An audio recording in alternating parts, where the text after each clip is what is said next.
Bro. I keep getting, like, these light Nintendo tracks, but they end up being, like, too chill. Like, I don't need, like, nursery rhyme, like, level music in the background. I'm not trying to lure my audience to sleep. I just need something chill that won't get me copyrighted, bro. I gotta find more lists, like, off-stream that I can just try to, like, be like, okay, this one will check out. This one will be good. I think I'm just gonna go with this one for today. Just another Nintendo summer mix here. Let's go something like that. Yeah, real mellow, real chill. Alright, glad you guys have been enjoying looking at the startup screen. What's up? It's your boy Joseph. How's it going, everybody? Oh, wow, we got a lot of people in the chat already. This is gonna be a great night. Yo, I hope so. Joey? What? What, we're here, bro. You're acting like there was some sort of delay, like there was some sort of holdup. What's wrong? What's the matter? Dude, my fan, you guys can't see it, but my fan above me, okay? It always came with a little controller, right? That I could control the speed and the tempo of. And the thing is, the controller broke, because the fan's just old at this point. And the fan itself doesn't have like a manual way to change it, right? So I can turn it on, but I can't adjust anything about it, right? That's it. I can't turn the lights on. I can't slow it down, anything. All I can do is turn it on and back off. So I'll let you guys know, I wanted it to be cold in here so I'd be super awake and super strung out because, you know, I only woke up a couple hours ago. And, it's on highest speed it can go. Alright, I'm torturing myself for y'all's amusement. But anyways, today, I thought to start off the stream, what we would do is we would rate the summer update, right? And, so what that'll entail, essentially, is I want to start off with each little bit. I want to start off with the cosmetics that they put in the game. I want to start with the unusuals. I want to talk about, of course, the maps. And I want to talk about the taunts that they got in. Because that's pretty much all we get now with these seasonal updates. Until we're going to get the MVM update, like, which is going to be, like, our first actual... what everyone in the TF2 community would agree is going to be, like, a major update. Until we get that, these are really all we come to expect from the seasonal updates. It's the cosmetics, the taunts, the unusual effects, and some new maps that may or may not stay. With this update, to be honest with you, I kind of hope that only, like, a couple stay. I don't want all of them. 6 is way too many. We do not need 6 to 10 to 12 new maps every year. We just need, like, a few, right? So, anyways, I'm going to go ahead and start. Let me read a few of the comments, and then what I'm going to be doing is, to start off the cosmetic picks, I want to go through each one on loadout.tf, show you guys the new cosmetics we got if you haven't already seen them. Talk about why I think they're good or they're not good, if they fit or if they don't fit, kind of what you can do with them. And then get into everything else, which I got Shonik's permission. We're going to use Shonik's video to kind of show off the rest of the things, like the unusual effects, the maps, the taunts. Shonik always does a really good job putting together these videos that pretty much show off everything. So we'll cover his video, the new summer 2026 stuff, as he calls it, which will cover pretty much everything else, okay? But anyways, to get started, let me go ahead and read a few comments here, and we'll get into loadout.tf. Hey, I just got out of the shower, and now I'm comfy cozy. How are you in chat doing tonight? Just getting started. Just took 400 milligrams of caffeine all at once. Just got subscribed to by Andy. Appreciate that.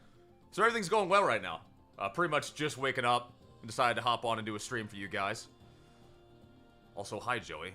The summer update is out? Yes, it has been out. Maybe you've been playing other games, but it's been out for a good 2 to 3 weeks. I'm not gonna lie. Joey, just tell us you need donos for a new fan. Listen, bro. I'm not e-begging for a fan, but... if you guys see that subscriber bar above my head, listen. If you guys want to help me get a new fan, so I can choose between either freezing or too hot, that'd be great. That'd be great. A nice little in-between would be nice. Would be nice. It's been a month. Has it been a whole month? Seriously? Since the update's been out? It hasn't felt like it, but... Where is WEEZY? WEEZY's, I think he's at work or something. He said something going on in the shop. So he said he's going to be on a little bit later, but he wanted to be on around 8 p.m. my time, so within like an hour. I figured we'd cover this and maybe like, you know, one other video idea before we hop into the MVM with WEEZY. So, should be fun. Do you agree that Bread Space is the best map in TF2? If by best, you mean like the best chance of like shutting down Team Fortress 2 for good, the best chance of making people uninstall the game, the best chance of making someone go, we have completely lost the plot, then it's pretty much right up there. It's probably right up there below, right below Whatville. Like, okay, it's gotta be Whatville at the very, very top. Then it's gotta be Bread Space. And then it's gotta be like, I don't know, what's up there with that? Like Hydro? I don't know. I mean, at least Hydro had some respect with the old TF2 players, but my god, no. I thought Bread Space was such a cool idea as a community map, and then when it actually got in the game and I was forced to play it, I was like, oh no. What have we done? We asked for this. Oh no. So yeah, that's how I feel about it. Okay, I should probably go ahead and get jump started into this, so. And we've got 70 people live, so we got our crowd here. Fruzels, thank you for the follow. Thank you for heavy twerking in my face as soon as we get the stream started. Alright, so let's go ahead and get started with the summer cosmetics. Loadout.tf is great for this because literally, like, the minute that these updates drop, you can always just go right into this tab right here, scroll down, and see, like, all the new ones that got put into the game, right? All the new cosmetics. And so, like, literally when these drop, the move, if you want to see everything, like the instant it drops without having to scroll through the entire, you know, Steam workshop, is just to come into here on TF Loadout and scroll to the very bottom and see what things are new, right? Not a pro golfer 7830, thank you for the follow. And also to check out Shonik's new videos because he's super quick with it too. He has those videos out like the day everything drops. So those are the cheat codes about pretty much knowing everything you want to know about the update the minute it drops. Obviously you can read about it on the TF2 page, but seeing it, seeing what things you want to experience, what things you want to buy or not buy, whatever, those are the cheat codes. So to start with the, let's start with the all class items that got in, right? So you've got the Dead Wave Communicator, which, I mean, cool enough, I guess. You can make some ideas with this as each class, but to be honest, we already had some cosmetics that kind of give you, like, this space vibe for any class. Like, we just got the Laser Gazers not too long ago. And that kind of already filled, like, a space vibe. But that being said, there's not, you know, a million of them yet, so, I mean, I guess it's an okay cosmetic. That with, you know, you can make something out of this. I mean, let's put the flapjacks on him, why not? Give him some sort of, like, Space Explorer type look. I think what the Scout needs now as a new cosmetic, of all the cosmetic ideas that Scout has already had and doesn't have, I think he needs some kind of, like, metal, robotic, or futuristic type cosmetics for his body. Because I think he has enough for his head, but he doesn't have enough for his body. So a lot of these you can't really match with something too well. Okay, but ranting about the Communicator out of the way, let's go through the rest of the Scout cosmetics. So this one was also in all class, but they kind of went all in on the Scout with this one. So if you guys don't know, this is clearly like a reference. In my opinion, it looks like it's supposed to be a reference to One Piece, to Monkey D. Luffy. But the thing is, they didn't go all the way with it. They didn't make Scout, like, shirtless, because Monkey usually has, like, kind of the more, he's referenced, like, a shirtless kind of, like, button-down shirt that's opened, and then he's got, like, the straw hat with it, and then he's usually in, like, flip-flops, right? So they didn't quite go all in with it. They kind of went with the theme, you know, but they kind of still made it Scout's thing. I mean, I guess One Piece enjoyers might really rejoice about this, but to everybody else, it looks very weird.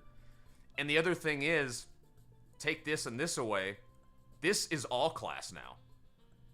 So, you know, with some classes it looks okay. Like, Heavy has, like, a Hawaiian shirt that he could match with this and some flip-flops that would look kind of funny all together, right? But I did it together as the Spy earlier, and I laughed out loud by myself in my room, bro. I felt crazy. It looks that terrible. So, like, it's definitely a very questionable all-class item, the Beachcomber's Brim. But it can work. Let me, just for fun real quick, let me see what that one looks like on the Heavy loadout that I'm thinking of. It's the flops, right? Aqua flops. And then he's got some sort of like summer shirt that I know would go with this. It's an old one. It's like a really old one. Every merc needs more pants cosmetics, in my opinion. There is a couple pants cosmetics that got thrown in on this one that, by themselves, I don't think are really that impressive. But then in the overall scheme of, like, putting together different cosmetic looks, I think are really going to come in clutch. Where is that Hawaiian shirt? Does anybody know what I'm talking about? Where it's, like, an open shirt for the heavy, but it's got, like, flowers on it and stuff like that. It was a really old cosmetic. I remember people 5 to 6 years ago using this cosmetic. It's one of the only ones I can think of that would really do justice with this look right here. The heavy tourism. Oh, thank you. Thank you, God, I have a Twitch chat that has a better memory than me. So, I mean, it's kind of neat. Would I personally wear it? No. But somebody that's goofy and wants to look like a heavy on vacation will probably pull this out. So, I mean, sure. But, anyways, that's pretty much the gist of the Scouts cosmetics that he got for this one. Now, let's go into the Sniper next. Just because it's just what pulls up next on the loadout.tf. Alright, so, of course, you know, Sniper got the same things. He got this one. He got this one. Okay, cool. I think also, by the way, let me not skip this. This was the hard hearing, which I believe was in this update. I could be wrong. That, to me, is not impressive at all. It's a very meh cosmetic. I'll just lay it out like that. I get that it's 4 variants, but I don't see anybody super excited to put this on. Just in my head, I don't see anybody that would be, like, overly thrilled to put that cosmetic on. Anyways, going into, like, what the Sniper uniquely got. The Sniper basically got this kind of, like, cowboyish look. I mean, you put together all in a set, and you can tell. They meant for this to be sold together. This would look a lot better with a beard piece, in my opinion, because as the Sniper by himself with just the little aftershave, it still just looks like regular Sniper, to be honest. So with this one, I would probably put on, like, I don't know, you can't do 4 cosmetics, so in my opinion, I would be torn because I'd feel like I'd have to choose here on something else to give him. So maybe like the Bushman's bristles, right? You could do something like that. And then maybe I would choose not to do the pants. Whatever. Kind of like this sheriff, like, old Western style looking Sniper, right? The thing is, though, about this look that a lot of people kind of, like, made fun of immediately is it's like, oh, it's Cowboy Sniper. It's like, I don't think anybody was really asking. I don't think anybody was really asking for Cowboy Sniper. But, I mean, hey, listen, we get Pirate Soldier. We get, apparently, like, One Piece Scout. We get, Pirate Demo Man. We get, Spaceman Engineer. We get, you know, all these different looks, right? The Haunted Aquaman Pyro. So there's obviously themes that don't have to fit, you know, the actual, like, storyline lore of the TF2 mercs that they eventually let into the game. So maybe somebody will like it. It's not for me. I don't really care for the idea of, you know, a Cowboy Sniper, but, you know, maybe you guys think differently. The cowboy pants by themselves, when we're speaking of pants, by the way, that'll actually, like, go with, like, the cosmetic looks, I mean, there's really only so many looks you can put these with, because this is specifically cowboy western style looking, right? So, I don't think Sniper came out so hot this time, but he did get his own, like, complete loadout look, so, you know, it can work. My friend unboxed a sick unusual of one of the hats. I don't really like a lot of the unusual effects that came with this update, I'm not gonna lie, but we'll get into that soon here. Next, let's go to the Soldier. I'm gonna scroll to the bottom here and catch his... Also, I'm gonna turn this down just a tad. This is getting loud, bro. Or maybe it's just my end. Hold on. Actually, let me turn that up and turn this down on my end. There we go. Okay. Can you guys in the chat, can you guys still hear everything okay? Is the audio good? Do the pants, do the shirt, but no hat? For which one? Sounds still good? Okay. Beautiful, beautiful. Okay, we really got, like, just 2 unique looks, in my opinion, for the soldier this time. The Lieutenant's Cut, which has 2 different variants. I think these look great, for what it's worth. I mean, even just by themselves, this is cool. This might as well just be named the Zesty Jesus at this point. I don't know if you guys have seen the recent Zesty Jesus streams, but bro, his mustache, this is basically all I see when Zesty turns on his stream nowadays, bro. It's just this. It's just this. You know what I'm saying? Hold on, let me put this more to the side here. I really want you guys to get the visual here. I really want you guys to hone in the message. He's like, hey guys, today we're going to talk about new things that I don't like in Team Fortress 2. And then it just, like, it just grows. The entire stream, he just keeps doing this with it, and it's growing. And it's growing. But anyways, I do like this cosmetic for the soldier. I do think it's pretty cool. And they kind of paired it together with the Inglorious Patriot. Does make for this kind of like, this looks like a millionaire soldier. This looks like the millionaire if he was like maybe like an uncle or a close relative of the soldier that also became filthy rich and has like a mansion, right? He's like, oh, I used to be a mercenary, but then, you know, they paid me enough and I just bought this mansion and I have like 20 luxury cars and like 3 pools. I have a 20 bedroom, 30 bathroom mansion. I like the jacket. I use it a lot. Yeah. No, it looks good in my opinion. My only problem with this is I wouldn't know what to pair it with. You know? Because once you have this set, it's like, what else do you put on this? It's kind of already good by itself. And that doesn't make it bad. It's just like, I always have that OCD about if I'm not using all 3 of my cosmetic slots, I'm like, oh, what are we doing here? What are we doing here? That mustache isn't sexy. You don't like it? I think it fits his character. You know, that being said, if you really, really hated the mustache on this, you could work with it, right? Because he does not... Soldier is not somebody that lacks the facial hair cosmetics. Let me see if I can find one of, like, the 3 to 4 different beard cosmetics he's got. I wouldn't use the Cuban with this one because the Cuban is going to add another cigar. But actually, you could do the Cuban because this has 2 variants. So just take this out, right? Add Cuban Bristle Crisis. Boom. Problem solved. That to me looks way too big of a beard, honestly. It looks like way too much facial hair going on. But if you just truly hate the mustaches, I mean, you could... This could be you. You could make this. That is a hairy, hairy man, though. My god. Let me roll that up real quick. Alright, moving on to the Demo Man cosmetics. So the demo for this one, I actually really like his set. I don't know if they were aiming for something else, but to me it feels like they were trying to make a Django set. Which, I mean, this looks sick. In my humble opinion, this looks sick, honestly. And it covers the eyes, kind of gives that kind of, you know, mysterious brim look that you can get with the hat with the no name. Just kind of a cooler combination, if you will. And, I mean, I put this with other things, too, that you can kind of try to make the... I keep calling it Django, but Django set. Like, here's the Frontier Justice, right? You can also put it with this one and kind of get the same vibe. This is the one that I'm currently using in-game. And I just think this works together really well with a lot other of the Demo Man's cosmetic sets. So, in my opinion, great job with this one. I think Demo came out one of the best of all the 9 mercenaries. Moving on to the Medic. The Medic, well, how he came out is kind of, it's kind of subjective. Kind of up to your own personal taste, I guess. This is what the Medic got.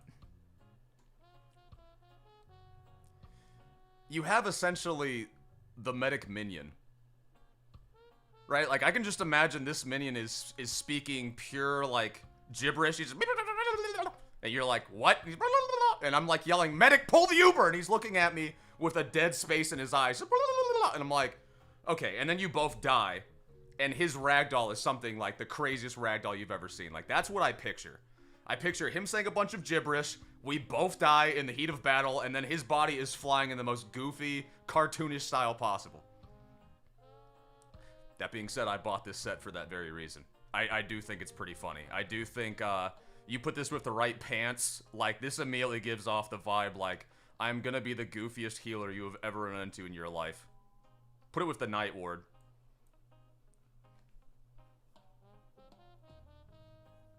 Bro.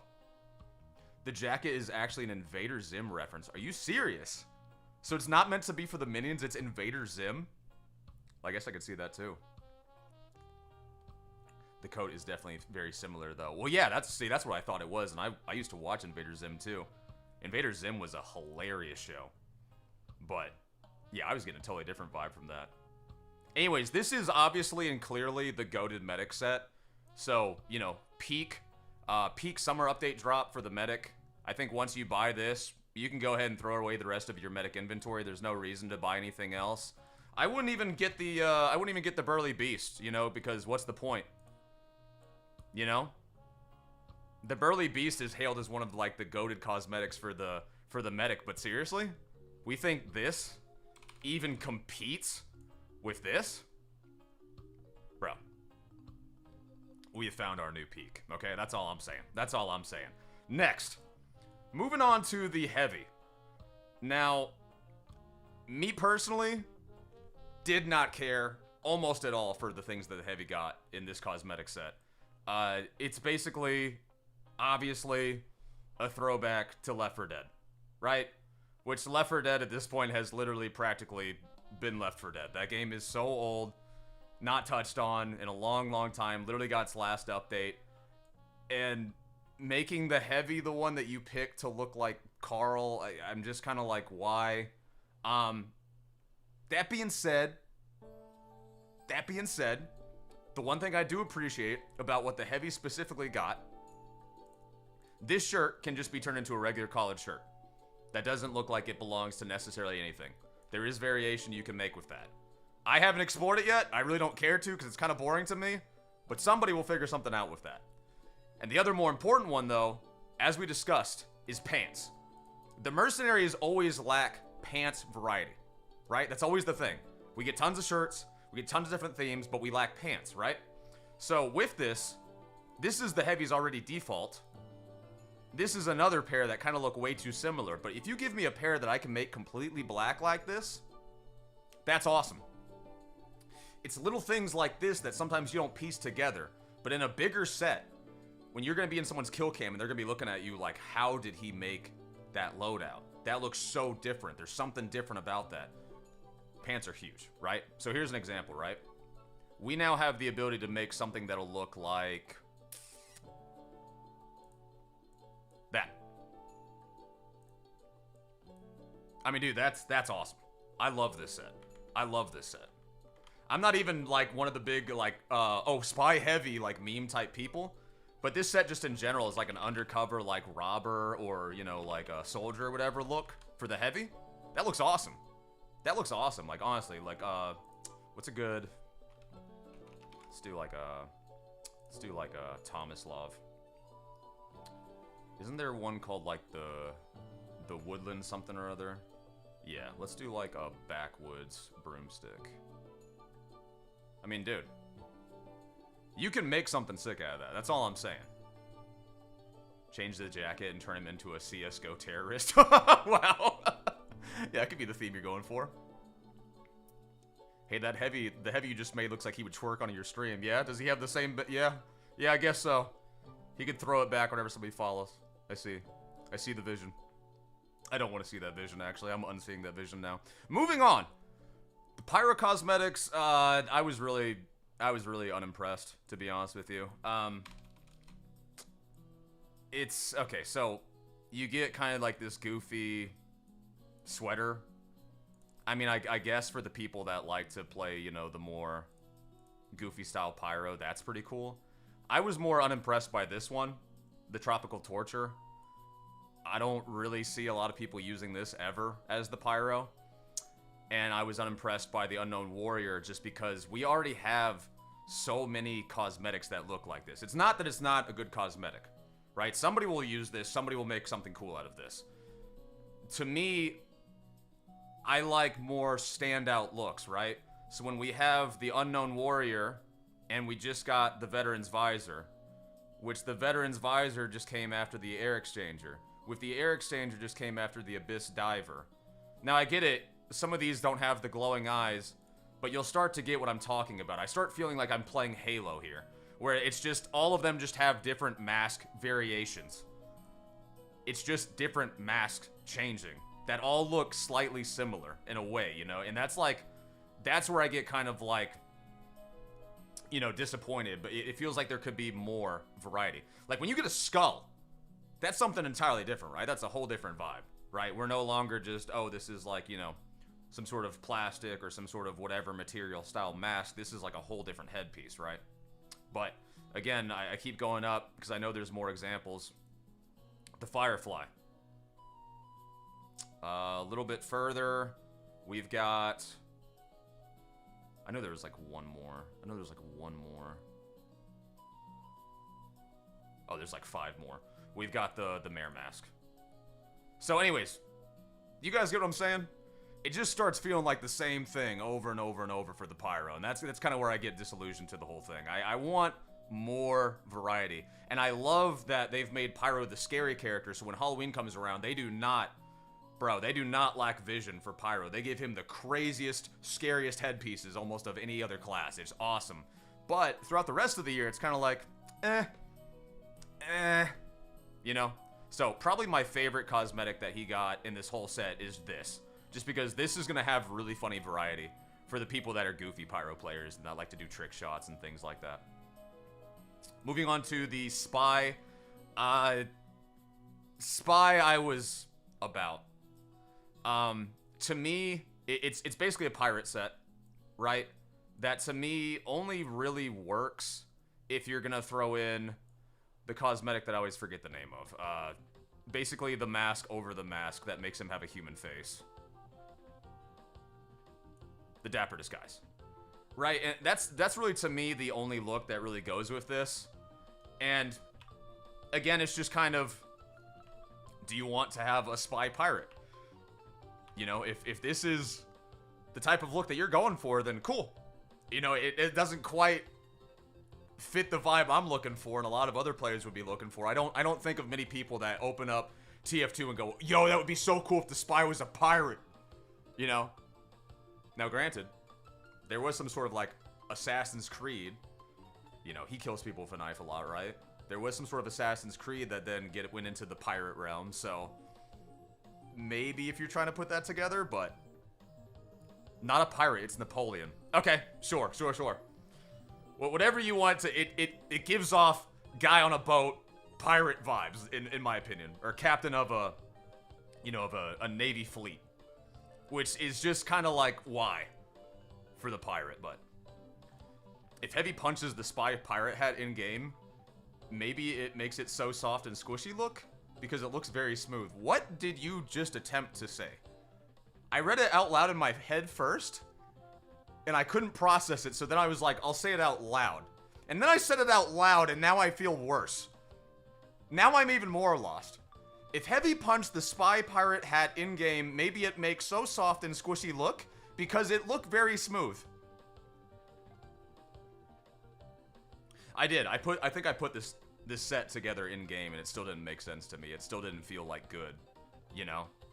So I would rather, me personally, have a different set than have this.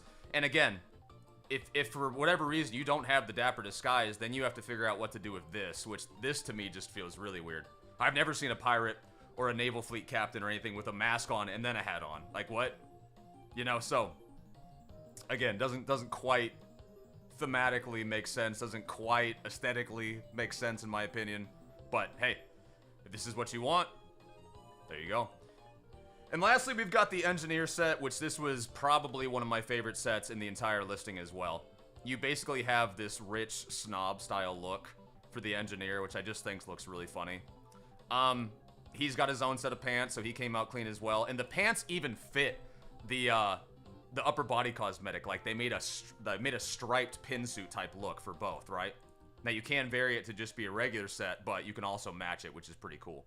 The Chief Executor, has 3 different styles. So if you don't quite want so much gold on your face, you can, you know, vary it up.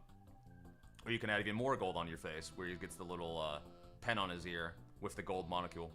But I thought this looked really cool. When I bought the whole set, I think the only thing I switched out was the pants so that I could put on, what was it, the champ stamp, I think is what it was. Yeah, so I can put on the champ stamp to put even more gold on him. Because again, I love going for looks that you're not usually going to see in Team Fortress 2, and I'm not seeing anybody walking around like this in the game. Add that with a Frontier Justice or the Wrench, making that gold. And it just looks so cool in my opinion. TF2 loadout is always weird about loading Aussies. Let me see. Maybe this will show up quicker. Yeah. But see what I'm saying? It's like the most blinged out engineer you'll ever run into. I just think that looks really cool. Personally. Maybe punch the engineer faces. I'm not doing this, bro. You already gave me, like, I feel like I was having a stroke the first time I read one of these. Let me read another comment. Okay. I rarely see other cat beanie boys. Oh, like the pyros? Or people that run around with the beanies on their head? I've only got like one or two of the beanie looks, to be honest with you. I like the Evil Eye more because he looks more villainous. Let me see which variant we're talking about here. Whoops. Okay. Let me see. Get rid of that. Chief Executor style. Chief Executor. The Evil Eye? Well, which one's the Evil Eye? Tried the new heavy pants, plus the heavy do-rag and the Bolshevik biker. It makes a pretty cool biker loadout. Let me see. Let's try it. Okay, so keeping the heavy pants that I was already thrilled about. What did we say? We want the Bolshevik biker. Alright. And then what was the last one? The heavy do-rag. Heavy do-rag. Come on. Yo! Not too bad. It feels like it's lacking a little bit up top is my only complaint. What if you did like, what if you took out the Bolshevik biker and put the heavy lifter? This looks kind of like a YMCA character. Like, you could either take this really seriously, like it looks like a street thug, or it looks like one of the YMCA dancers off the old YMCA video. Also, you could also use, I could see somebody using, like, I could see somebody using this cosmetic. I forget the name of it. Let's see. The El Gigante's gun belt. I can see somebody using that, too. What about the Texas style? Not bad. Not bad, I'm just saying. Not bad at all. Alright, so now let's move on to the unusual effects, the taunts, and the maps. And for the rest of this, we'll just use Shonik's video because he does a great job and we can cover it all watching there. A lot of the times on loadout.tf, they kind of, some stuff breaks when you try to like pull up the new effects and stuff like that. So anyways, this was the first one. The Umbral Lights. So they have basically 3 variations of this same Northern Lights. What do you call these? The Aurora Borealis, whatever. It's based off something you can see in real life, in the night sky. But to me, the thing is about these particular ones is that it's like, it's a really cool effect to look at, but would I want it over a hat? In my opinion, not particularly. And I discussed this as well with somebody on a different stream. I think it was WEEZY. Did I get that totally wrong? Hold up. Hold up, hold up. Aurora Borealis. Yeah. Right? Isn't that what I said? Aurora? Yeah, the Aurora Borealis. Okay, I was just making sure I wasn't calling that the wrong thing. But yeah, it's a cool looking unusual effect, but I don't know that I'd want any of these over one of my cosmetics. I think what happened, I discussed this with WEEZY, I believe, on one of my last streams, is that you got like the nebula effect, right? Which is so good. It's so clean. It's got like kind of like that mystical star space type look. And I think what a lot of people do nowadays is they try to put in something that just kind of matches that vibe, right? It doesn't quite work with these 3 unusuals, in my opinion. They just don't look as good. You know? Like, if I unbox any of the hats that I just showed you, I don't think I would be thrilled to see this over it. You get what I'm saying? Like, I don't quite think it would fit. Not much else to be said, honestly. That's kind of how I feel about it. The floral growth.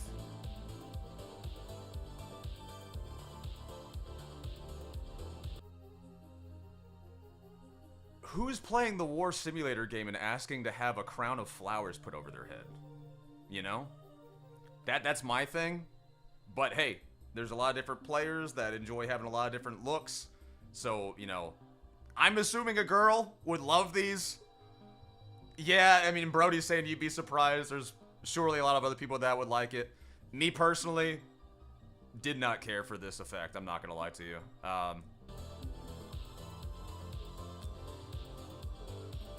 Probably the best one we got. Let me stop right there. Stellar Orbit's probably the best one we got. Again, it kind of goes into the whole, like, it feels like it's trying to, like, steal from, like, the Nebula vision, you know, like the space type of mystical look. I do appreciate it, right? Like, it's not bad. If you saw this in game with the right cosmetic, it wouldn't be bad. But I just feel like we already have too many space unusuals at this point. So, I mean, again, looking at it, doesn't look bad. It looks kind of cool. You know, circling effect, looping shooting stars and just regular stars in general. But I don't know. I think we need to start straying away from the space vibe. I feel like we've overdone it at this point. And then the blissful butterflies. Again, I'm picturing a girl would love this.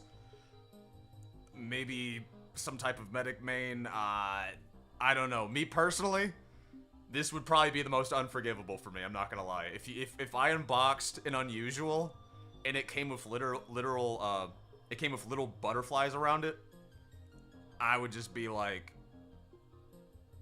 bro, what? I would try to sell this immediately.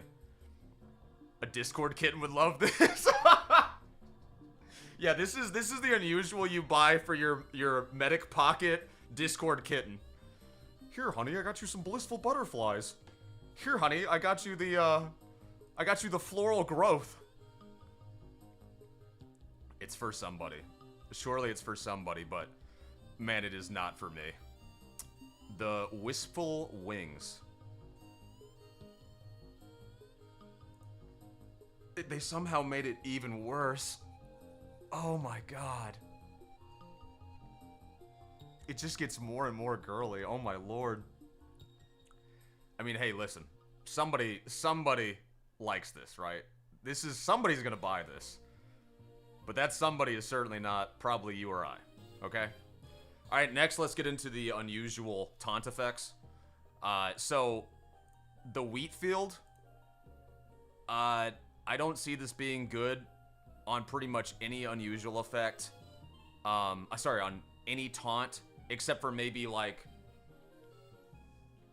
the engineer when he's riding the tractor, or the engineer when he's sitting down on a literal wheat pile playing his guitar. Because other than this, it just feels really weird. It just kind of thematically doesn't make sense. I get that the TF2 universe is more in like this industrial farm type vibe a lot of the times.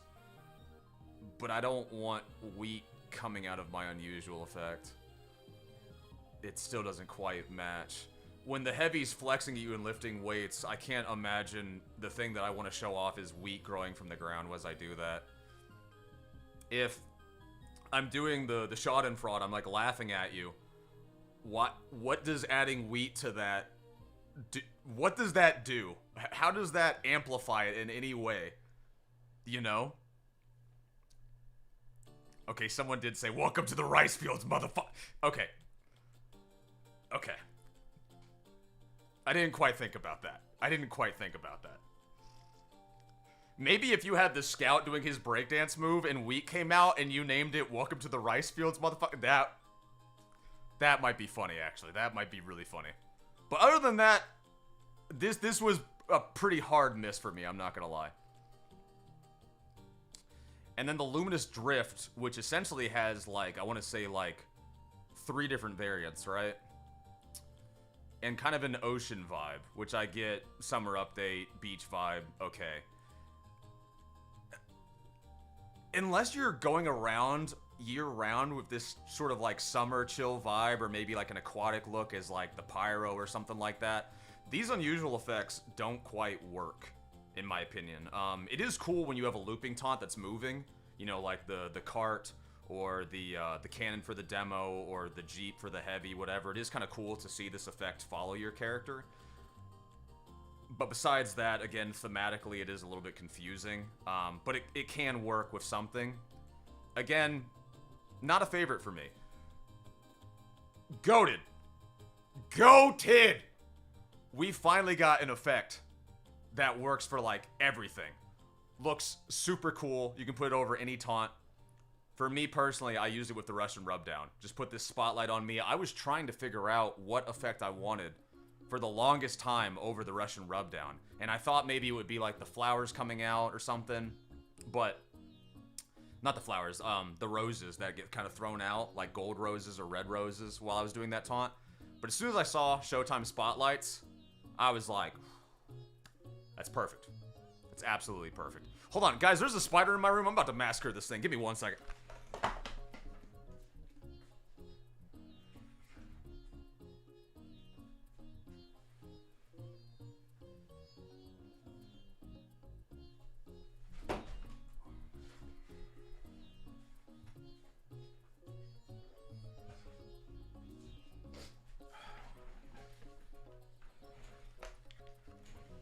Alright. I just killed the strange, unusual kill streak spider that was in my room. I don't know what his kill streak was, but I ended it. Anyways. Where's the WEEZY, if I may ask? WEEZY's gonna be along in, what do we got? Like 15 to maybe 30 minutes? I'm just covering the update first. He's still doing something. Deep Dive, again, another unusual effect that just doesn't... why? You know, why? This is gonna look very weird.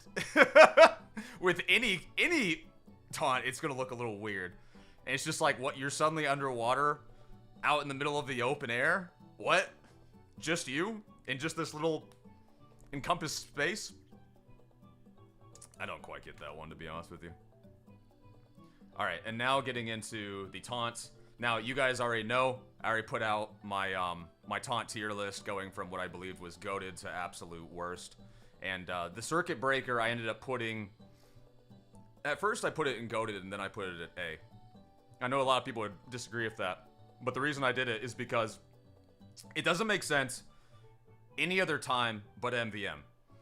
But that being said, we're getting an MVM update. And MVM was huge back in the day. It's hopefully going to be huge again, depending on how this update does.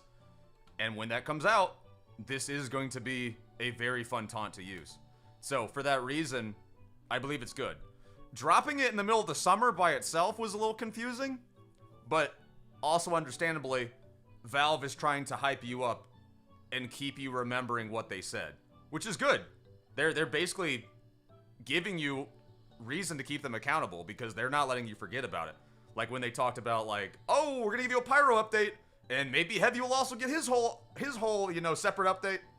And then they just kind of like, what are you talking about? What are you no. We're gonna put out another message where we say, like, it was only one or the other. It was only one or the other. Don't even talk about that other thing. We gave you a banana. Be happy with that. You know, this one, they keep constantly reminding you. So, I like this taunt. I think it's gonna be good. This is absolutely goated. I love this for the soldier. I think it's so cool. You absolutely do see a bunch of players rocking this in-game now, in lobby. It's thematically, it fits the soldier's lore. It's really cool. It's also goofy at the same time. He swings around in it. He falls out of it, you know, to end the animation. So, for that reason, I really like this taunt. I didn't even know he does this. So that's just funny. That's just a good, funny taunt. And if he was, like, sitting outside your spawn doing something like this, or up somewhere high, it would just be really cool to watch. Probably the most meh taunt I have ever seen in recent time. This is just like, why? And the thing is, in game 2, it doesn't even show you a specific look, right? Correct me if I'm wrong. Correct me if I'm wrong. But if you stab somebody as the spy and then you do this, right? I just did the John Cena on accident. I would rather the spy just does the John Cena. Why is the John Cena not in the... I'm actually a genius. I'm actually a genius. Why doesn't Spy have the John Cena taunt? You can't see him. Of all the classes, that would make the most sense. They should have just done that. Because this is super lame, right? Now, if I killed somebody and I put the mask on and it showed their face, like it showed at least their class, like, okay, I backstabbed a heavy. It shows the heavy's face or whatever, or it shows the last disguise that I just had. That's kind of funny. But this is just so lame. Like, this is like, I'm just reminding you that I wear disguises. Who cares? Guys, let me get a 1 in the chat. Or a 2 in the chat. Okay? 1 in the chat if you would rather keep this taunt in the game. If you think that this is a cool, fun taunt that the spy should have. Or 2, if you think it should be the John Cena, you can't see me.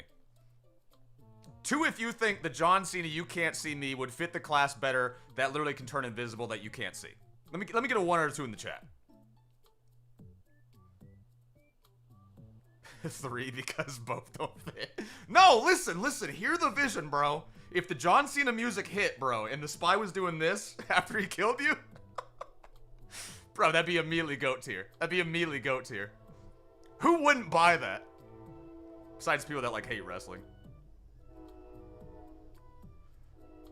Oh my lord. The train's here, by the way, if y'all can't hear the ever-interrupting train.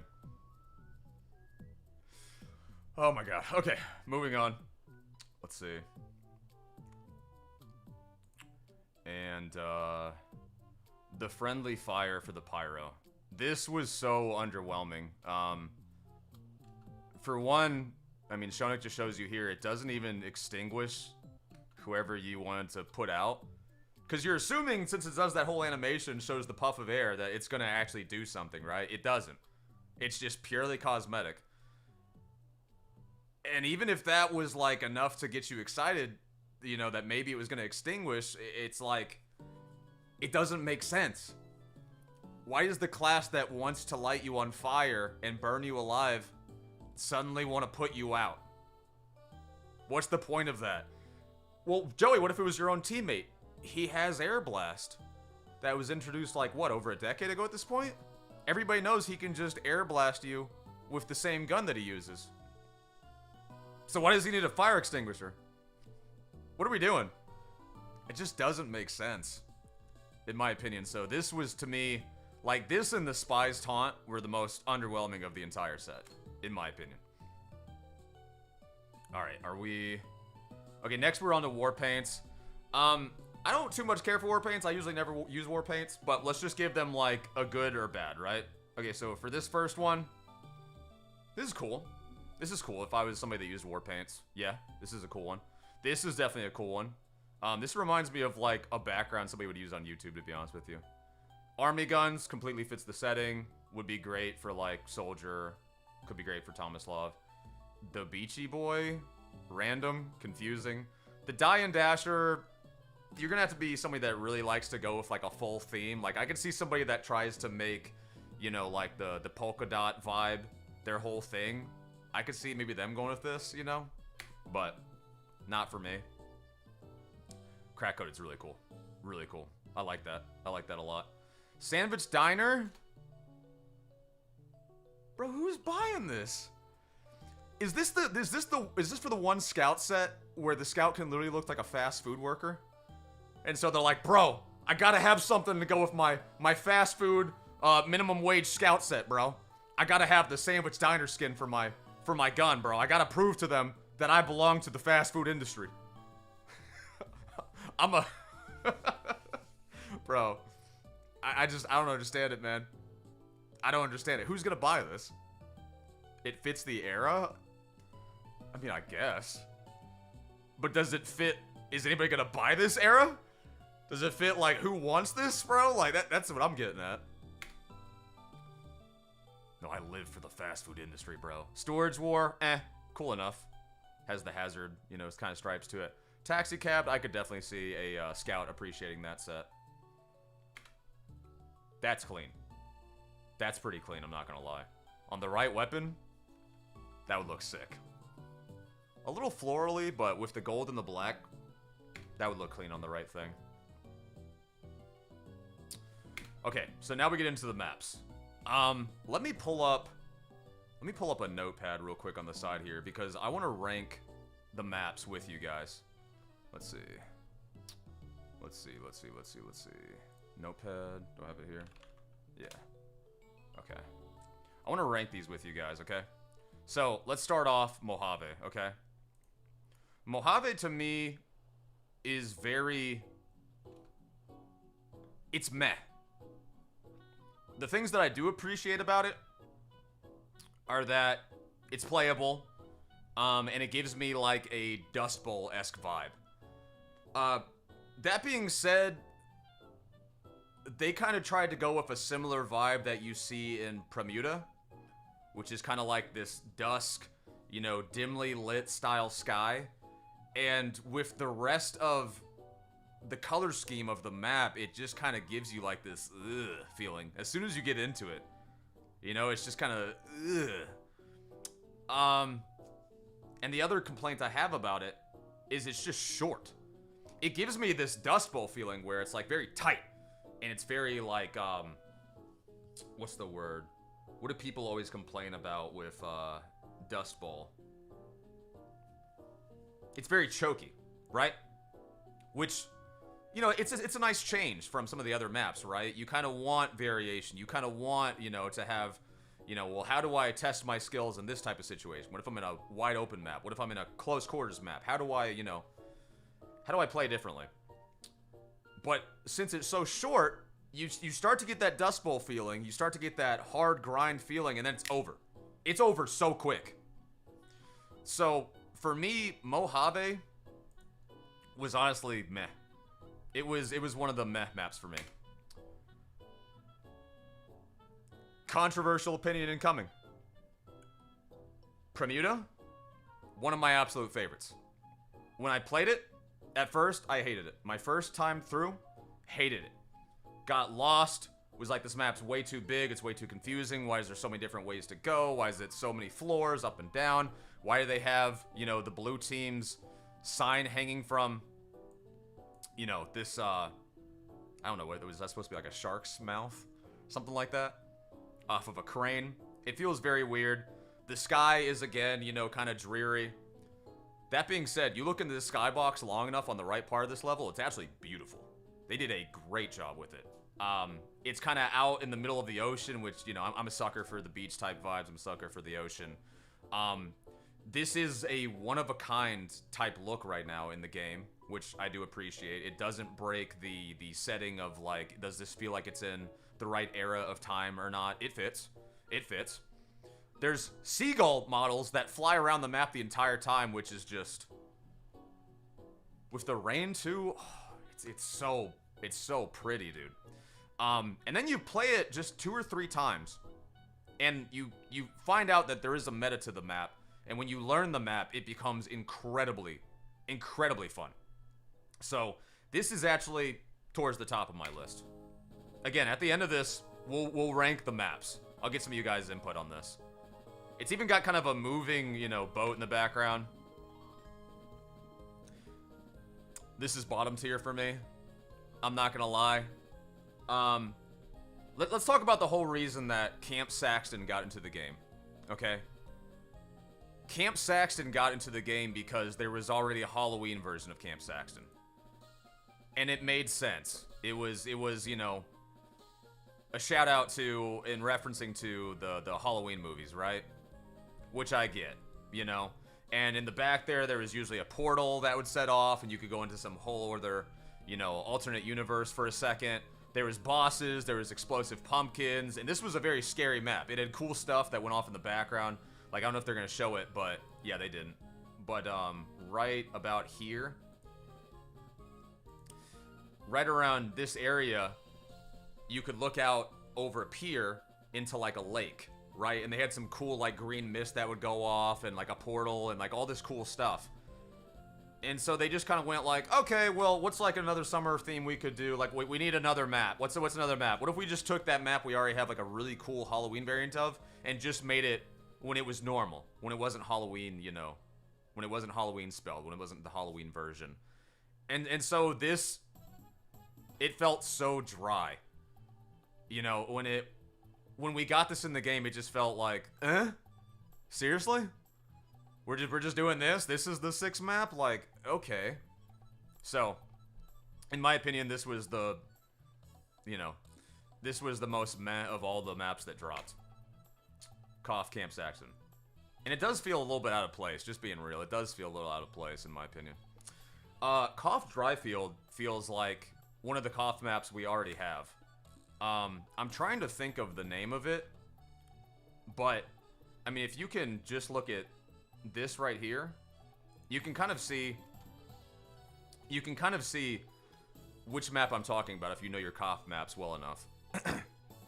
So, there's kind of one that already you have to go up a hill, and there's kind of like, you know, a room to the left. There's a room to the right. Yeah, High Pass. It feels like an upgraded version of High Pass. And at first I wanted to complain that it was too long, but it's not. It's really not. And there's safer places now to put your teleporters. Like if you're used to High Pass, this has more secrete places to put your teleporter. So to me, this really does just feel like the High Pass Big Brother, and it feels good. The only problem I'm experiencing with this map now is nobody wants to play it. I've had the worst trouble trying to get into this map over any other map. I'm talking like I've just gone in and been like, I just want Bermuda, right? And I've been able to get into that pretty quick. I want not Hardwood, the other one that we just got. The payload map, right? I want the payload map. I got into it like that, right? But you try to get into a game of Dryfield by itself, oh my lord. And then my only other complaint about Dryfield right now is it has the mysterious broken white boxes that maybe you remember from when Moss Rock first dropped. Or when some of the Jungle Inferno update maps dropped. You remember those mysterious white squares that would come out of the ground? They have it still left over in this map. And you only see them in like certain spots, and it seems like they're certainly like smaller than they used to be. But it's just still funny to me to see that in a modern day TF2 map. But other than that, Dryfield is a very fun map. This, go Tid. I love this, bro. I'm not even like the biggest King of the Hill guy. I really don't play a lot of King of the Hill. I mean, if you watch my streams, you'll notice that even. But I've never not had a good time on this. Like, this is one of the funnest maps I've ever played. And of course, you win me over with the beach theme. It's just something different, but you still hit the aesthetic of the industrial, of the old buildings, of the, you know, kind of, I don't know, a little bit of the desert vibe, maybe. I don't know. But, that being said, it completely fits. And it's so fun to play. I love that over here, you have kind of a flank spot where you're just on the literal sand and you can kind of look up and, you know, go around to their side or loop around, you know, this area where you're trying to cap. I think it's so much fun. You can hide back here and then kind of like attack this area. It's such a fun map. And you can really, if your team's good enough, you can start pushing into the enemy spawn pretty easily. So, this is probably one of the top tier ones for me. Aesthetically, it's just so good. And there's a lighthouse in the middle, bro. What? Okay, and here we go. Here's Redwood. Redwood is everybody's favorite. Redwood, you initially join into, and you go, oh my god. Oh my god, this map is huge. There's no way this is going to be fun. This is like, we're talking Bread Space 2.0, bro. This is too big, right? Way too big. But then you play it. And then you start using the zip lines. And it becomes everyone's favorite, like, immediately. I love Redwood. If I had to choose one map, obviously, for them to keep into the game, it's going to be Redwood. At least, yeah, no.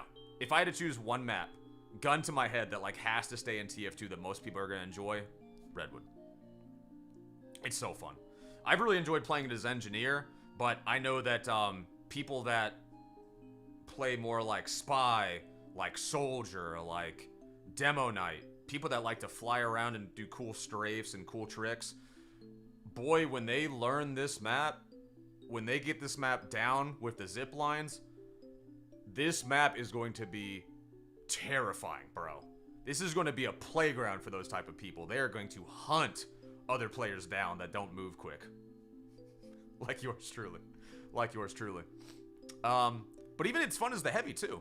Because, like, listen, people aren't expecting your fat, slow heavy to move as fast as you can move on those zip lines. And you can also take advantage of the jump strafing when you're coming off of those things. So that's been really fun as well, honestly. And I want to say that that's it, right? That should cover pretty much everything. So now let's go ahead and make our list. I'm going to make my list first. And then you guys tell me if you guys agree or where you would move things. Let's move this to like 16 bold, right? Let's move it to like 20 bold. Okay. So first one, I would say Redwood, right?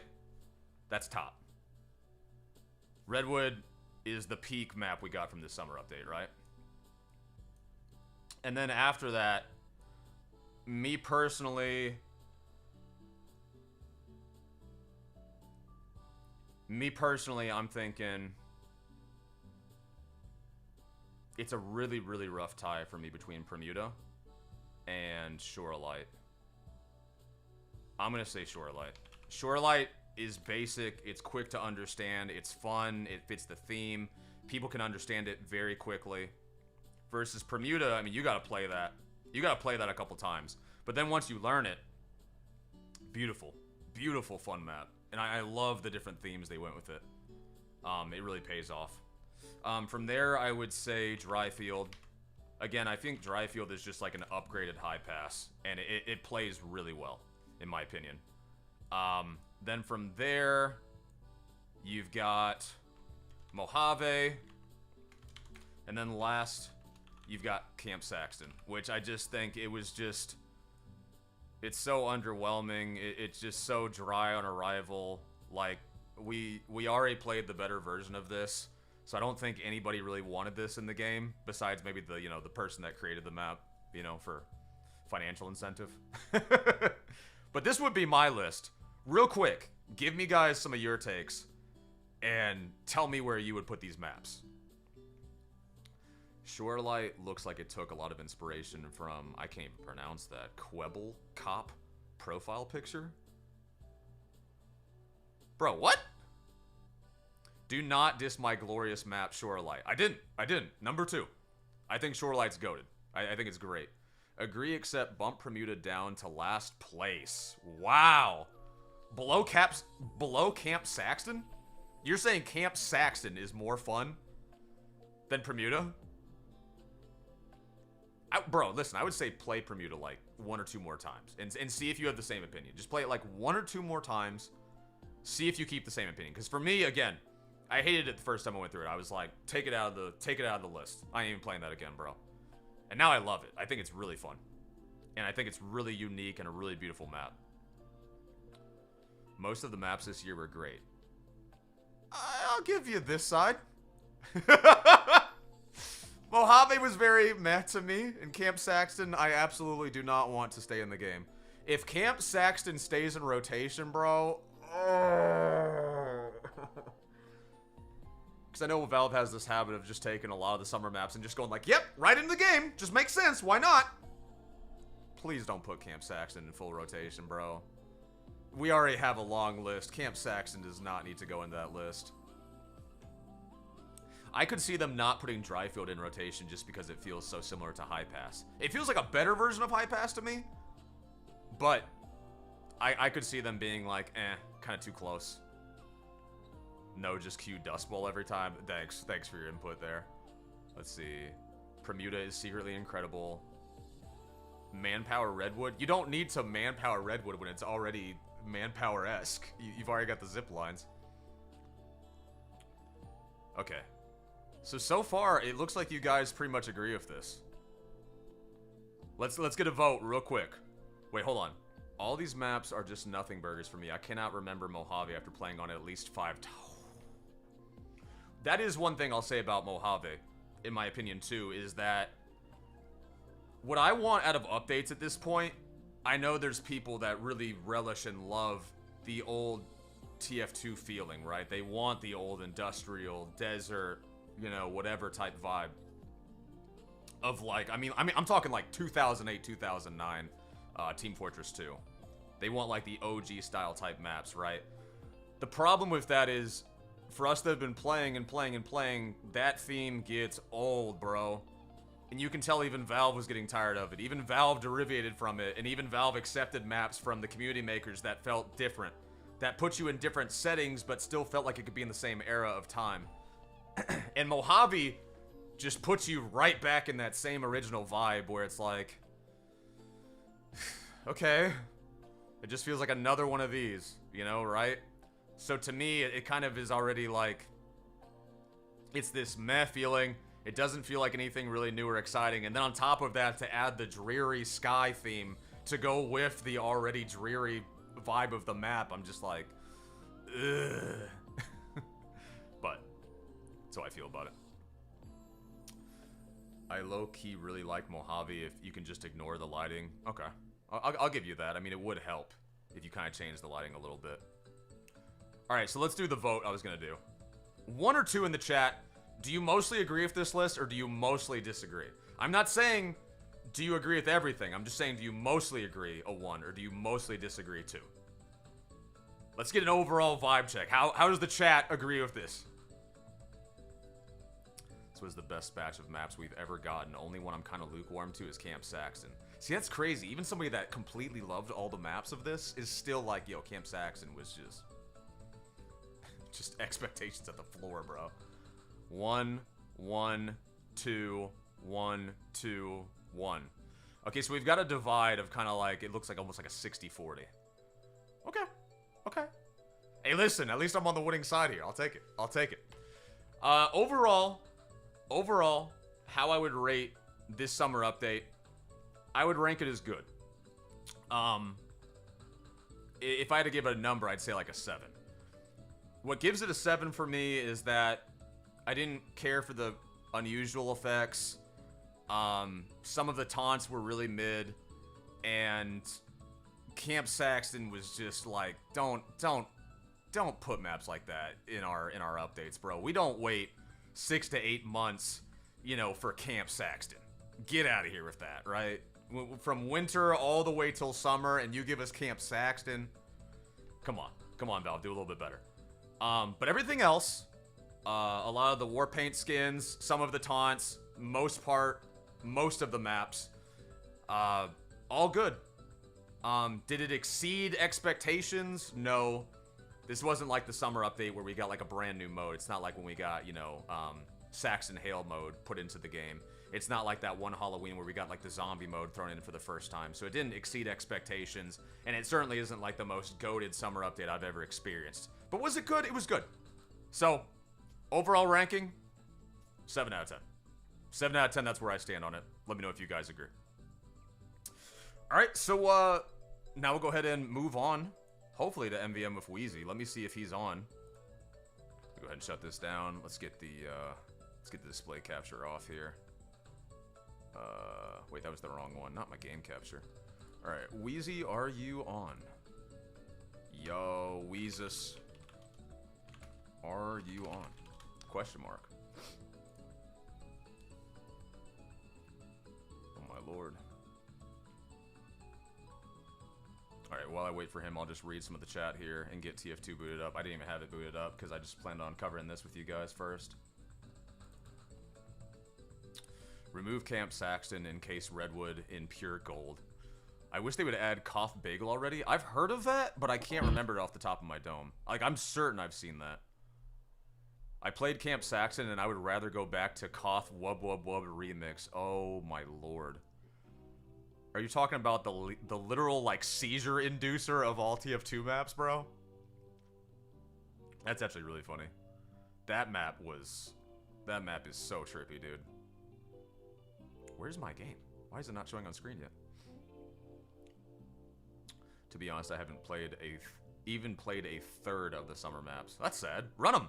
Run them one time just to figure out if you like the vibe or not. Like, I get it. I've been there before, too, where I saw the update and I'm like, I don't even care to do those maps. Usually for me, the ones that I don't really care to do are, like, the winter maps, though, and a lot of the Halloween maps. The Halloween maps, not because I don't like the map idea, but because I don't...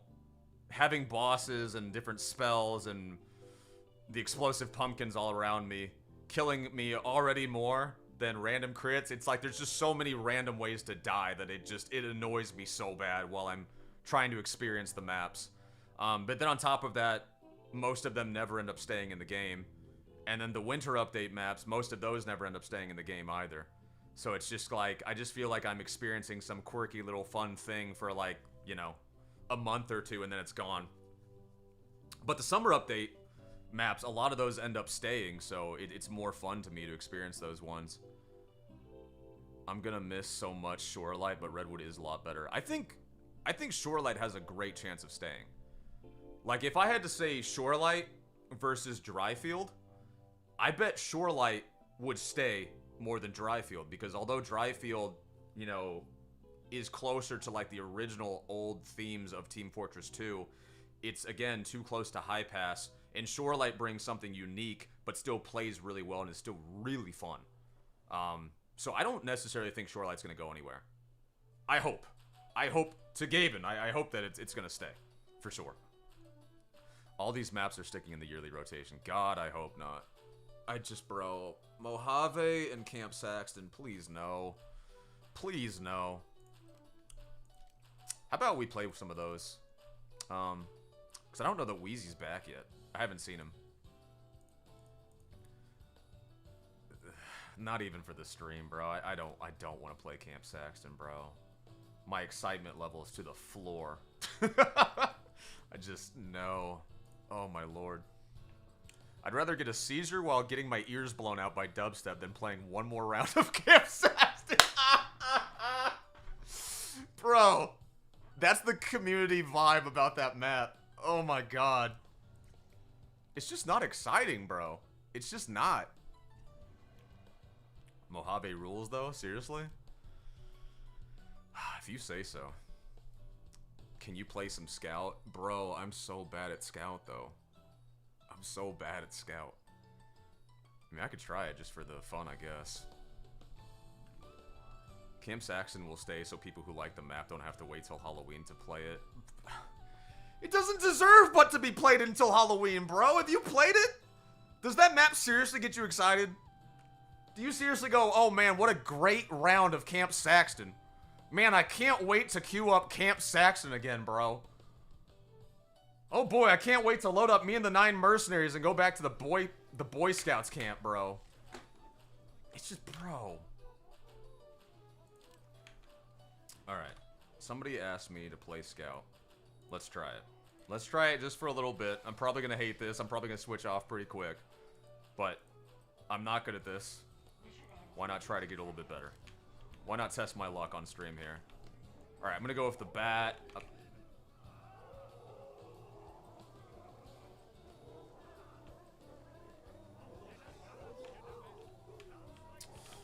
Alright. Guess I joined one of these lobbies. You thinking what I'm thinking? Wait, no, there's a sentry up there. I can hear it. Shoot. Did they just already decide that this...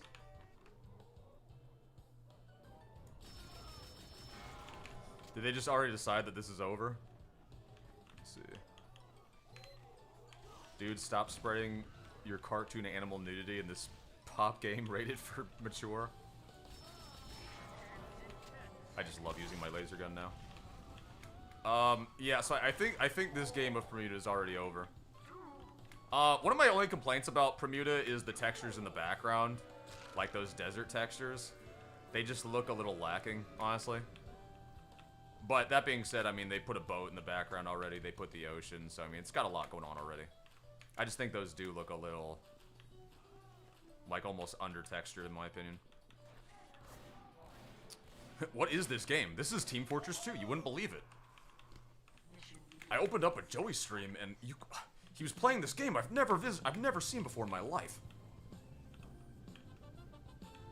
Maybe this is also because I use Matt Thong 0. Maybe I'm kind of killing the look of it myself, but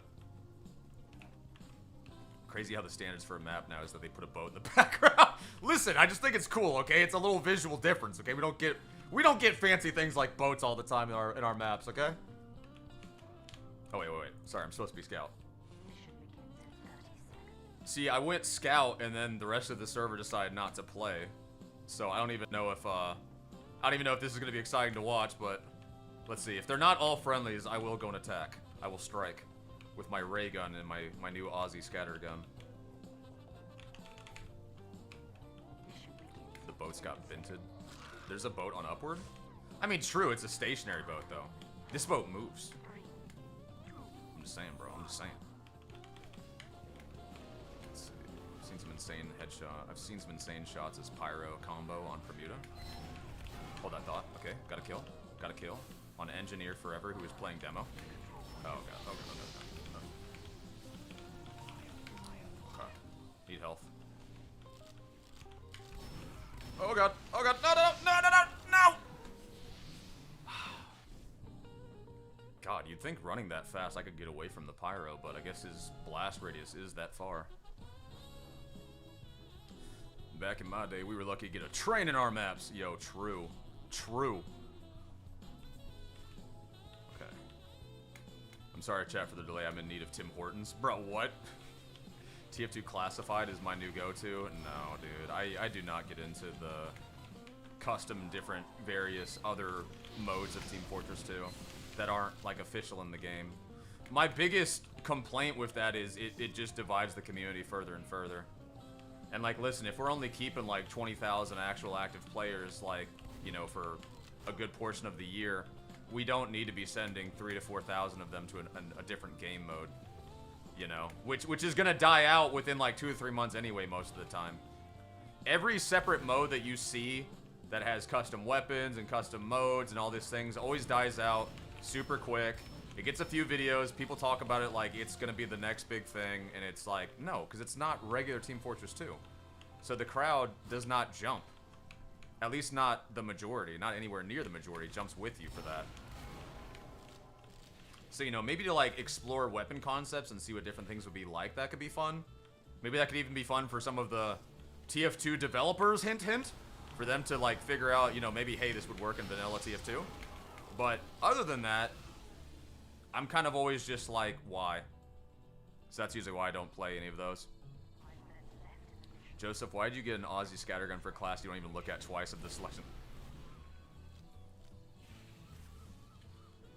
Listen, man, alright? I just thought it'd be cool to have something so that when I do decide to play it, like on the rare occasions like today, that I got a fun gun, you know? I got something cool looking, okay? Listen, I know I'm terrible at this class. I know I never play it. I've got more hours of knitting than I do playing the Scout, but, you know, it's... No, that's a lie. I've never knitted in my life, but... I'm just saying. I understand your sentiment, but just, you know, I want something cool when I play the Scout. I want to still look like I know what I'm doing, even if I don't. Come on, I can't get that... So close. And the Spy didn't even get the health pack while he was lit on fire. Very interesting choice. Oh, look, it's actually the effect we talked about on screen. Hold on, look. It's one of the Northern Lights cosmetics.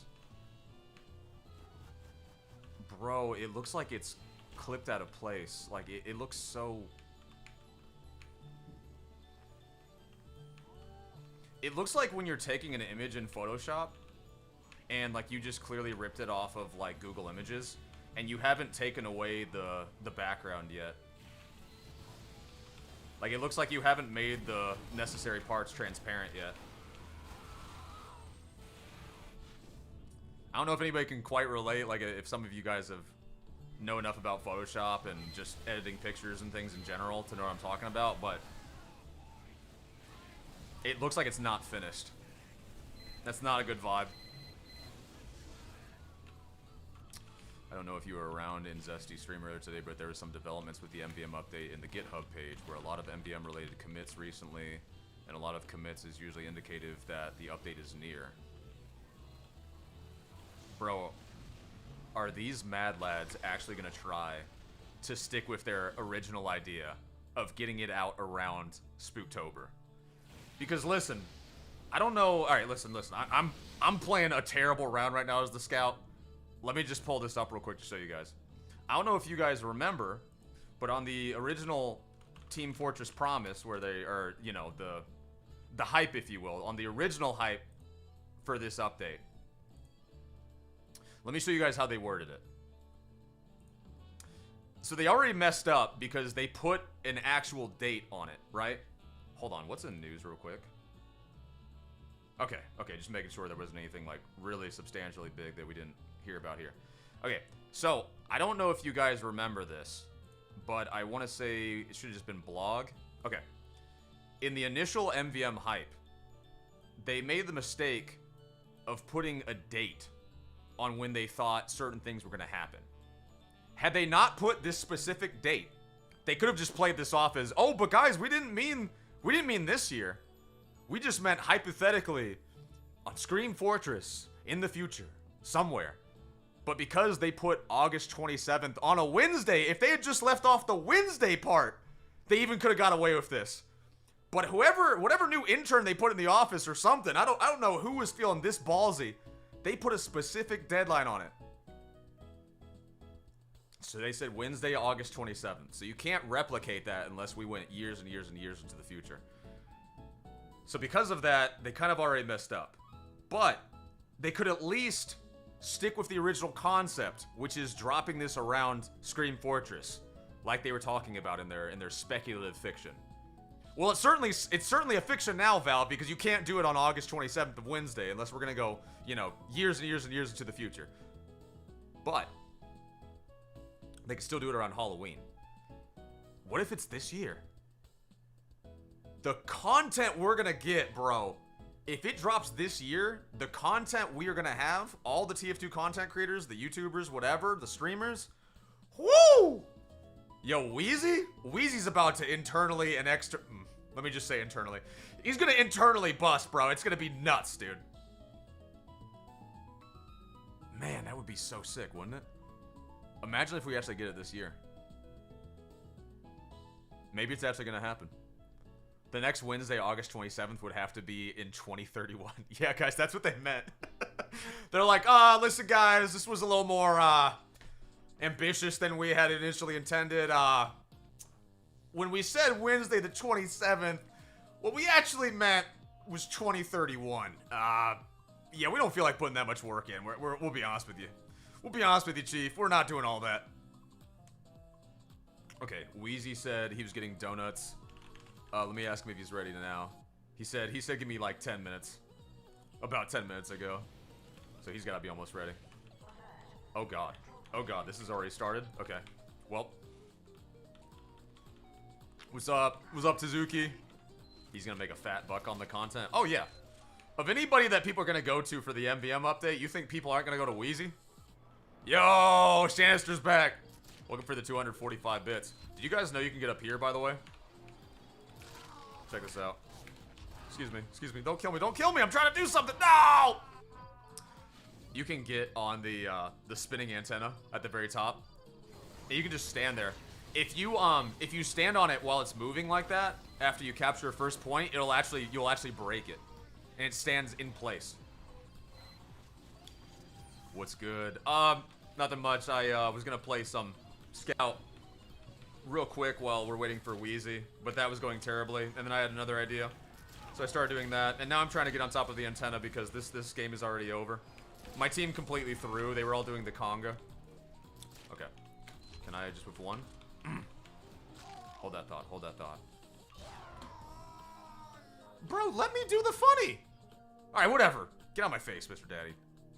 Exploded. Why do you like this map? This map is gorgeous. It's fun. It has a lot of different flank spots. It's unique. Super unique. And, I mean, honestly, I slept on it first. But the more I play it, the more I'm like, yeah, this is actually a really fun map. You have to learn it. I mean, that's the main thing. You have to learn this map. You have to learn the meta. I think if you don't, if you only give this like a one-time shot, you're gonna hate it because it is like a lot to learn at first. But yeah, it's fun. It's honestly fun. let's see. Christian Steel live. Alright, so they have a teleporter up here that is making it hard for me to just go around and do the funny here. Maybe... Oh my lord. And you said, why do I like this map, bro? This map is fun. Okay, hold on. I want to see... It's not moving now. Well, anyways. Bro, there's already somebody up here! Oh my god, hold on. Fuck. That's actually, like, hard to get up on, though.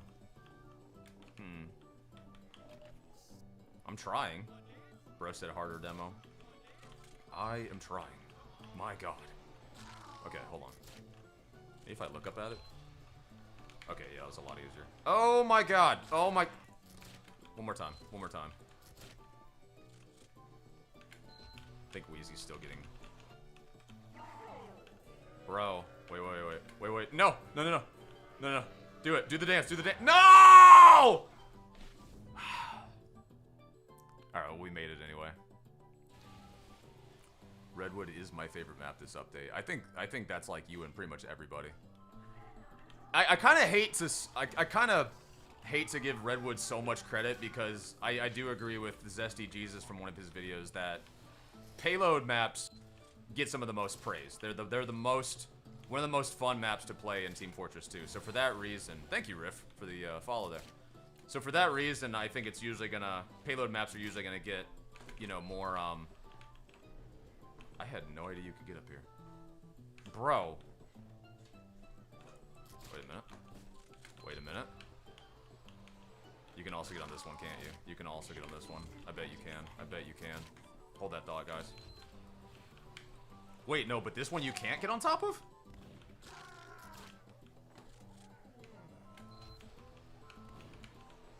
Okay, no, you definitely can. But yeah, for that reason, I think, you know, Redwood's probably going to be liked by most players over other maps anyways, just for being a payload. But the fact that it's so well done anyways, the theme is really fun, that it has the introduction of zip lines. I mean, for all those reasons, I think it's going to do well anyway, so. Okay. Get back.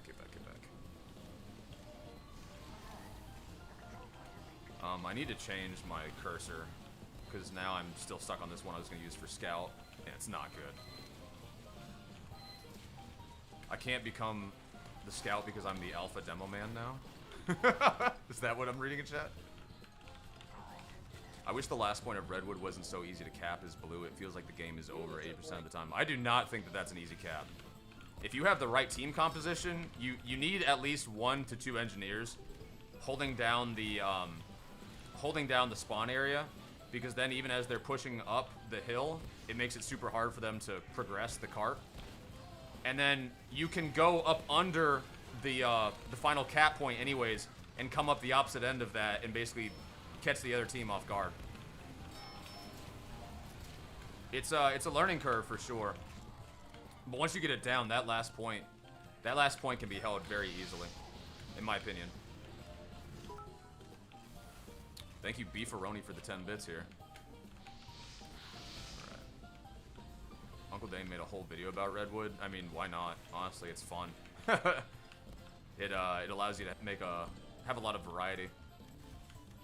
But also, Dane's been making more of those, like, you know, kind of live commentary style videos.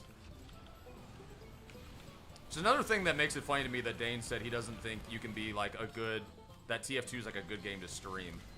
I'm like, bro, a lot of the videos you've been making nowadays where you're doing, like, this live commentary is literally just stuff you could do while you're streaming. It's like the same thing. You just talk about what you're seeing, what you're experiencing. Do you appreciate, you know, certain things? Do you not appreciate certain things? But even more so because you can put even more ideas into it. Oh my god. Back up. Oh, didn't mean to get that kill, but I'll take it. I was gonna say, if I'm anywhere near the top score, bro, this team is... Because I'm barely paying attention. But apparently we're pulling this back. Okay, I think WEEZY's back. I'm getting a lot of messages here. Let me see. Okay, WEEZY's here. Let's go ahead and get him into the chat. Let's go ahead and get ready for MVM here. Let's see. Alright, start voice call.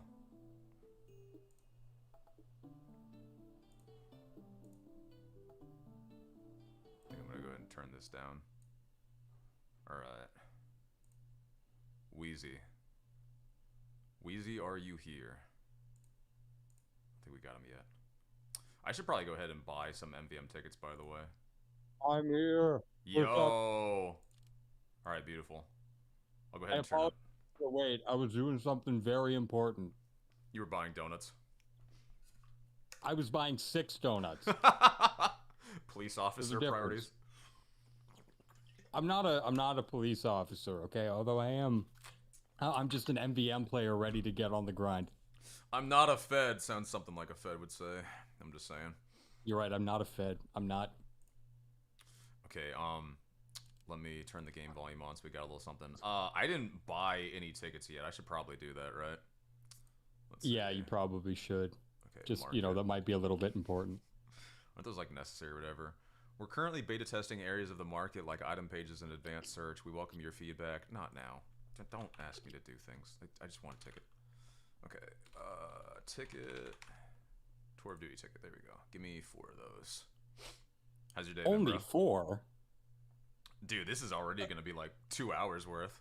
If we go through the whole, It'll be 3, probably. That's 3? Usually what it amounts to. But Okay. I'm down. Let's see, 10 for sale. Do you have a fresh tour, or are you midway through?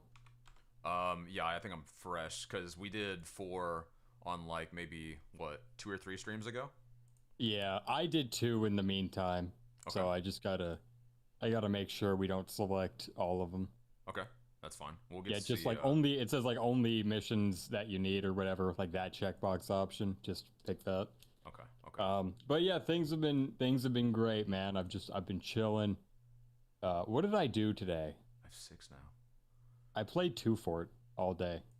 2 Fort all day? Yeah. That sounds like my personal hell, bro. That sounds like It's great. It's great. Okay, 2 Fort is the map where, like, a quarter of the time it's all I want to play. The other 3 quarters, do not fucking put me there ever, because I will like genuinely put a gun in my mouth and pull the trigger. It is like 2 Fort as a map is so dog shit, but I can't help but keep coming back. I just what's that concept? Because I'm blanking on the word. The concept between this life and the afterlife that some people believe you're stuck in before you reach the next life. What is that concept? Somebody in the chat. Somebody knows it. Yeah, somebody will get it. Purgatory. Like, purgatory, yes, to me, if I had to choose purgatory or being stuck on 2 Fort until it's time for me to be called up, like, I guess I would choose 2 Fort, but it would still be torture for me. I'd be like, oh my god, so you mean I'm just playing with no purpose for like hours? No, I actually enjoy playing the objective and throwing myself at it over and over and over again and dying. Oh my god. The main problem with 2 Fort is there's no health packs up front. Mm-hmm. And so that makes everybody die fast. But then no one wants to play medic because you just get instantly sniped.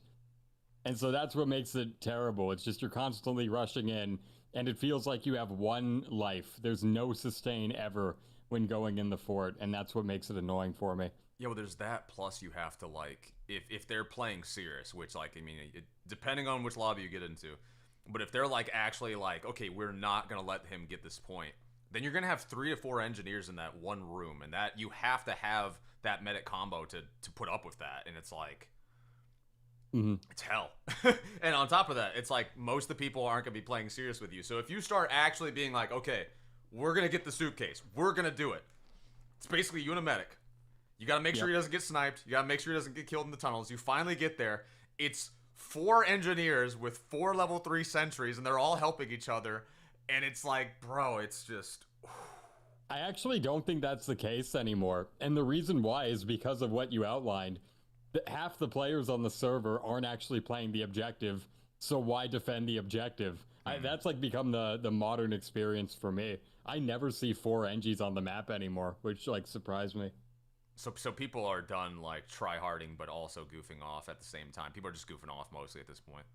Is that what you're Well, saying? if they are killing people, they're doing it in the fort. They don't even go for the objective. Yeah. So they might be tryharding, but they're tryharding their own personal kill streak and not the intelligence. It seems like a very common place too for snipers to practice on, because you always see them in Yep. those perches.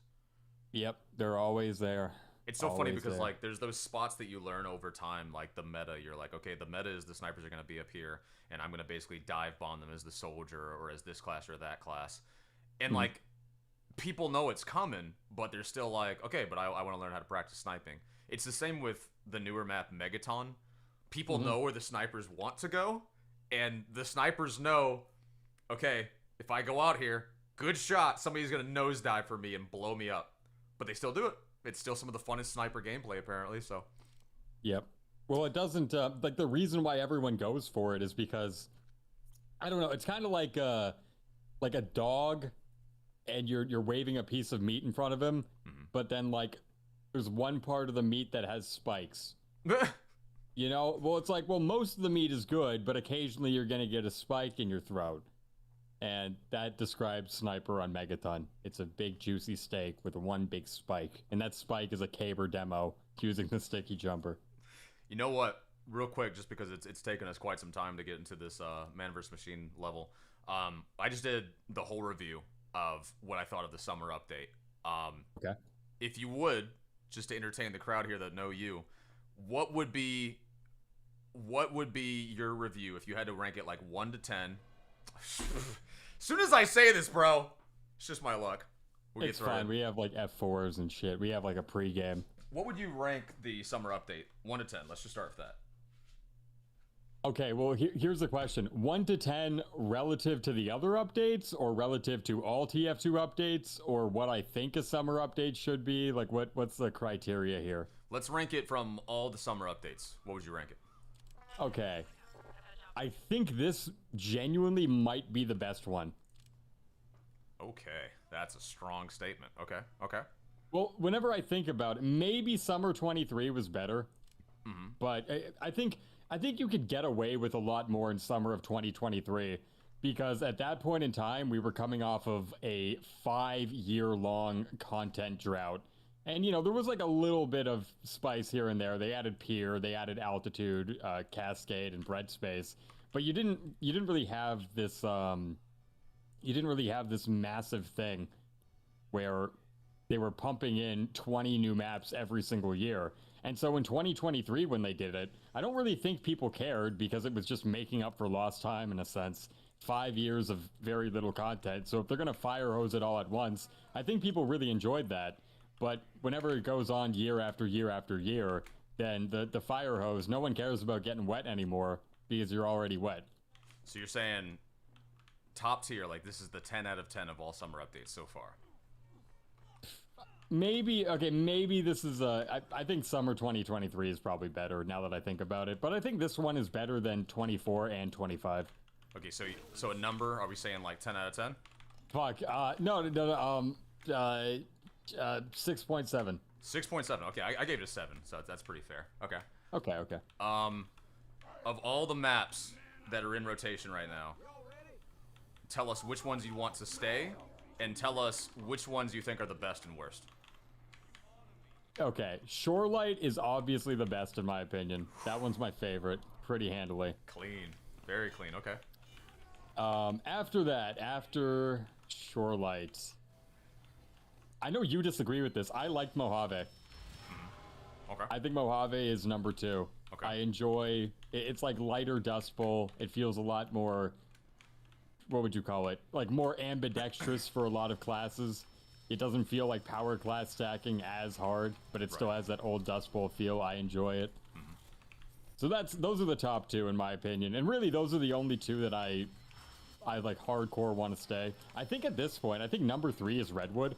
And if you told me that day 1, I would have laughed at you, because I did not enjoy that map day 1. I thought the gimmick was too gimmicky, and it is still kind of the case that the zip lines have janky collision, or sometimes, or not collision rather, but like you know, like it's kind of jittery, right? You've had those experiences, right? Maybe a few. I mean, I just like, I think it's kind of funny when you run into another player, to be honest with you.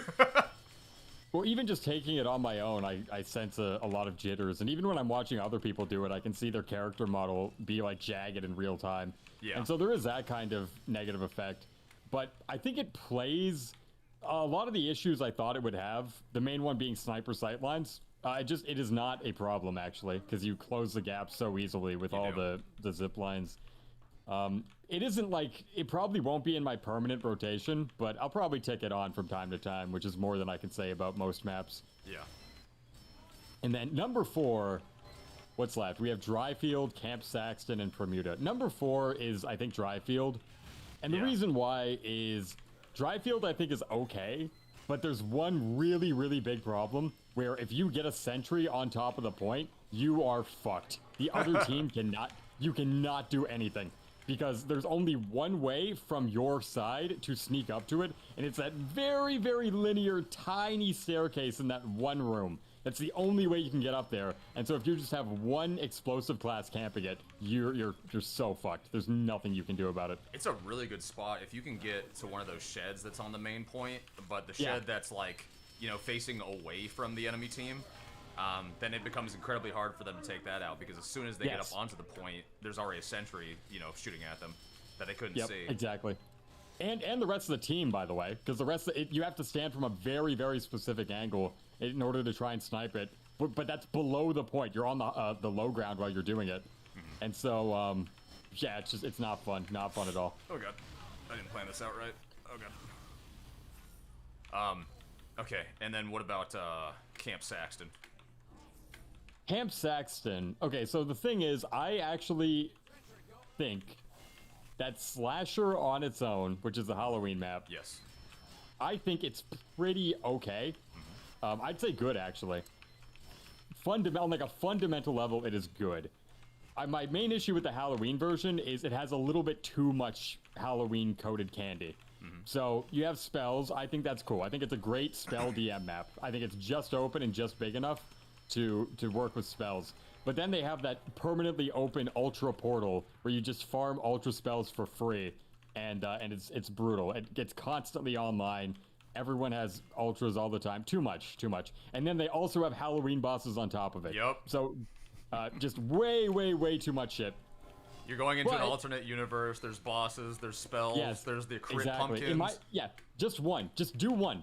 One thing works. Okay, like spells on its own, it's a good spell DM map. I think it's very good. It's very open, multiple layers. That's cool. But then they added shitloads of ultra spells and fucking Headless Horseman and Monoculus and fucking the Skeleton King and, you know, traditional pumpkin bombs and crockets. It's like, Jesus fucking Christ, there's too much fucking shit. So whenever Camp Saxton got added, I'm like, oh, cool. It's gonna be, it's gonna be like the base version of the map, and that's probably pretty good. And I was kind of wrong. I don't like it. It's so boring, dude. It's boring. Yep, it is way too boring. I didn't realize how much spells livened up the map genuinely, because all of these areas first of all, okay, the map is really big. It's a really, really big map, and a lot of it spreads players too thin. And in Slasher, that isn't really a problem because you go, oh, well, if I'm not fighting anything, I have a spell to collect, right? So there's a purpose. There's a purpose behind all the open space because you can chase after spells in the meantime. And you can also go into the portals. Yeah, that too. And so, but I thought that Camp Saxton would be an okay DM map, but it's really boring and it spreads players too thin. And also it runs like shit. I'm not sure if you've noticed this, but there are FPS issues on that map for sure. I can easily tell. I almost like refuse to play it. So it's like, I haven't experienced it just cause it's to me, Slasher was a good map for its intended purpose. For its Halloween, it's almost as most Halloween as you can get. It's literally referencing the Halloween movie, okay? And it's like, it's on that camp, and it's like got like a really cool background. It's got like the spells, the bosses, the portals into the alternate universe. It's all cool. And so like, for Halloween, that's great. Why they just decided like, yeah, let's just make that summer too, because that map's so fun, right? It's like, no. That map with all of that and its intended purpose is a cool theme. I won't even necessarily give it fun because of all the things you say. It's like something that's maybe fun to experience once or twice, and then you're like, okay, that's way too much going on, right? Yeah. But then you take all of that away from it, and it's just literally like, I feel like I'm at a Boy Scouts camp for no reason other than we just needed a filler map for the summer update. and it's like, Yeah. it's wide, it's not fun, doesn't have a lot going on, it feels like it's missing something. And, yeah. Okay, wait. And then last one, because I think you missed it. Bermuda. I think Bermuda, it might, I know you like it, okay? I know you like it. No, don't base it off what I say. I want to hear yours. Okay, I don't think, I played it last night with you and I had fun. Yeah. My initial impressions were this is like the worst map in the game ever. Same. It was up there. I did not enjoy it. Yeah. And by the way, I still don't like the lighting. I don't like the lighting at all, where like sometimes your team will look light green or yellow. It is that fucking crazy. Yeah. So not a fan of that. But outside of that, you know, I feel like if it was touched up a little bit, I probably would enjoy it more, but I think the texture work is really shoddy. The lighting is very shoddy. And the layout is okay, but I really don't enjoy the visuals. I think there's a lot of gameplay readability issues. And so for that reason, I don't think I'll go back to it. Somebody said, just going back to one of your earlier points, somebody said that they think Saxton Camp was really good as a versus Saxton Hale map, which that part I can agree with. I think that would be an amazing Saxton Hale map because it's super wide open, right? Yeah, it could work. But you know, as a regular map, it's so boring, dude. I'm not gonna lie. I agree with you on that point. Hold that thought for 1 second. I gotta get my sentry back up here. Okay, so if all six maps have to make it into the game. No, let me rephrase that. If 5 of the 6 maps have to get into the game, what's the one map you're choosing that, please no, do not get into the game? I think I'd go Bermuda. No way. I think, no, because Camp Saxton's boring, but I think if I showed a new player Bermuda, they would be genuinely, like, confused because of how difficult how problematic the readability issues are on that map. Okay, my counter argument to that would be Hadal, Steel. No, oh wait, I would get a fucking, I would remove Hadal easily. I'd get that one out too. Same here, but I'm just saying, like, since those examples already exist, we already have the case for, like, listen, we've got a map that's kind of confusing at first, but you played a few times, you'll get it. You're still choosing Camp Saxton? Yeah. Oh my lord, no way. Yeah, well, the reason why is because, okay, so you can learn Steel, you can learn Hadal, you can learn all these different maps, right? You can learn them, and then when you learn them, all the navigation issues are gone. Yeah. You don't learn away you fucking, under certain lightings, the red team becomes yellow because of how bright the fucking sun is. Like, you cannot learn that away. That is there forever. Yo, and listen. you can deal with it better, and, you know, fair enough, I guess. No, but listen, the patch is coming, bro. Don't worry. The patch will be there. It's coming. No, okay, okay. Hey, by the way, that map was made in the same TF mapping contest that Nightfall and Harp were a part of. Really? Yes, from, I think, 2009. Wow. Yeah, that's insane. So it's a 20-year-old map. Oh, so I'm not going to go too hard on it for, like, the shoddy texture work, because it was very clearly made fucking 20 years ago. Not updated that much. It should have won over, Harp, in my opinion, bro. Harp no, is one of my least favorite maps. I think Harp has problems, but I think Harp looks cool. Harp is like, I guess Harp is to me what Bermuda is to you. Harp is capture the flag, attack, defend, and it looks like a Halo map. So it's just, I like it. I think it's cool. I think it's cool. I like the interior. Well, yeah, we can agree to disagree on that one. Here's another one we might agree to disagree on. What's your favorite map? You have to choose only one to stay in the map rotation. Oh, Shorelight. That's like an easy winner in my opinion. Okay. Over Redwood? Yes. Okay. Okay. Because I can conceptualize, like, I feel like the way I rank maps in my head is, let's say I queue for every map in the game for the rest of my life. Right. Which one would I, like, tab out and be like, oh, fuck, I don't want to play this? What one would I do that with the least? Yeah. And then I just rank them, like, bottom up. And so I can see myself queuing into Bermuda and being like, oh, fuck. No, I don't want to play this. I can see myself queuing into Redwood, and maybe, like, half the time I'm like, this is a bit eccentric. I don't feel like it right now. Right. I feel like for Shorelight, the vast majority of the time, I would stay. And so that's why I think it's the best. Yeah, you are signing up for a particular vibe with Redwood. I get what you're saying. Like, this is, I'm going to the zipline map. You know, that's essentially what you're getting into. So I can understand that. Okay. Yeah. As far as the cosmetics, are there any that you absolutely hate that you can think of versus any that you absolutely like are like, whoa, so glad this made it? Okay. I have a controversial one, okay? Let's hear it. The medic hat.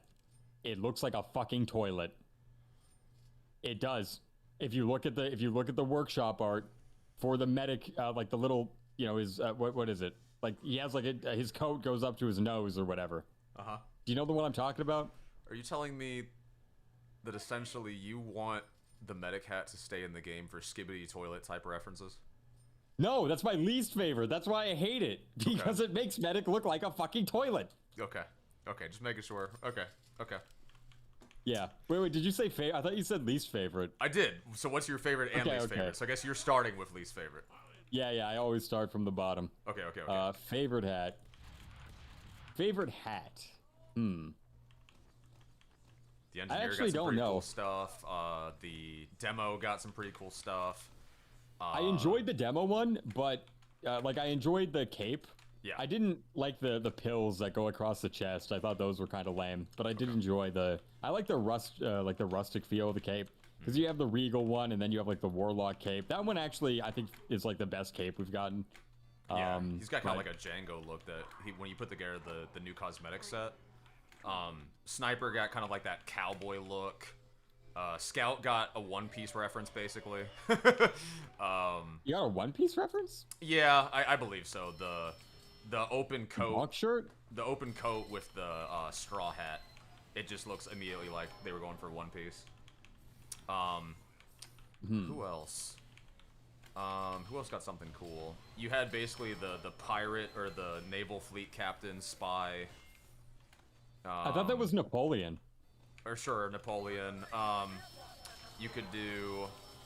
Who else was there that got something themed? The soldier had a really good loadout piece. I thought what did I don't remember liking it that much. I don't know, man. I remember looking at all these cosmetics and being like, most of them are just, they kind of feel like lesser versions of things that are already in the game. Yes. Besides the engineer set, I thought that one was, I didn't like it as much, but it was like at least unique, you know? Like I looked at it and I'm like, oh, that hasn't been done before. You know, like for example, the Napoleon set for Spy, like we had the Napoleon complex added in the game over a decade ago. Like the somebody wanted to mention in the chat the Left 4 Dead coach for heavy. Oh yeah. I didn't I still haven't played Left 4 Dead because I want to save it for a video where like, you know, the TF2 PvE guy plays Valve's game known for like PvE gameplay, you know. Yeah. So one day I'll get to it. I mean, as somebody that's played Left 4 Dead, it's a very meh reference, and it's very late. Like, had this been, like, you know, a decade ago, oh my god, a Left 4 Dead reference in their other game, that would have been kind of cool, but now it's just like, dude, what? Y'all were seriously just looking for filler, weren't y'all? Filler cosmetics, basically. Uh-oh. Yeah, I did enjoy one of the war paints, though. Holy fuck, Jesus, that Sentry Buster blinded me to hell and back. Oh, same here. Yeah. Yeah, I enjoyed the war paints, but I've always never given a shit about war paints. Same. I'm not somebody that like really goes out of my way unless it's like one of the most top tier ones. I have never intentionally unboxed a war paint case. I've never done it. I've done it once or twice, especially for different taunts, and then I've done it more so because of Legerbs. Legerbs likes to have me open war paint cases from time to time. Legerbs, I mean, listen, if I get free keys to open war paint cases, I'll do it. But I've literally never done it in my life because I can't be bothered. The moment they added, it wasn't even war paints. This is how petty I was. Yeah. The moment they added weapon grades, I stopped, or like hat grades, I stopped unboxing. Damn. Yeah, I'm like, nope. Like, why is my hat blue? Why is the text blue? It needs to be unique, or else it isn't a real hat. Like that's how I used to be. I've got somebody in the chat saying hello, Vost. Hot take: I think shot cosmetics should stop being added or only add a handful, like 3 of 5. There's so much crap. I think that, but maps. I don't think we need to do it with cosmetics because I think it's more fun that people can continue making their unique looks, and I think over time you're gonna get bored of seeing some of the same looks for so long. So I'm totally fine with cosmetic variety. And also, that's going to keep Valve, you know, ever expanding their wallet, so that's a lot of their incentive to keep that going. But maps, there is a certain point that we're at now where like the maps is just feeling like overwhelming. If it's already overwhelming for players that actually play this game actively, like me, imagine somebody that just downloaded the game like last week. It's like, oh yeah, we got like crazy. 250 maps. Like, good luck. You know? Yeah, it's unbelievable how if you are a new player, this is just like, how long is it going to take for you to figure out what maps that you gel with and what ones you don't? It's gonna take so fucking long. I can't imagine. I genuinely can't imagine being a new player. And when you're a new player, you're selecting all the maps and all the game modes most likely. You know, you're not curating your selection, right? Just the fact that like Upward and Bread Space, you have like the same chance of getting into it basically. Not entirely, but it's like way closer than it has any right to be. Because they just keep bloating the game with so many maps. And they've lost all of their unique factor and all their like remember when getting a new map was hype? Yes. Like it was so cool. It's like, holy shit, we got a new map, yo, fucking dude, that's awesome. And then now it's just like, oh, another map. Great. Awesome. Jungle Inferno update. That feeling when we got 6 maps at once back then, it was like, yo, bro, I gotta see all these. And now it's like, oh god, I don't know if I got the time of day if I want to spend 3 hours learning all these new maps. Well, even 6 maps was like, that was Jungle Inferno. Even that was on the higher end, because if you go back to Tough Break was 4 maps. Invasion was 4 maps. It was only a couple Gunmetal was 4 maps. End of the line was nothing. You know, very famously. What else? And then Love and War was no maps. And then before then there was what else was there? There was Snakewater in the 2 Cities update. 1 map. And then before then there was Process and Stand-In in summer 2013. Those were 2 maps. And then before then there was Doomsday in Pyromania. 1 map. Then you had Kong King, which was in the Sleeping Dogs promo pack. 1 map. You know, and then all the other ones like Uber update, Barn Blitz, 1 map. Right? So that's what it used to be. The reason why you were only getting 1 or 2 or 3 or 4 maps is because that was enough to hold the update on its own. And now it's just like we're gonna have 4. It feels desperate to me, genuinely. Like, please enjoy these games for more than 3 fucking days. We'll give you all the maps. Just fucking play it longer. Please do it. And it just doesn't happen. All the maps die afterwards because everyone, like, okay, here, I don't mean to like take up too much airtime here, okay? You're good. Here's the big thing. Whenever you play TF2 for a long time and you get to learn the maps that you like, when you want to try something different, you're inherently competing with all of the maps that you already enjoy. Right. So if I have an hour to burn on TF2 and you want me to play a map that I've never tried before, I'm not going to take that deal every single time, because I can definitely get a good experience on Upward. I can definitely get a good experience on Badwater, or I can maybe get a good experience on the new map that's been added into the update. And so do I want to gamble my time on noticing whether or not this update is actually good or not? That's always going to be a weird thing. But occasionally you'll do it, right? Like when Pier came out, everybody played Pier. Why? Because it was 1 new map. It was 1 fucking new map, and so everybody played it.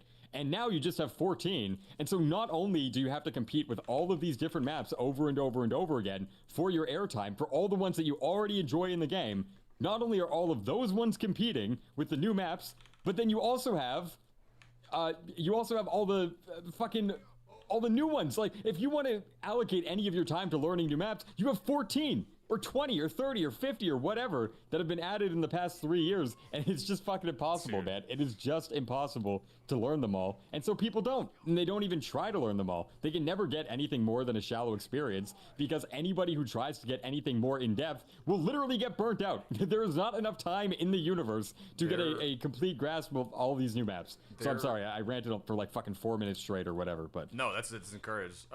No, but like, I mean, it's going off of that rant. I mean, like, me and Zesty talked about this.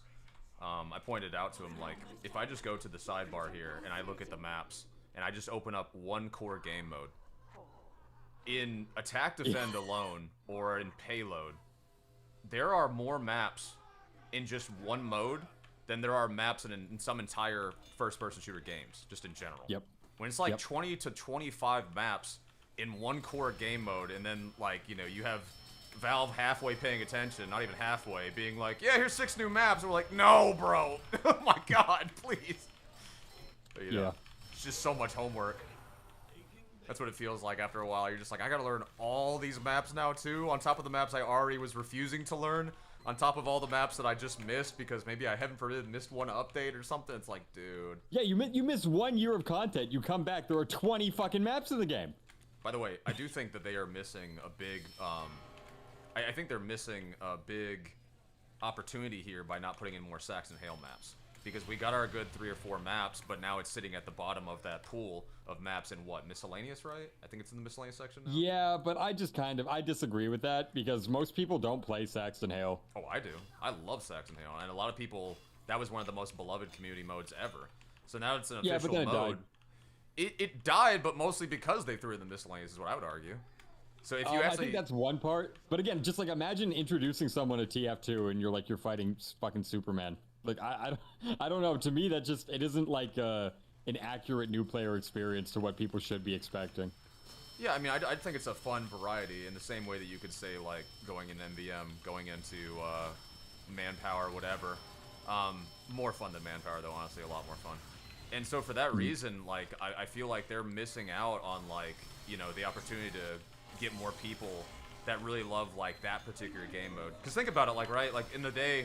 Back in the day when MVM was more popular, there were people that just stuck around to play that, right? I think there have been people that have a lot, a big crowd of people that like really only like Saxon Hale above other modes, and so they're missing out on that niche group as well inside of an already niche game.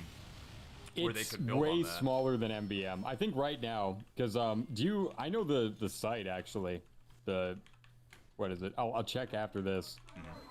But you can see every single game mode and how many players they have. MVM usually has around 1,000. I can check right now, actually. Let me load it up. So if I go to statistics and man versus machine. Yeah, so there are 658 people playing man versus machine right now. In versus Saxon Hale, there are 110. Right. So...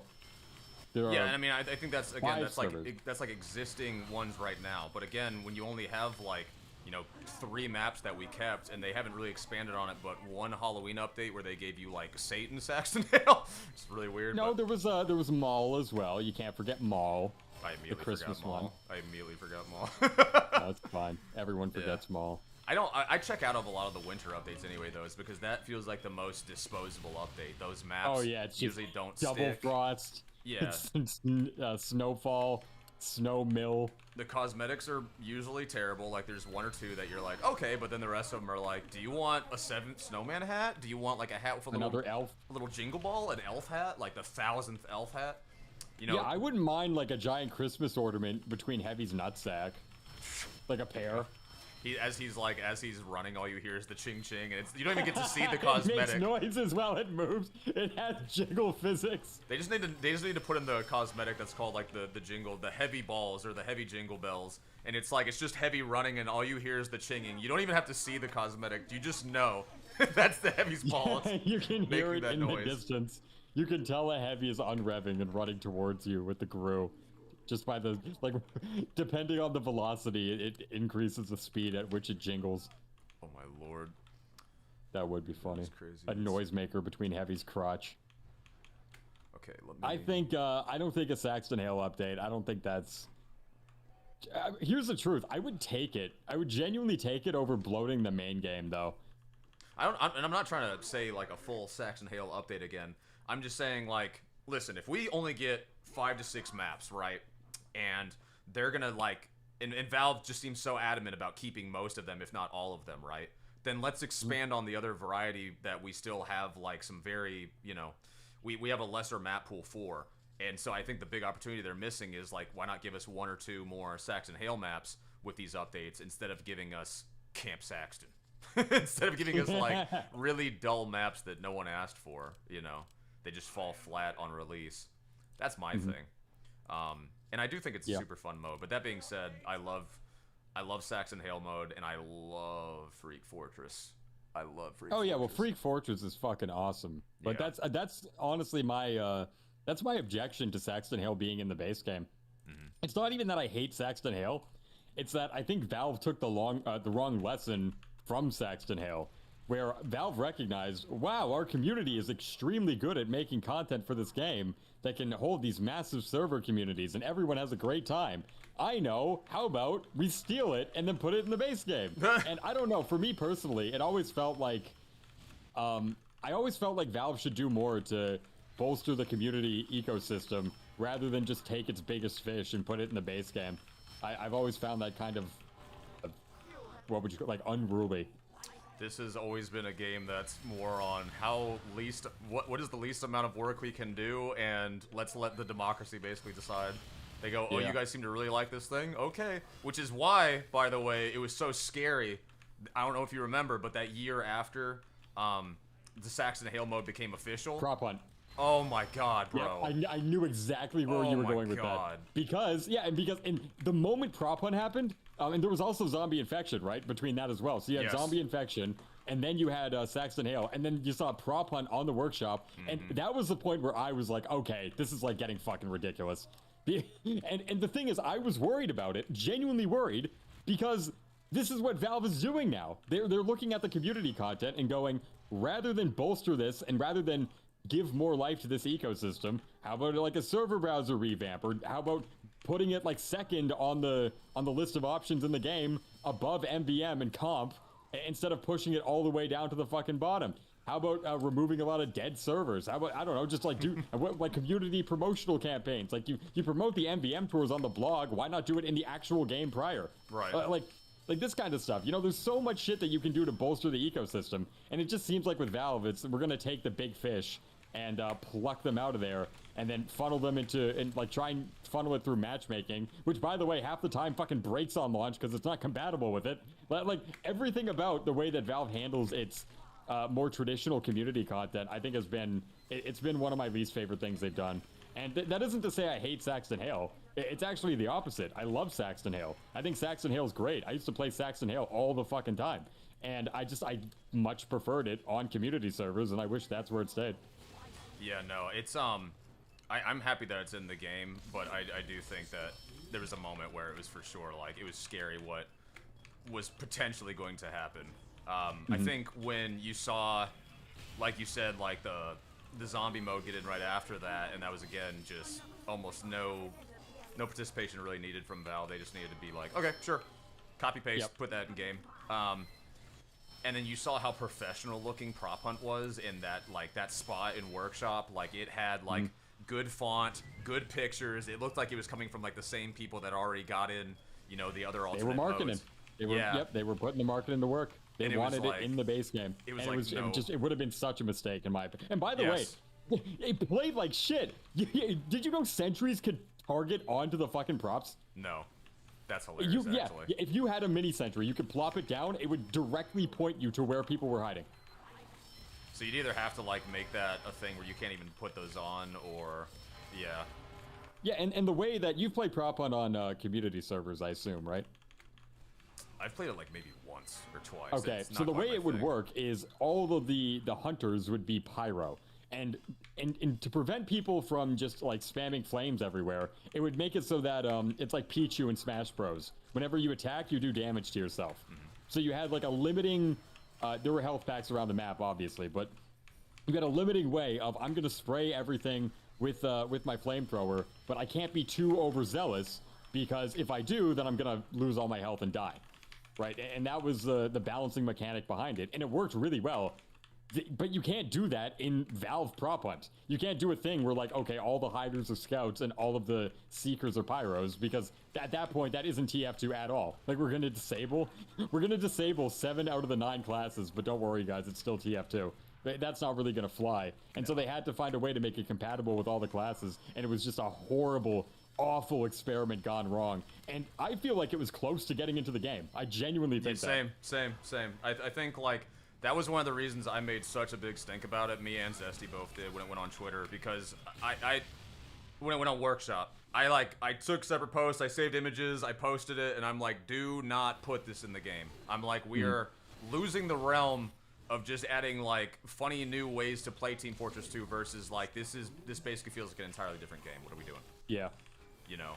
Yeah, at least with, like, Saxon Hail, at least you can, like, shoot your weapon. You know, like that thing that you do in an FPS game, you can like shoot your weapon Right. at a boss, right? You know, it's not Team Fortress Team Fortress 2 anymore. Not that much. You're not really like there's no team, or there is a team, but it's like what would you call it? It's like yeah, it's a raid boss essentially, is what it is. And you know, I would go too far and say that, or I'd go farther than you rather, and say that I don't think that should be in the game either. And I think it plays better on community. And also, I think the community ecosystem is it's better attuned to deal with the issues that certain maps might you know, all the negative externalities that could happen within the game mode as a result of mapping or balance or new changes happening or wanting to make some adjustments or whatever. Maybe they do they add man power-ups in the future, like who fucking knows, right? Like I feel like the community system was always better at dealing with those changes, whereas I don't trust Valve nearly as much as the people who want to keep their server communities happy, healthy, and thriving. And so I don't think the incentive there is as strong for the company. I did see that they finally did pay a little bit more to. Well, I heard this. I haven't verified it myself, but I heard that they did. I heard that they did actually change the eviction notice for the heavy, not draining your health, particularly in Saxon Hail mode now, so that those can be more fun. So maybe they are giving like little updates to it to incentivize it. But again, like I think the best way for them to push that, and then we can see who's right or wrong about like whether this would be like a good incentive for them to do or not, is just put in like 1 or 2 more Saxon Hail maps on one of these updates and see how it does.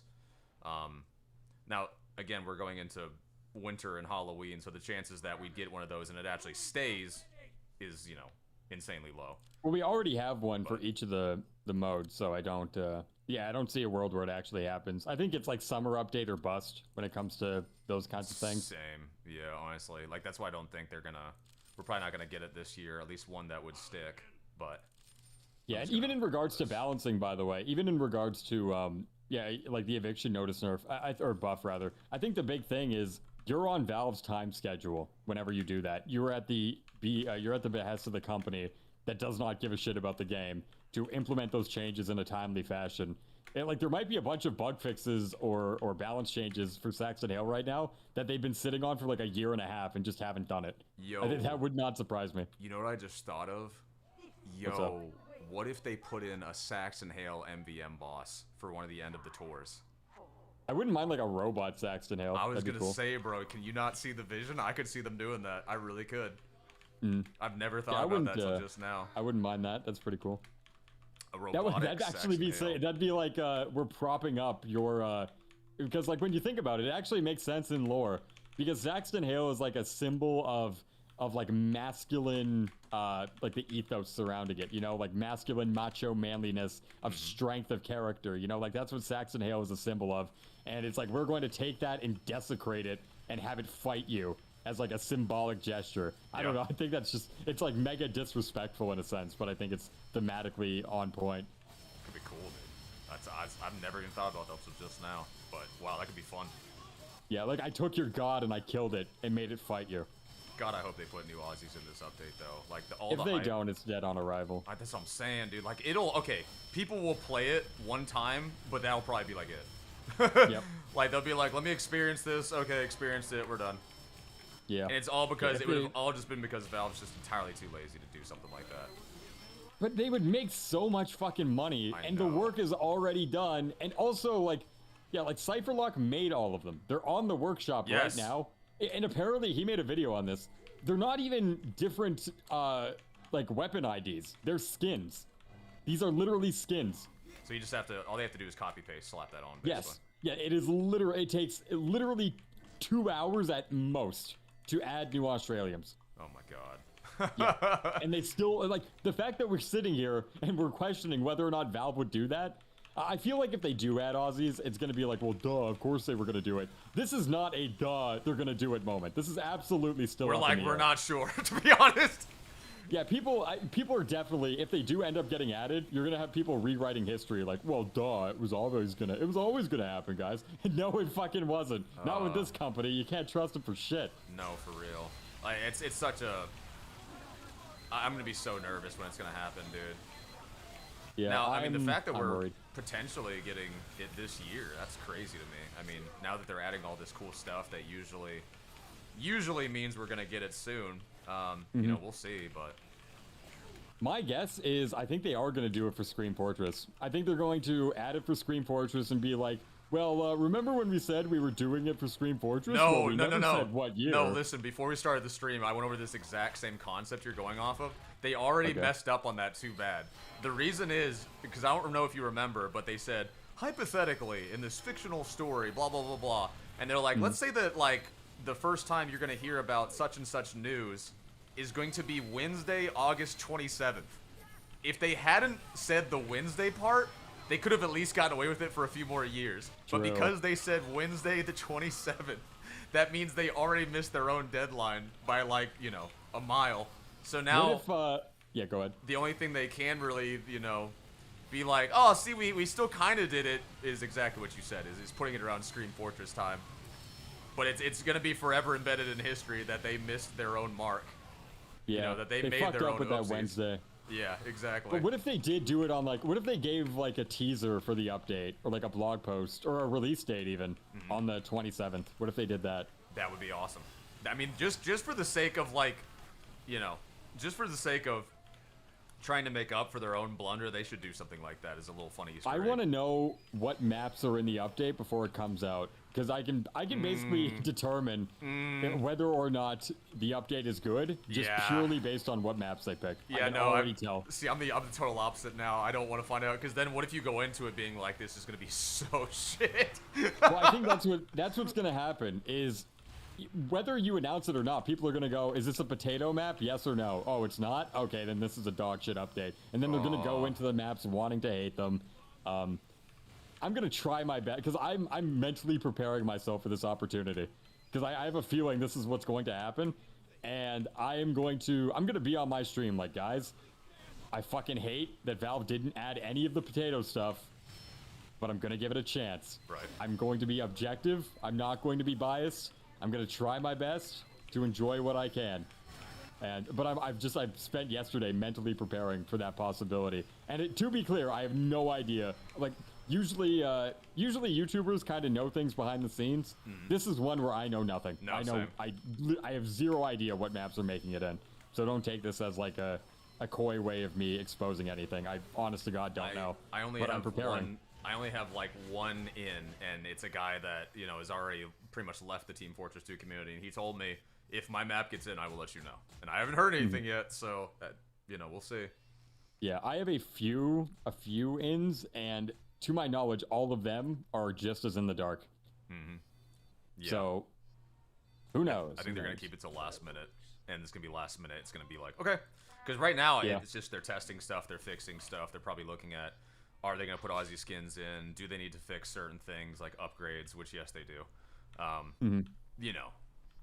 Yo, I came late. Would you mind if I join on the next one, fam? Yeah, you can get in there. Lagerb's the guy that loves to gamble and give us all the unboxings. He wants to. Oh shit! He wants to gamble with us. Yeah, we'll get Gerby in here. Yeah. All right, let me leave this one. I think I've got him on my list. Get in here, my boy. Also, what's up, Bapple? I've been reading in between listening to both of us rant, so I'm sorry if you guys feel neglected here. To be fair, the deadline was for submitting the maps.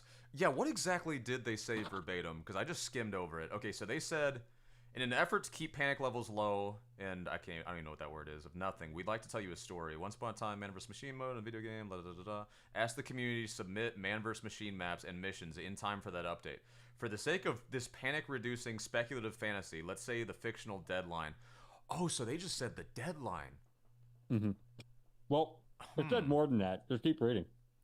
Yeah, or a chilling glimpse into the future that could arrive. Oh, yeah, no, but then they messed up because then they mentioned it again. They said, is this a tale, a simple fight of gripping, well-written fantasy, or is it a chilling glimpse into the future that could arrive as soon as, again, Wednesday? Valve is so good at leaving just a little bit of like, well, we could have meant that, or we could have not meant that. Again, with the Heavy and the Pyro update, it was like, one of them might be getting a major update, maybe both, but maybe not. And then they've dialed it back immediately by being like, only one's getting a major update. And it's like, bro, you said... So they're doing the same thing again here. They're being like, August 28th on a Wednesday. It could come as easy as early as Wednesday, August 27th, and then they're like, "Nah, it's not gonna happen." Mm-hmm. That's so. Oh my god, they're so irritating. Yeah, it is annoying. It's so fucking like, why would I don't know why they would Okay, I don't know why they'd commit to this. Genuinely, like you can just keep people in the dark. You know, you don't have to do anything. That one was immediate.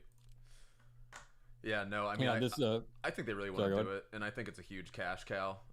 So why wouldn't you? I mean, of any update that they could do, honestly, right now, even if Valve planned a major update, the only thing you can think of that would go this hard is an MVM update. But the only thing close to that, you can't just do a major update, drop a few weapons, whatever. That would bring people back. But if Valve's not willing to do all that work, then again, the MVM update is the easiest way for them to do that. It's going to be almost on par with if they actually announced a heavy update, you know. But again, that's how much work does Valve actually want to do as they're working on, you know, like Deadlock and other things like that? The answer is minimal.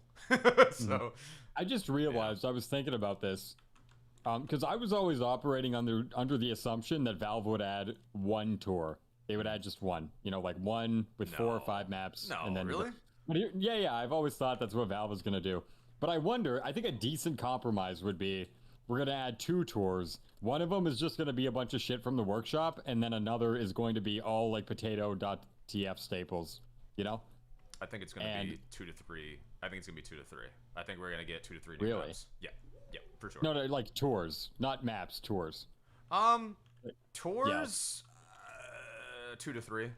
Maps 2 to 3. Really? Yeah. That's actually like 2 to 3 per?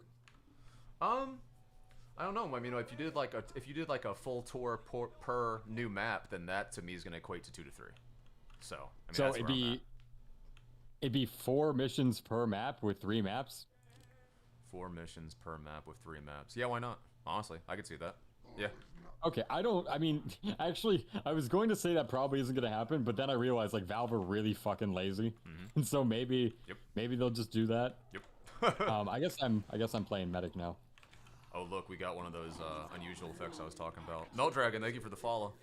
It's the underwater pyro. See, this to me just doesn't make sense. It does look kind of cool, but I already know the one. Is that like the new effect that was added? Yeah, with, the like, underwater top and bottom? one. Yeah, that's the one. I hate this. This is like my least favorite. Remember when I said I think like unusual taunt effects should just like all of them suck except for like 3? So many of them do. Yeah. I think it is the domain of TF2 that has had the most misses in recent memory.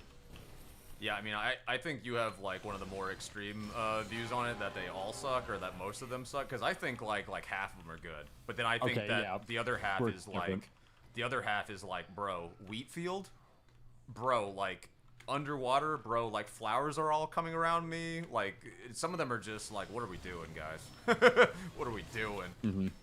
But yeah, I think a few of them, if I had to guess, like how many unusual taunt effects are there, I think I'd guess like 400 at this point. Probably a bit much, maybe 300. But if I had to guess, maybe I like 15 of them. Yeah. Or to 300, that'd be my guess. There was a couple that like stand out to me that I'm like, if I got that effect, I would really love it. Like Holy Grail was of course going to be one. Yeah, that one's great. The Shining Silhouette that I've got for my heavy, the new Spotlight one, that one's good. There was another one where I remember it made like basically 3 of you, and one would be like one color and one would be the other. That was kind of cool when you do certain taunts, like say the conga. And then ones that have flames around you, ones that make like your character look like they're going Super Saiyan. Like those are like really cool effects. Like there's a couple of those that if you unbox those, you're like, holy shit, are these cool? And they deservedly, you know, stand where they do in the Steam market. They go for like hundreds of dollars, right? But yeah, there's most, if not like half of them at this point now, tend to fall into the category of what are we doing? Even the one that I mentioned to you before, I remember off stream, where it's like the one where you're like in chains. That seems cool conceptually, and then you see it and it looks like a hot mess while you're taunting. Awful. Just BDSM shit. I won't even go into BDSM. It reminds me of like it's trying to remind you of like the Ghost of Christmas Past, like Scrooge or something like that. Like the ghost that's chained down to the floor, and it's just like, okay, but this doesn't quite work. You know? Mm-hmm. Yeah, a lot of it is just like PNGs on the floor. It's oh my god, I hate it. Bro. It's my least favorite part of the game. Bro, speaking of which, bro, I was talking about like, you know, some of the cosmetics that I think look bad, some of the unusuals that I think look bad from this update, bro. The Northern Lights, Aurora Borealis type ones, like there's 3 different versions of them. I saw one finally in game on this stream. Bro, it looks like when you ripped an image from Google and it's clearly something you're going to like erase the background out of. It looks like they forgot to rip the background out. Like it looks like a square piece with the background still intact just over your character's head. It looks bad, dude. Just looks bad. Yeah. If you haven't seen it in game, just wait till you do. It doesn't look finished. It looks rough. I think I probably have, but it's just they all blend together after a certain point. Yes, because they all look like they're copying off Nebula. In my opinion, What? We missed 75 to fuck you, Gerbs. Fucking the Gerbs. Curbs, I'm sorry, bro. Listen, I don't make the rules. Vote kick. No, just playing. We have to kick him. There's no alternative here. There's no getting past it. Let me do. He has to go. Reload speed and ammo capacity. 'Cause why not? He said, "Bro, I got crapped on." It happens. I don't need monies. Oh, Bapple's just like about to sell off their MVM tickets in the chat here. Bapple, you never use them. Holy Grail is the #1 unusual. I wouldn't go that far. I think it's a really good one though. Like pretty much all the, I'll go into my loadouts real quick. Like pretty much all the taunts that I have on heavy are some of my favorite ones. What effect was this one? Burning Sensation that you can't see is the one that's like, it's like yellow flames go around your character. It makes them look like they're going Super Saiyan. I think that's goated. Showtime Spotlights. Showstopper on the right ones. Bro, somebody gave this to me. Showstopper's great. Somebody gave this to me with the cheer effect, so it looks like, literally, it looks like the Leonardo DiCaprio meme of like him holding up a glass and like fireworks are all around you. Love that. Oh, dude. That is great. I've hated the 72 effect on like every single cosmetic I've seen it on, except for the conga, because then I kind of think it makes sense. You get the disco ball while you're dancing, and then so it's just a cool little add-on to get the whole group involved with. And though, like the one spy disco dance taunt. Yeah, that one too. It works there, but for the most part, it's not that great. Yeah. So I mean, there are some that I think are great, and sometimes if you're going for a certain theme, then maybe you can get one of those unusuals, but for the most part, I think some of them are just they're missing the point. No, I agree. Like the one, what's the one you have that has like the yellow flames? The Burning Sensation. Gotcha. Okay, because we both have yellowish team or yellowish loadouts, and for me, I was like trying to find an unusual taunt effect that would work with it. I landed on Static Shock, which is basically like yours is burning, this one's like electric. You know, I've had Static Shock before. It's a cool effect. Yeah, it's alright. That's like one of the few I enjoy, but I'll have to look at Burning Sensation. Is Burning Sensation cheap? I'm gonna say it is not one of the cheaper effects. But also, I bought mine with the Unleashed Rage, so that's all class. So it ended up being like $100. Jeez. Yeah. Okay. But I just really wanted it because it was my favorite, and I'm like, it's all class. I'm like, sure, why not? I really wanted something for the heavy that makes him look like he's super pissed off, and like I was looking at it, and like the rest of the effects just didn't quite give, what I was going for. So I saw that. Yeah, you have like a flower effect below your feet. Oh man, he's really mad. He stepped on the dandelion today. Ah, little flowers, little dolphins come out, little unicorns from Pyroland. Like, bro, no. Oh, that's my least favorite one. Don't get me started on that one fucking. I know because Great Blue has it, and I was recording a video with Great Blue, and I threatened to fucking take him out of the video because of how bad his unusual taunt effect was. Oh my god. I'm backing up. Oh, that might be her. Yeah. Man. Yeah. Oh my god. That was the Pyro's fault. That was the Pyro's. He's fucking monkey Pyro. Oh, listen, Mari got banned. Look, they're coming back tonight, boys. Oh my god. Did any of you guys in the chat, did y'all keep up with the new lore about the Mari, Dari, Taco Bot former group? None of them know the Dari lore. That's what everyone's getting wrong about this. Everyone thinks that the Mari bot The Maribot scandal is what it is. It is not. It is the Daribot scandal, but no one knows what Dari is. So that's going to be the next video. Wait, hold on. We have a specific question. Question for WEEZY and Joey. Should all classes get a money magnet upgrade with the scouts being much better in terms of scaling? Nah, I don't think so. I would say Spy should get a shittier one. You know, like, I think Spy should get a money magnet. I don't think it should be as good as Scouts, but I think he should have one. The rest of them, no.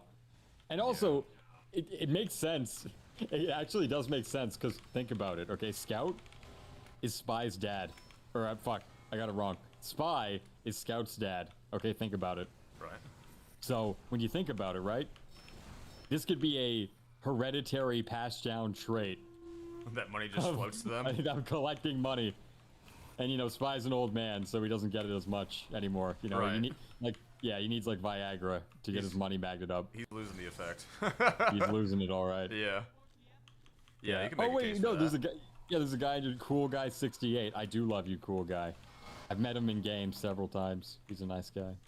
Plus, that would give players finally more incentive to play Spy in MVM, because it feels like nobody does. Nobody does. You gotta buff Spy. And the way you do it, like, how you make Spy easier to play, you make him more survivability, and you give him more longevity, and you give him something to do when there's no giants on the field. Because outside of that, like, he cannot do shit to small robots or tanks. He's really good against giants. He really is. But when there's no giants, what do you do as Spy? You do, like, fucking nothing. So. Yeah, no. Seriously, you're just running around. Yeah. So, hey, like, if he's gonna run around and do nothing anyways, may as well let him collect money. Joseph WEEZY, will my 116 tour dry streak end tonight? Oh my god. 116? Hey, that's a fucking 116? Amateur number. I've had a 202. Well, bro, I'd gotten 2 Aussies by the time I hit like 40-something. I'm at only 50-something now. No, I'm on tour 63. I take that back. Yeah, but I can't imagine. You, Joey. I cannot imagine. 202 tours, no Australia. That's how far I went. Yeesh. Yep. I think I'd met people that had like hundreds before and hadn't got a single one. I'm like, that is just unlucky, bro. God. Oh wait, other question. I'm kind of newish to MVM. Is the gas pass meta for Pyro in MVM, or is it the detonator? It is the gas passer. It is the meta. It is absolutely. Do not even. This is like saying like, oh, who's better at basketball, LeBron James or Little Billy down the street? Like, I don't know, man. Little Billy might put in the work. He might be able to shoot a fucking fat-ass game of 21, but I don't think he's winning that fight. You're gonna tell him to do this, and either he's gonna actually do it and get kicked out of lobbies, though. That's the only thing. People are nice nowadays. They don't kick for the gas. But yeah, because I'm just gonna be real, okay? My videos got so many people into MVM that it just ended up diluting out all the people who are anti-gas. Oh, good. Yeah, because they were ridiculous. That's my egocentric view of it, at least. That was ridiculous again for them to be like that in the first place. So let me answer this for the player that just asked that and is probably a bit confused. If you do the MVM, there used to be like this very elitist group that existed that basically, if you use the gas passer, they believed it made MVM too easy. They believe you lacked skill. You're just this easy WM1, you know, pyro, just like in casual basically. And so they would vote kick you if you put out the gas passer. They think you were ruining the fun, essentially, of their lobby. It was a big deal for a long time. This group would kick you out immediately. So then, what Weezy's talking about is he put out a video talking about it, you know, and some other things involved with MVM, and hopefully, you know, kind of pushed a lot of those players and that mentality out of the game, because it does make the game substantially easier. It does make MVM go by quicker, and the reason that whole debate was stupid for people like me that have played forever and have played with people that were very high tour back in like the old days of TF2 is because they didn't give a shit about if it was easy or not. They cared about getting it over like as quick as possible. Like maybe hacking is where they drew the line, but even then that depends on who you're talking about. Maybe is a big asterisk to put in that. I did a poll and half of MVM players said they're cool with cheating. Yeah. So for them, it was just the grind. It was trying to get the Aussies as quick as possible. So this elitist group that came in and they're like, you can't use the gas passer because it makes it too easy. Like, the older heads would have been like, bro, who gives it? What are we talking about, bro? Please make it easier. No Make cares. it quicker. Yeah, You know? everybody except for them was in favor of the gas passer, like over 95%. It was just this one group of schizophrenics. Yeah, no. Which, apparently that group lived on and turned into different things, and you can expect a video by WEEZY about it soon. It'd be pretty cool. Yes, sir. A bunch of them just got manually kicked by Valve, which is crazy. Yep. And expecting this update to hopefully do well. Valve is already making moves, so... Oh my lord, this tank might actually... We might need some people to pull back real quick. Is anyone on that tank? It's me and a Pyro, and he's not doing a great job, bro. Like, we need backup. Oh shit, okay. I'm going to buy a shitload of crit canteens and blow them all on you in the Pyro. I think the Pyro just did, so hold that thought. Oh, he did? Okay, well, just in case. I need crit canteens anyways. I'm gonna buy some, actually. I'm getting paranoid. Okay, hold on. Crits. I got you. Come out. Alright, here we go. Oh my god, this got way too close. Yeah, I think we're fine. I think we're okay. Barely. Hold on. No, Yeah, we're good. Blow everything. Yeah, we're good. Come we on! got it. Oh my god. Yep, we're fine. Way we're fine. too close. Lock in. Damn. WEEZY, what if I assumed Pyro had Flog, so I didn't even think about it. I'm like, oh, Pyro's on tank. Okay, we're gonna be fine. WEEZY, what if this is the time that you get the gold pan, bro? On the large Joseph stream. With Lagerbs. That's a good point. With Lagerbs. He might give you the gambling kind luck of a good you need. luck charm. He did give me the strange chrome dome. I did see that, yeah. Yeah. I mean, I'm just saying. He's been trying to put it into the universe, into the ether lately. He's been saying that I'm gonna get a Scorching Flames killer exclusive. He's determined. Jesus That's Christ. pretty cool. And we did just watch somebody get that. I think he said he wants me to get the Burning Flames one. We just watched. I don't know if you've seen it yet, but that kid that just unboxed one the other day, that video's been going viral in our community quick. He got the Strange Scorching Flames killer exclusive within 20 boxes. It's insane. Wow. Insane, dude. How much is that? Oh, probably just a couple thousand. I would expect more. I would have thought like $8,000. Yeah. I mean, yeah, I think it'd be there because if you got the Strange Burning Flames killer exclusive, you're probably talking like 12,000. So, I mean, that one's probably 8 to 9 easily. Yeah. It's insane. 4,000 keys, Jesus. Oh my god. 6 to 7 grand. I'm not gonna say it. Oh my god. I'm not gonna say it. It's crazy. I'm not gonna say it. Hold on, so Gira is saying, so from what I'm hearing, MVM Pyro is Flog and Gas Pass. I mean, why not? Honestly, whatever helps you having fun, and as long as you're helping the team get the mission done, like, well, sure. Do whatever works. You can basically do anything, just don't spam Air Blast. That's it. Everyone hates that. Which case did he open to get the Strange Scorching Flames killer exclusive? He was doing the all-class crates, like the ones me and Lagerbs always spam. Let's see. Will WEEZY make summer 2026? What does that mean, will he make it? Wait, what? I'm assuming he's, because every year I do like a video talking about how the updates go. Oh, okay. Yeah, and I'm not doing that this year because instead I'm making a bigger video about how I think the update model is flawed and has been for years. And and I think Valve know it too. And I have so much data from the map tier list video, from Google Trends, from the way that YouTubers talk about it. I have like so much, every single direction you can look at, from player data. It's just, oh fuck, did a Super Scout get past? Yeah, but I think it just died. We're good. Okay. I didn't know, but I think we're fine. Yeah, we're good. Almost weren't. Okay, we're good.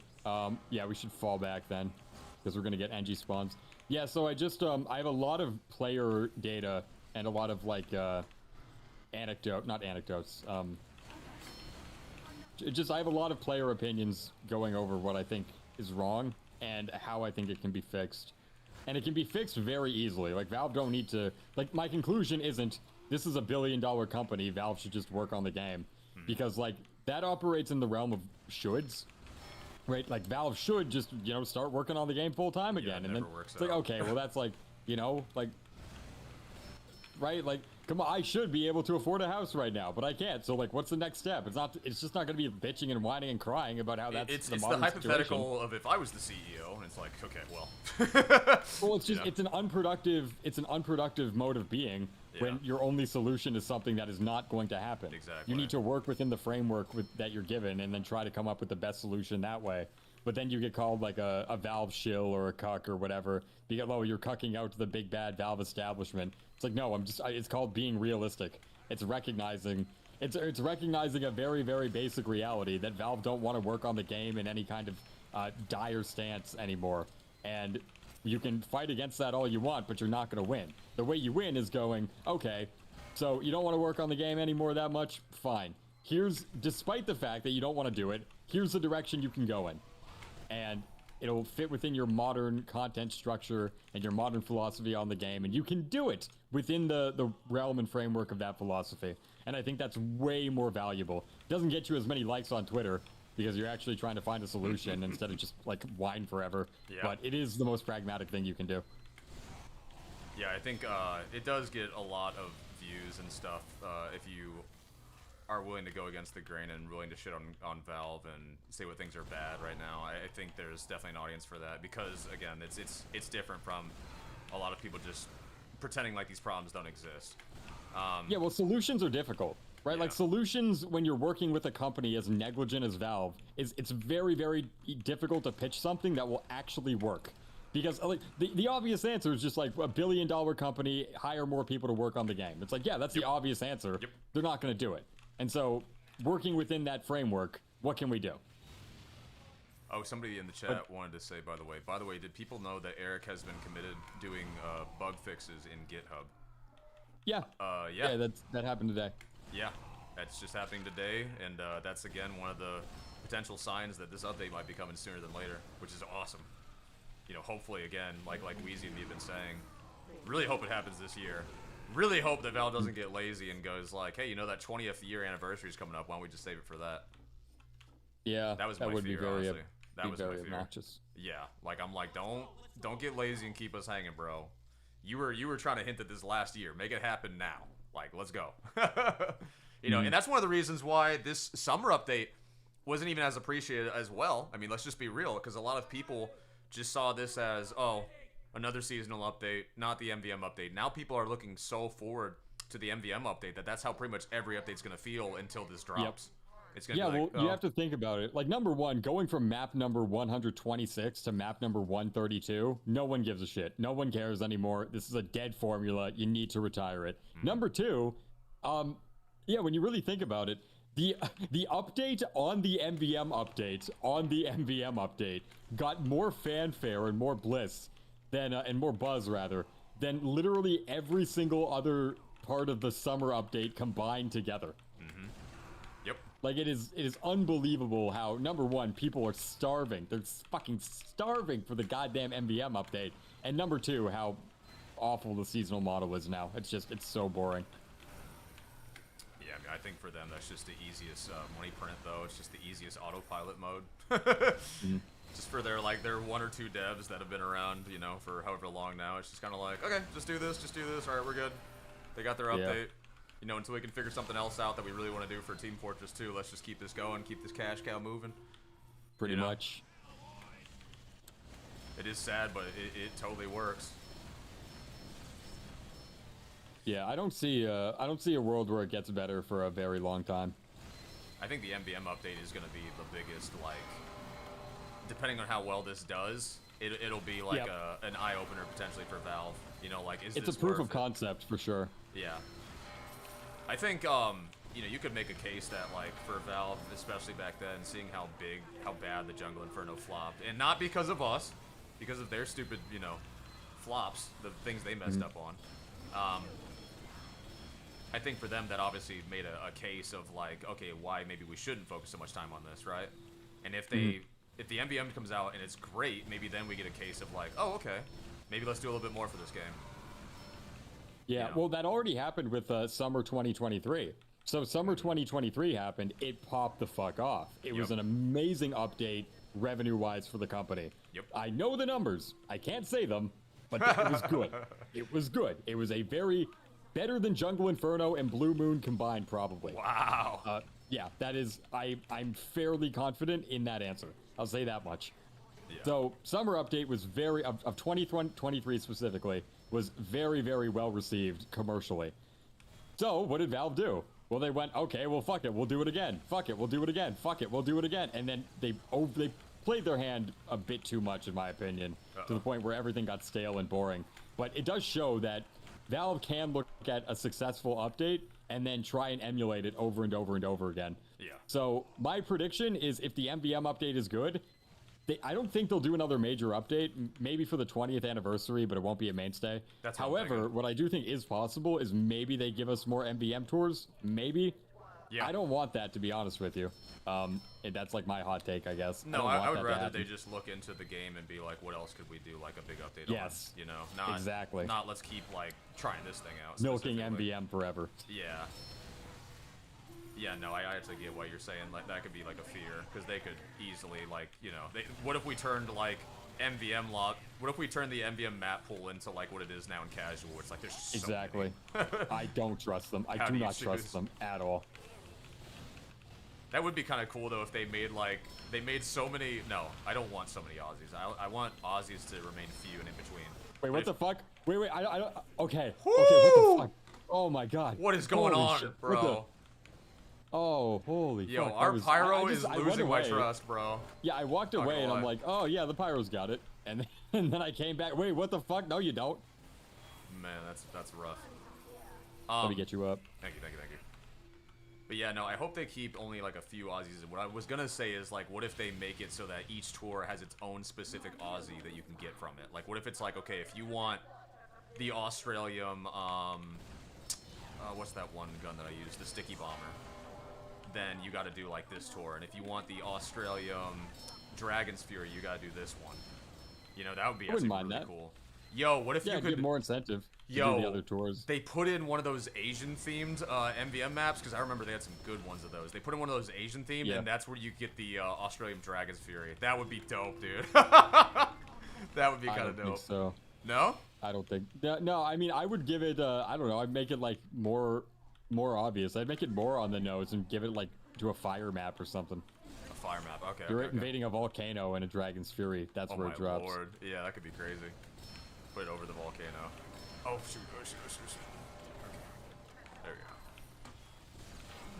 go. Alright. Well, I got 2 more waves left. We're gonna find out if WEEZY gets an Australium here. Joey, look at the wave count.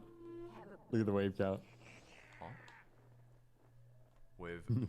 Yeah, I'm canceling WEEZY after this, guys. Look at the wave count, Joey. Look at it, Joey. Giant commentary on... giant exposed commentary on WEEZY. Let me see. Yeah. Cool guy 68. WEEZY, I see you at my Subway all the time. What do you get there? What, is this true? Bro sees you in real life at Subway? Do you see that comment? Yo, ready? Says, I see you at Subway all the time. Or maybe he means a Subway, like a literal Subway. Hold on, I'm gonna change. Reload speed. Let's do damage. And then that. After this wave, I'm changing to Beggar's Bazooka. It's gonna be way more fun. Wait, hold on. Oh no!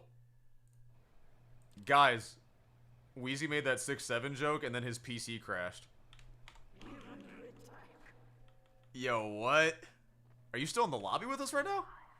It's showing you are. Hold on, if we have an AFK medic, we're about to know what just happened. Uh-oh, guys. Uh-oh. Yeah, no, WEEZY's gone. Oh, Lord, that's not good. That's not good.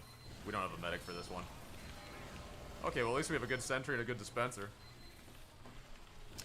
Alright, well, I guess until WEEZY comes back here, I'll go ahead and read the chat a little bit more. My god. It's about to get interesting. Bro went so quiet. I know, bro. I was like, hey, WEEZY, what do you like to get at Subway? Bro just goes dead silent. It's like, we don't speak about Subway here. That's what it felt like. I was like, are we not supposed to talk about Subway? I'm sorry. Nah, he just, he made that 6-7 joke and Windows crashed on him, bro. Honestly, deserved. Deserved for that. Imagine this was the wave that WEEZY was gonna get the pan. Yo! Dude, he's gotta get back in. He's gotta get back in. Test, am I here? Yes. I think I'm here. Okay, I'm coming. You should be able to rejoin. I'm coming back. Yeah. I said 6-7 too many times and my PC crashed. It happens. It's exactly what we all concluded. Your computer. I like how heard you and asked said me, no. like, it's like, what's your... Some guy who saw me at, like, Subway or something, and then I just, it immediately... It's immediately gone, man. What happened? Yeah, it's just like actually what happened is WEEZY just tensed up, and he just got consumed with anger, and he's like, I hate that guy at Subway. I will not speak of that. No, I like, love alright. him. His name's Kumar. Oh, really? Yeah, he makes, and he, like, whenever I see him, he's like, what's up, my brother? Wait, so are we talking about, like, Subway, like the restaurant, or are we talking like an actual Subway? No, like the restaurant. Okay. You think what would I go on a Subway for? I don't know where you live. Also, wait, so, I'm like, not connected to the TF service. What the fuck? No, Uh-oh. no, I have like 5 minutes. No, this can't happen. This can't fucking happen, dude. There's no way. Uh-oh. Why am I not connected? What the fuck? It's not letting you back okay, in. I'm good. I was gonna I'm getting say. back. I'm getting back. Okay. Join now. Okay, we're in. Woo. Okay. Thank God. The alternative was with me. Yo, your boy just got fined €100 for pissing in the street, but it was worth it though because the alternative was pissing myself. Yeah, that's honestly fair. What's up, Dan Halen? Welcome to the stream. Wait, you couldn't have gotten a fucking bottle? Yeah, Dan Halen, why What don't kind you of just amateur is this? Dan Halen, why don't you just buy yourself a little bottle real quick and then pee in the bottle? Or Yeah. Dan Halen, I know you're a drinker. Why didn't you just piss in one of the mugs, bro? You know? Just do the cool thing at the bar and do a little magic trick. Make all your Yeah, piss and then appear give in a your mug. buddy some apple juice. Oh my lord. Have you ever tricked someone into drinking piss? No. That's not something Okay, I've just even thought barely. of doing. Why? Oh god. Never mind them. Ow. Never mind. Forget that I brought the subject. I'm sorry. Yeah, let's just ignore that. Dan Halen says, where would I even find a bottle? All the shops were closed. Well, yeah, I guess so. Well, damn. At least it was only like at least it was only €100, right? Yeah, Fuck, the that's a Indian lot, guy though. that works at Subway, he's like, by the way, one time he asked me, he's like, why the fuck do you keep coming here? And I swear to God, like, I swear to God, in that one moment, he did not have an accent. It's like every single day I've talked to this guy. Like, I've gone to the same Subway like every week for like 2 years, and he's always been there. And he's always talking to me. And then, like, one day he just straight up asks me, because I'm there at 3 a.m. And he was, like, curious, like, why the fuck do you keep showing up on my night shift over and over? And I swear, when I asked him, he did not have the Indian accent, just for that one moment. And I feel like he's playing a trick on me. I'm not sure if he's actually, like, I don't know if he's, you know, like, an actual, like, immigrant, or he's, like, an Indian Canadian, you know? No, he's just playing a character, and for that one moment he broke. He's just like, why the fuck Yeah, does that's this guy keep that's coming his here? banana suit. He's like, he was so bewildered at the fact that I subsist purely on Subway past 3 a.m. on like Tuesdays. Right as soon as I was like having that like moment of like, oh no, I just stepped over an explosive, that's when it blew up. Because I was like, well, he died, right? So the explosive will just disappear, right? Oh, nope, never mind. All right, let's. Okay, guys, are we getting the golden pan? I think I'm going to the golden pan today. I think I'm getting it. Guys, let's do our regular vote for when we do unboxes for WEEZY. 1 or 2 in the chat. 1 if you think WEEZY's about to get the gold pan live on the Large Joseph stream. 2 if you think not a shot. The odds are too much against him. What do you think? Realistic answers. Realistic answers here. Let's see it. Rocket specialism, ammo capacity, firing speed, all the way to max. Let's go. Wait, I can't afford crates of this though. Yeah, screw it. It'll still be fun. Somebody just traded me a noisemaker and some gas passers. Yo, let's go. To commemorate the Mari destruction, they traded me 3 gas passers. Okay, so we have 1 2 2 2 1 1 2 2. I'm sorry, it's looking more like some 2s, WEEZY, but you have. I think you guys. I think you're all gay with AIDS. I think you're not gonna like. I'm better, and I think my luck overrules all of you. Okay. It's a 1 in 15,000 chance, but you know what? I'm Mr. 15,000 today because we're getting it.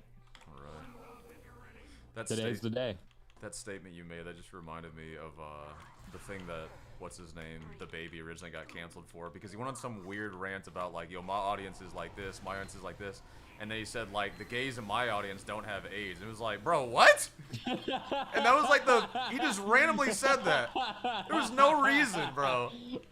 He was like, yeah, we stay safe in the streets. My gays don't have AIDS. It was, bro, what? Shout out the baby. We all love the baby here. Dude.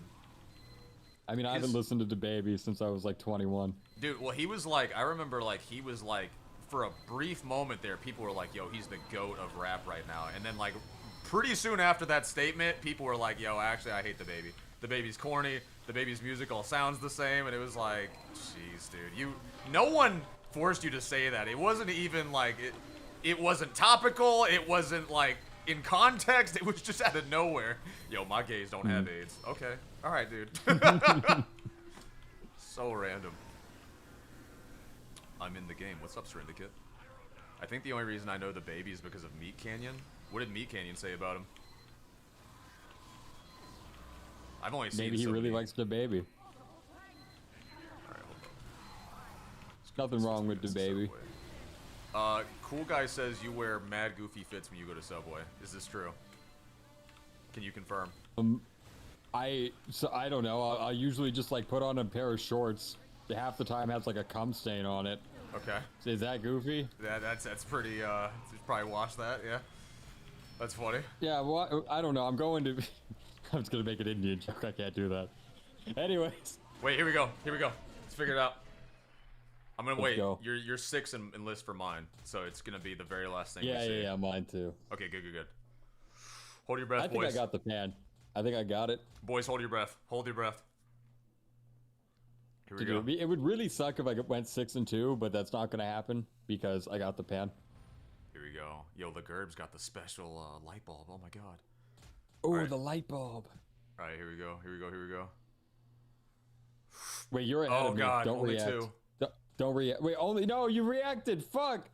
Hey, there's still a chance, right? No, there isn't. There's no chance. Well, oh god, no. What was it though? It was a fabricator or something. I don't know. It's not showing on my screen. Give me a sec. Damn. Let's look at this. I got a Pretty Boys pocket pistol fab and a conscientious objector. Okay. So my furry porn signs can have a nice little sheen to them. Okay. Are you still down to do the other 2 that I need, or are you? Yeah, of course, I'm down. Okay, cool. Let's do leave. Okay. I'm sure the Gerbs is still up for more, so let's do. What other I blame 2 do I chat, need? by the way. Bad karma. That's why I didn't get that. Yeah, you guys did give him mostly 2s. Otherwise, he had that in the bag, dude. Chat, you should feel guilty. Your conscience should be burdened.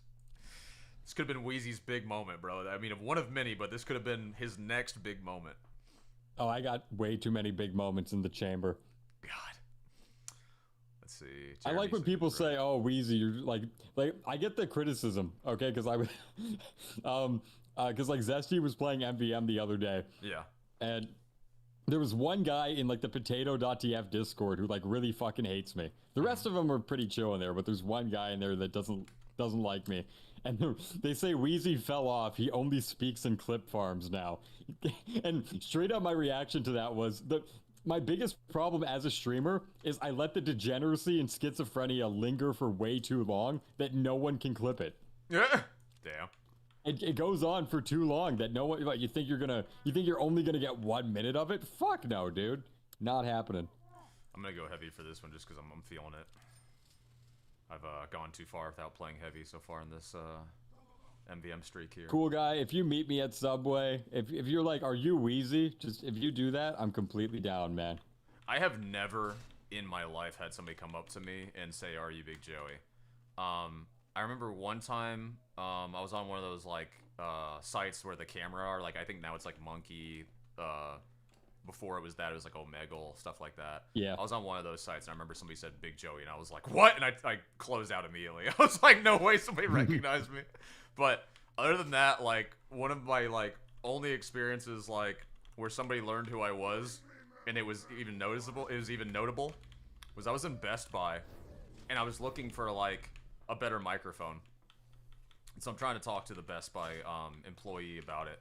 And as I'm talking to him, some guy is overhearing me. And he's like, dude, you stream? Like, you stream video games? Like, dude, that's awesome. Like, I've actually thought about doing that myself, dude. Like, blah, blah, blah. And he's starting to ask me all these questions. And he's like, you know, he's really invested for a minute, right? And then so something happens between me and the employee. He's like, oh, maybe we've got this in the back. I don't know. Let me go check. Like, he walks off for a bit.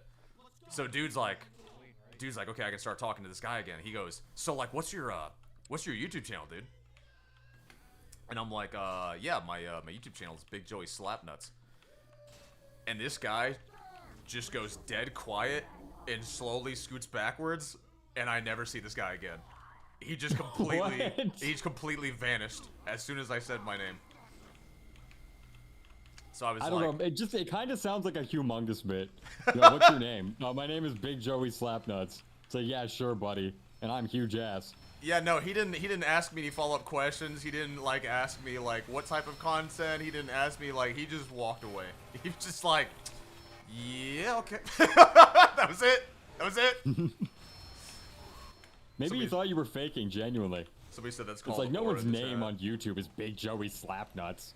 Bro, the name. I wonder what he does for a living. The name Big Joey Slapnuts anyway was just meant to be a funny name when I played casual. Like I didn't see myself becoming a YouTuber till later. So then it was just like, well, I already got this name, so guess I'm Big Joey Slapnuts now. I mean, I told you the Weasel lore last night. I don't wanna. Yeah. It's not the weirdest origin story for someone's name. The way that I even came up with my name is because I came from like these different communities where like mostly Halo, where like sometimes. You know, you had to buy, like, the Xbox passes for, like, 1 month, 3-month buys, 12 months, whichever you had the money for at the time, to have your username available for that period of time. So, like, you know, I would end up making, like, serious usernames where I would take myself super seriously, like Relic, which is just killer backwards, right? I made myself something super edgy. And then it would be like, okay, this time, for me to enjoy the game and not take it so seriously and, like, you know, reduce my gamer rage, let me name myself something stupid. Like, I named myself Masturbate to Halo 3, which just got under the radar of like their username check, and you know, I wouldn't take myself so seriously, and I knew that people would rage if they lost to me, so it was funny. So then I was like, okay, what's like a name that like I could take seriously but also could be kind of like threatening and oriful, right? And at the time I was like, yo, Big Joey was literally the name of like a former Mafia member back in the day. Like, you can look up Big Joey, it's a real person that used to exist. So I was like, Big Joey. And then I was like, okay, something else to go with that. Something else to go with that. And I was like, Slapnuts. And that's how Big Joey Slapnuts came into being. I was just like, it sounds like it rolls off the tongue for some reason. It's serious, but it's goofy. It does. And I stuck with it. Until one day I was like, alright, I'm just going to get rid of the Slapnuts part because the community was getting really weird with some of the comments they were making around that. And I was hearing the same jokes 1,000 times over. Oh, do you actually slap nuts? Are you going to slap my nuts? Are you here to slap the whole lobby's nuts? Will you slap my nuts specifically? You know, all the jokes you'd expect to come with that. Do you have OnlyFans? Yeah, exactly. You slap nuts there? Yeah, Do you do gay porn? Exactly. Can you show me your gay porn, Big Joey? I remember the first time somebody made... I hopefully the only time, but I remember somebody in the Discord when it was older made gay porn of my heavy, and I got so upset, dude. I was like, please never do that again. If you're gonna do it, don't ever show me this. Like, what in the world? They went, hey, Big Joey, what do you think of this? And they showed me... Dude, it was my heavy sitting in a chair about to be blown by 2 medics. And I was like, bro, with his cock and balls out. And I'm like, bro, no one asked for this, if someone wants to do that for me, except instead of medics, it's like 2 fempyros. If you just want to, like, hit me up with that, I'm down. Oh, my... Bro... I'm cool with porn. I just don't, you know, no gay shit. You know, this is the type of thing that this is the type of thing that no TF-tuber signed up for. I remember when they made the one of like Dane getting plowed by Muselk. That was one of the first like fan fiction ones I saw. That was one of the first TF-tuber fan fictions I saw in the community, and I was like, oh god, I don't think Dane's happy this exists. That's crazy, dude. Yeah, our community is a little... I'll be honest, different. I'm kind of upset. I need to step my game up because I've never gotten something like that. I'm actually, like, kind of embarrassed. So I'm falling off. Dan Halen in the chat is somebody I've actually run into, like, in person before. I've met him in real life. We are in, like, a wrestling kind of group chat together. and he said, "I'm surprised. I thought that the Slapnuts reference was always just there's a pro wrestler called Jeff Jarrett who goes by Jeff Jarrett, and he used to always call people Slapnuts, and I even myself wondered where I got that term from, so I looked it up, and maybe there was a part of my brain that forgot that that was a term that Jeff Jarrett used when I was a kid, but I swear to you, it was not meant to be a reference to Jeff Jarrett. Subconsciously, it worms your way in there. Yeah, maybe. Like, I was never... The only thing about Jeff Jarrett I remembered from my childhood is that's the dude that hits people with guitars. So I thought that was really awesome. Frontier Justice. Yeah, and so then when you see like the engineer hitting people with guitars in this game, I was like, whoa, that's awesome, just like Jeff Jarrett. But I couldn't put two and two together. That Slapnuts came from Jeff Jarrett, potentially. So, let's do more firing speed. Yeah, that seems right. I should honestly be buying resistances. I know that the MVM community would have my neck for this, but... Oh yeah, you're getting put on a pike, my friend. Yeah. You're getting put on a pike. You're gonna get shocked. That reminds me, are you and the Bread Monster still dating? We have since split ways. It's the mostly Bread just Monster. yeah, it's mostly just because I can't stand bread space. There is lore that me and the Bread Monster, Big Joey and the Bread Monster were dating. I used to talk about how beautiful she was in La-Di-Da, but that map has...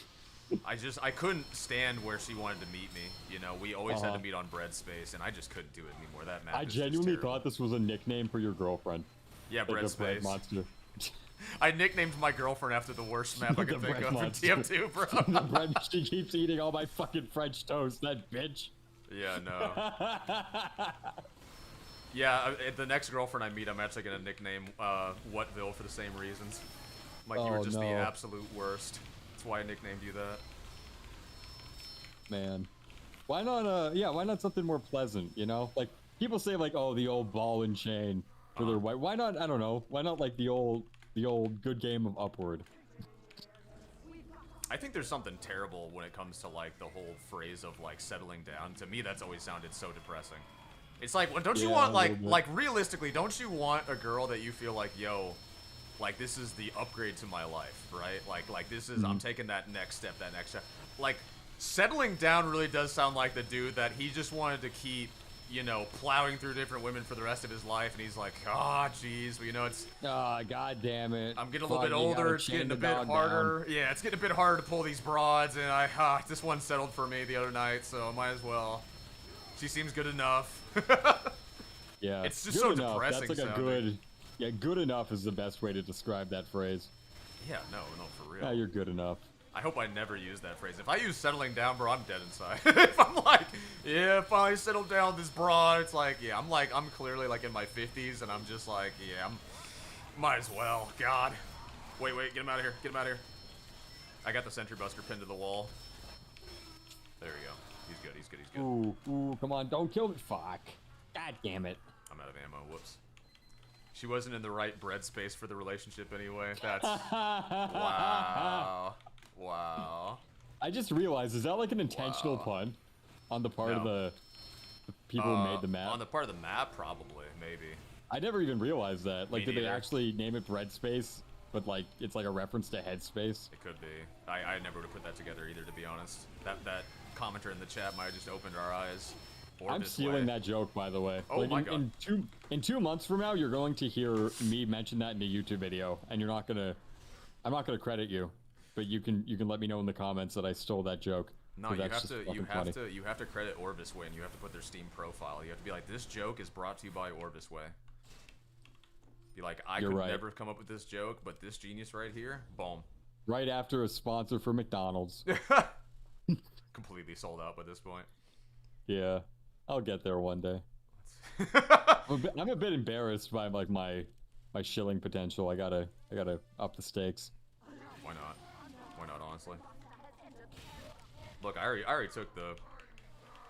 My embarrassing thing is that I'm one of the people that actually advertised Raid Shadow Legends, and then I actually played the dog shit out of Raid Shadow Legends. I actually am one of the only YouTubers you have ever seen in your life that enjoyed Raid Shadow Legends.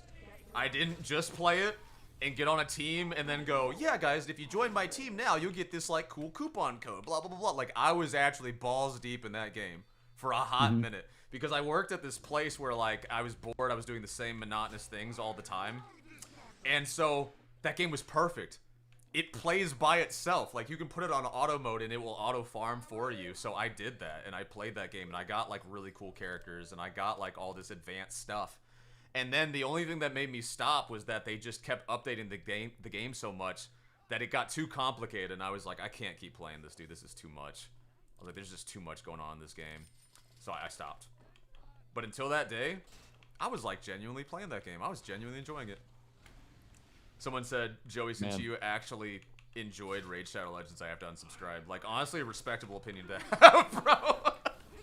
Well, you should like stream it then, genuinely, because they pay pretty well per like hour of stream. Oh my god. I'm not kidding. I know people have done like Raid sponsored streams, and they're pretty.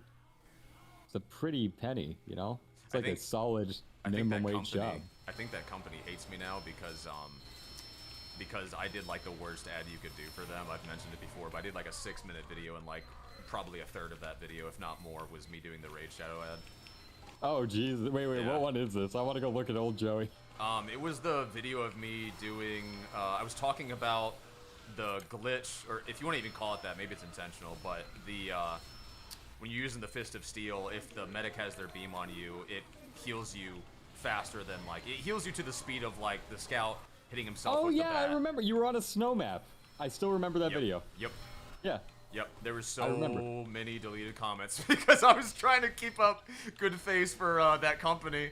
Yep. But yeah, no, everyone was in the comments like, bro, literally half the video is just you talking about Raid, and I'm like, listen, they gave me $2,000. Shut up. I'm trying to make this work, bro. Yeah, they fucking pay well, dude. Yo. I haven't taken one, but it's mainly because I just can't figure out like how to make it work. You know? Yo, wait, what's here? Hold on. Or, sorry, Joan to Hill's here.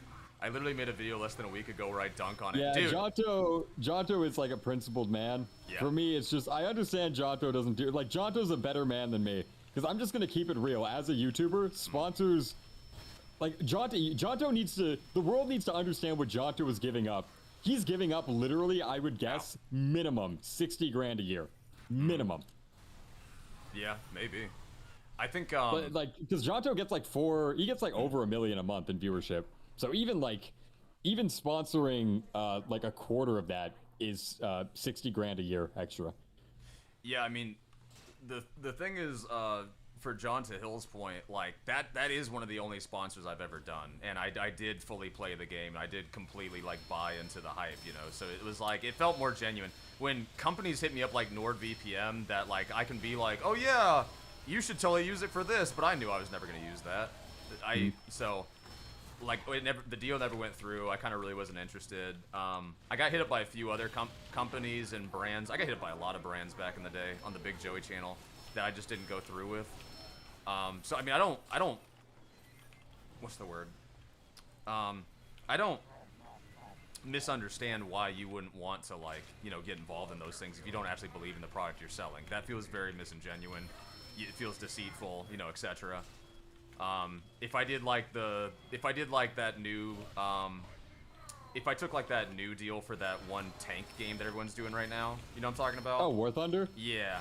Like, yeah, bro, I do War Thunder. I'm not gonna play War Thunder realistically. I have friends who actually play War Thunder all the time. That's what actually made me want to take it.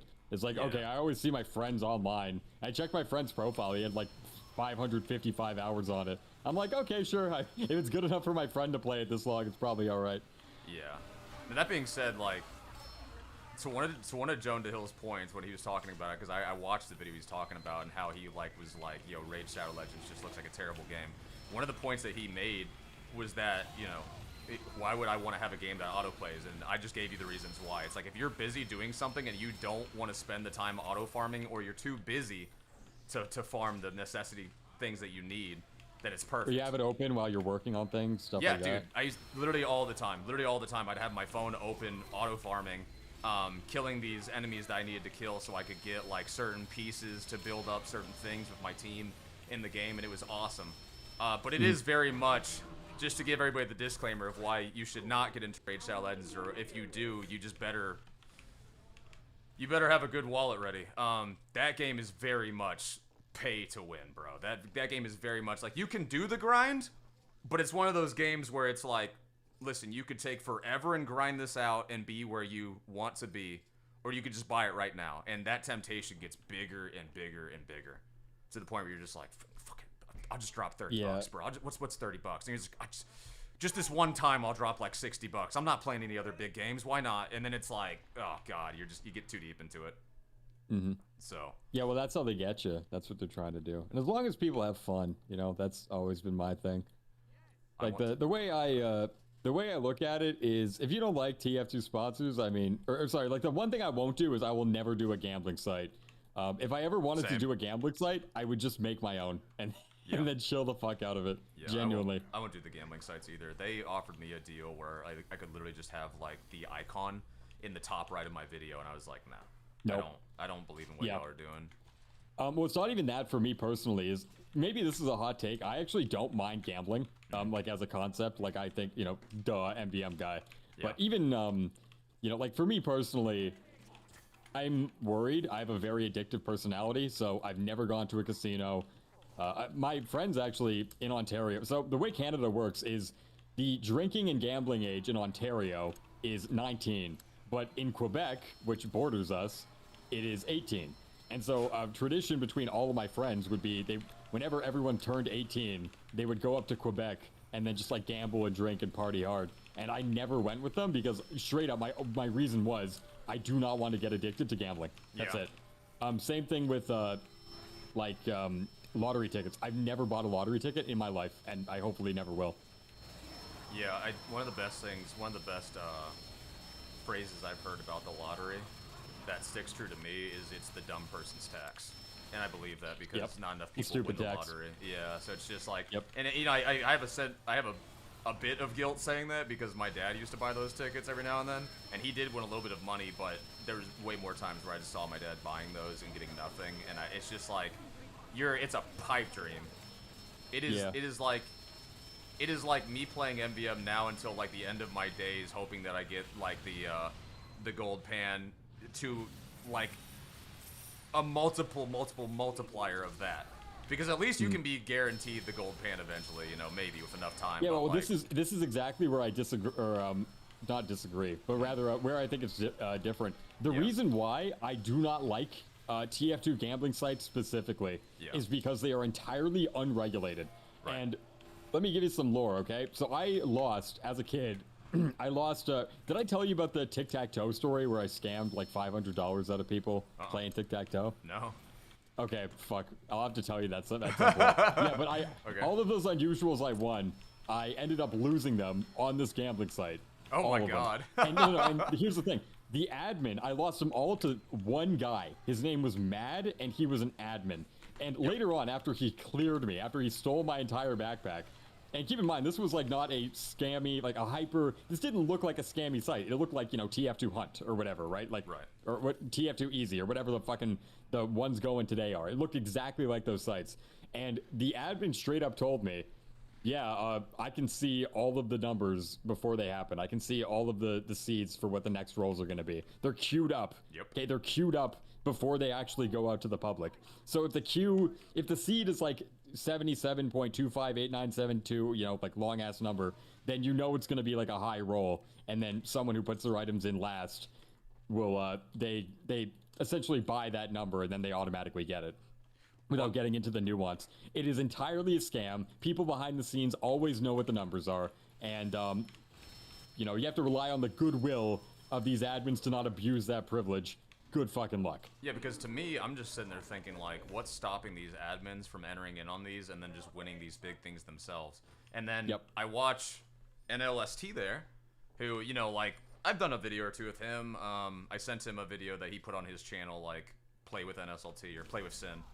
And, you know, that's another one of those people that's, like, really pushing the gambling websites. So then I go and I check out the gambling website. I go and check out his channel where he advertises him playing this. And what do you know? He has multiple videos of him winning. And I'm like, I don't know that looks like just a nice little coincidence that you're the one, like, peddling this gambling stuff the most, and then you're, like, winning a lot.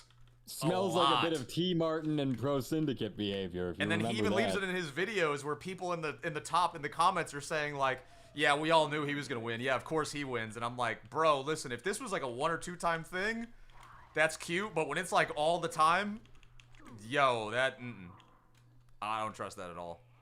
Yeah. Again, if I really, really was unprincipled, then I would straight up just like make my own site. I would never promote somebody else's. People are really appreciating this stream right now. I'm getting some comments. You guys, this talk between you and WEEZY's real as fuck. Yeah, I like it. This is always fun. Shout out to Big Joey. I think Big Joe. I'm so happy you came back because I think you came back at a perfect time where we need guys like you, Joey, who like, you know how to have fun. Yeah, I always still enjoyed this game. It was just like the whole like making TF2 videos in between a full-time job and like the standard I held for myself. It was just getting hard.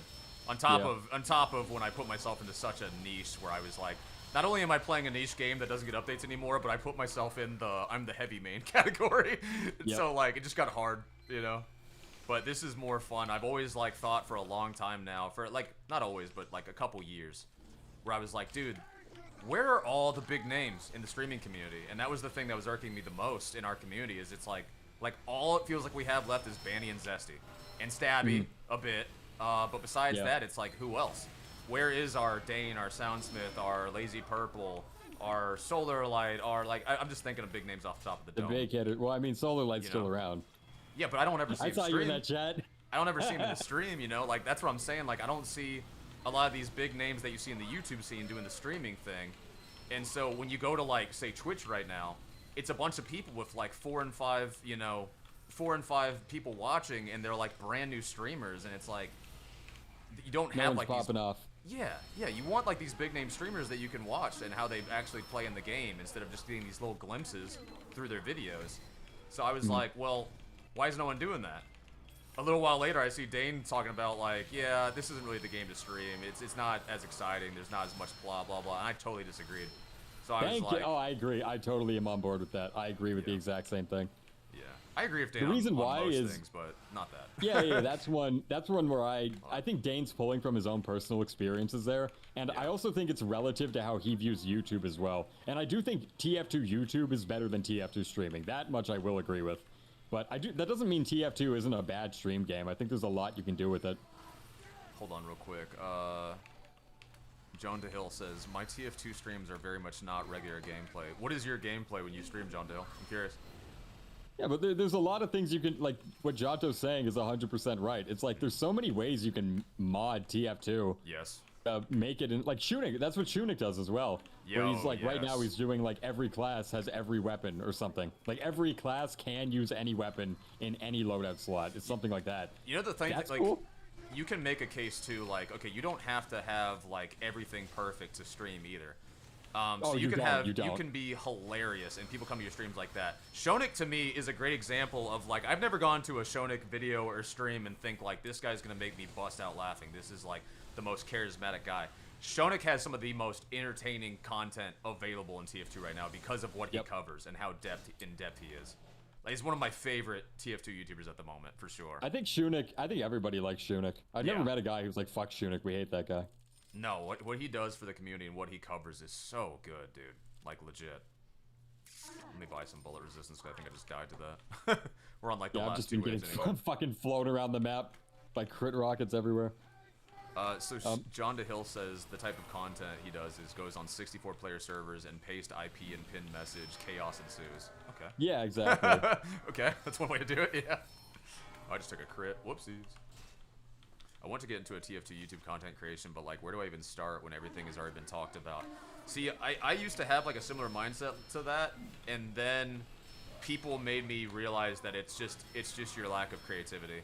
You can still find things in this community. Hold on.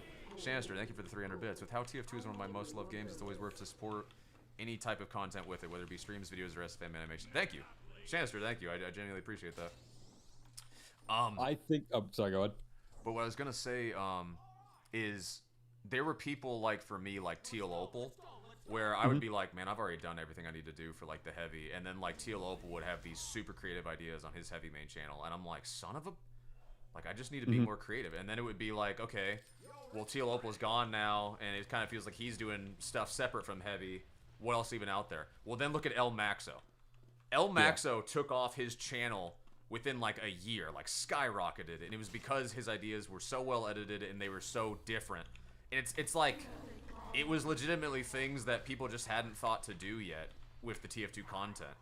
Yeah, it wasn't like anything necessarily you've never seen. Yeah, you added on that addendum at the end, and you're right.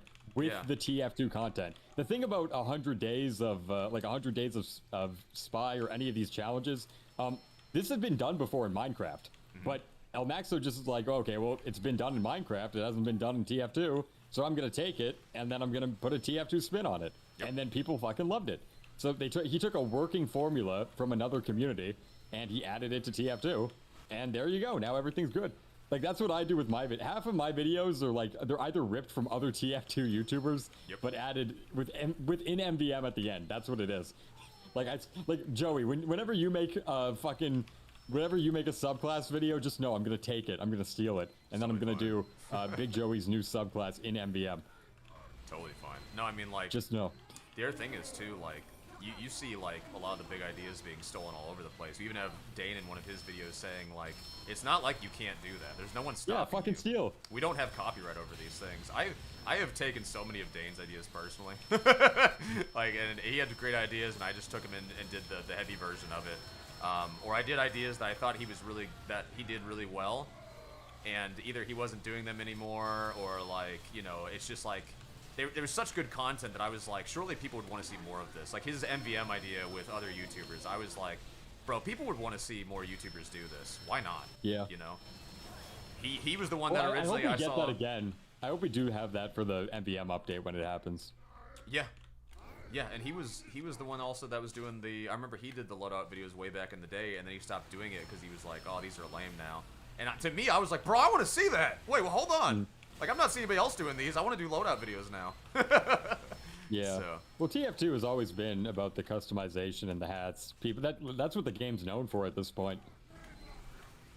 Let's see, John DeHill is saying, people were saying that years before I blew up. So he's basically going off of the comment of, like, there's nothing left to do. Yeah, that's always, every single year people say that, oh, there's nothing been left to talk about. Everything's done, everything's been done. And then somebody finds a way, and, oh, okay, well, now this is the ending point. And then somebody finds a way. And, okay, well, now everything's been done. Okay, well, then somebody finds something else. Okay, well, now it's the end. It's never the end. It will never be the end.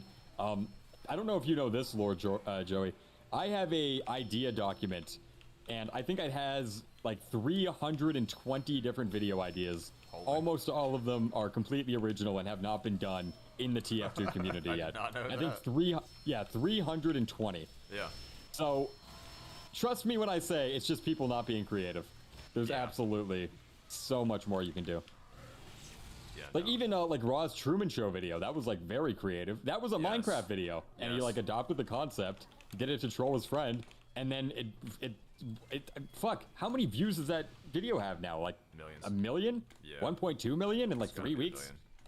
Yeah. So like even, you know, things like that. There's so much more you can do, man. Way more you can do. Yeah, no, it's a lot of, well, let me say, like, when people are thinking of, like, when you get into that mindset of, like, everything's been done, these are the things that really have all been done, okay? Like since we don't get a lot of these major updates and everything like that, it does feel like a lot of those things have already been covered, right? So it's like, until the next update comes off, you feel like there's not really anything new to touch on, as well as, like, talking about news in the TF2 actual game, right? Yeah. And then there's, like, the type of mindset of, like, well, everyone's made the videos talking about how each weapons work and how you should use the weapons and stuff like that. That is the narrow mindset you can get into. You need to think more about, like, what could be something fun to watch that you can do with the weapons that are in the game? What could be, like, a challenge? There's new workshop maps in the game all the time. What funny death run can you do? What, like, cool map can you explore? You know, there's all sorts of ways you can go with it. New challenges and stuff. That's what I'd say. Like, I'm a spoiler for a video that I'm going to be doing. I'm going to be doing something called, like just 2 challenges that have never been done. I'm going to make a video on me speedrunning all the Scream Fortress contracts alone, partyless, and I'm going to see if I can do it all in a day and a half. So that's going to be, like, I'm going to title it, like, the world's most degenerate TF2 speedrun or something like that. That's going to be number 1. And then number 2 is I'm going to do the TF2 racism experiment, where I play TF2 for 24 hours straight, and I see how many times I get called a racial slur. And so that's like, these are 2 things. Like, I'm not kidding. These are 2 videos that I have planned for the sometime this year. I thought it was such a... Oh, God, yeah, sorry. and I think the TF2 is associated with like a really racist community. So I think it'd be very funny. It's like, how many times do I get called the N-word within a 24-hour period? I think it'd be really funny. And so but no one's done it, right? And so you just gotta... The unfortunate thing I will say is coming up with ideas is now a part of the process now. This isn't something that just you think of something and you do. Now you actually have to think of something good. But it's just one additional step that you have to learn. And then everything else is basically how it's been for years. Hold on real quick. I wanted to say hey to Rockwolf because I haven't seen them in a long time. Good evening. Welcome, Rockwolf. Welcome back. There's a dude who makes videos on exploring TF2 maps, which is pretty cool. I think that type of stuff is cool. I think if you take the time to actually go through the maps solo and try to jump around and stuff like that, you will learn so much stuff about the maps and how to move well around the maps and like catch people by surprise. It'll really help you in game. That stuff's always fascinating to me too. What was I about to say though? Off the idea we were just going off of. Dude, I totally blanked on it now. I totally blanked. I had something good to say. It's gone. It's me trying to keep up with the chat. TF2. Well, okay. Well, here's something I gotta say. Yeah. When you think about in many ways, the TF2 content renaissance that happened during COVID, it was really I think people like to think that was like the norm for content. Like we just got so many new creators. That was an anomaly. That was like such a blip in the game, because when you really think about it, like TF2 YouTubers, it would, you'd get like a few every year. Maybe you'd get like 1 or 2 or 3. Like I could name from like the pre-2020s era, I think I could name like 15 YouTubers. Like standouts, basically? Yeah, like the standout. Not ones with like 28,000 subs. Not to disparage that number, because that's good. Yeah. But like, like really, really hardcore name brand people. And then when COVID happened, we got like literally that same number of people. We got like 15 YouTubers in like a year and a half. Yep. Just like a single year and a half period where all the YouTubers came out of nowhere. And there's nothing else to do. yeah, exactly. And also the game was getting raped with bots, so fuck it, may as well make videos, because like you still like the game, you still want to share your passion for it, but playing the game is just kind of shitty. So there's that. That you just tapped on something real quick. That was where a lot of the streamers went, by the way, because it was impossible to stream TF2, so they jumped off. How are you gonna stream and show content when the bots are just destroying everything? That was okay. Well, community servers, but I get what you mean, right? Yeah. Like, not everyone has a readily accessible community scene to go to. But yeah, go ahead, sorry. Oh no, I just my point is like the fall off of modern day TF2 content. Okay, also there's been another thing where YouTube's algorithm did have a change. This was around mid 2025. Where it stopped counting ad blocked views. Do you remember this? Oh god, hold that thought for 1 second. Oh god. I'm holding it. They stopped I'm sure people in chat will remember. Ad block views? Ad block views stopped getting counted. Oh, that's stupid. Yes, and so this is I think this is one of the reasons why YouTube are making the changes that they are right now. Oh wait, what is this? Scattergun, dude, that's a key. Wait, what? Who got what? On the fabricator I just got. Oh, okay. That was a key. Holy shit, dude. Okay, I'm happy. I'm next in line to get something. I don't know if Lagerb's is close yet. Oh, what are you getting? I mean, I like the next map. I'm gonna get, potentially the Aussie unbox. Nah, the pan. You're getting the pan. I'm not getting the pan. I think I've already got enough luck on my TF2 channel that a gold pan would just be over the top. It'd be like, okay, someone from Valve is actually helping me out here. Yeah, we'll see about that. All right, we got one more here. Oh yeah. So effectively, whenever not Valve, fuck, I blame Valve for everything. Whenever YouTube added in the change that prevented ad blocked views from being counted, what you saw, and I'll actually send this to you because I tracked it. I did it by eye. I didn't do any like hardcore statistical analysis, but I still have it. And I'm sending it to you right now.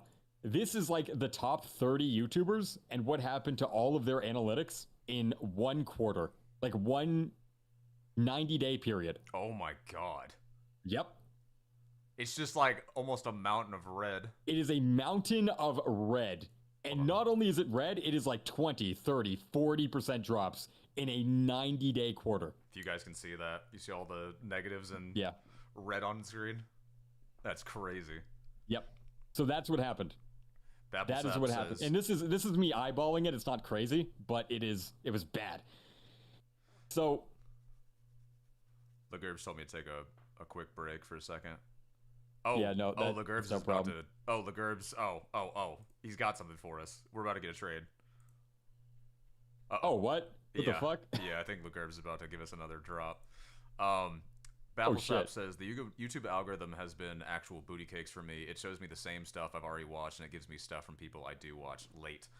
Yeah, that's really annoying. I think right now, what's bothering me about the YouTube algorithm starting up on a new channel is like my videos are sending, my shorts are sending, which is great. My streams, not so much. Like it feels like how many people they actually notify that I'm streaming feels so minimal compared to like how hard they promote my new videos when they drop. Which that's just weird to me, you know, but... Yeah, YouTube doesn't give a shit about the streaming scene, to be honest. Like, they just don't care.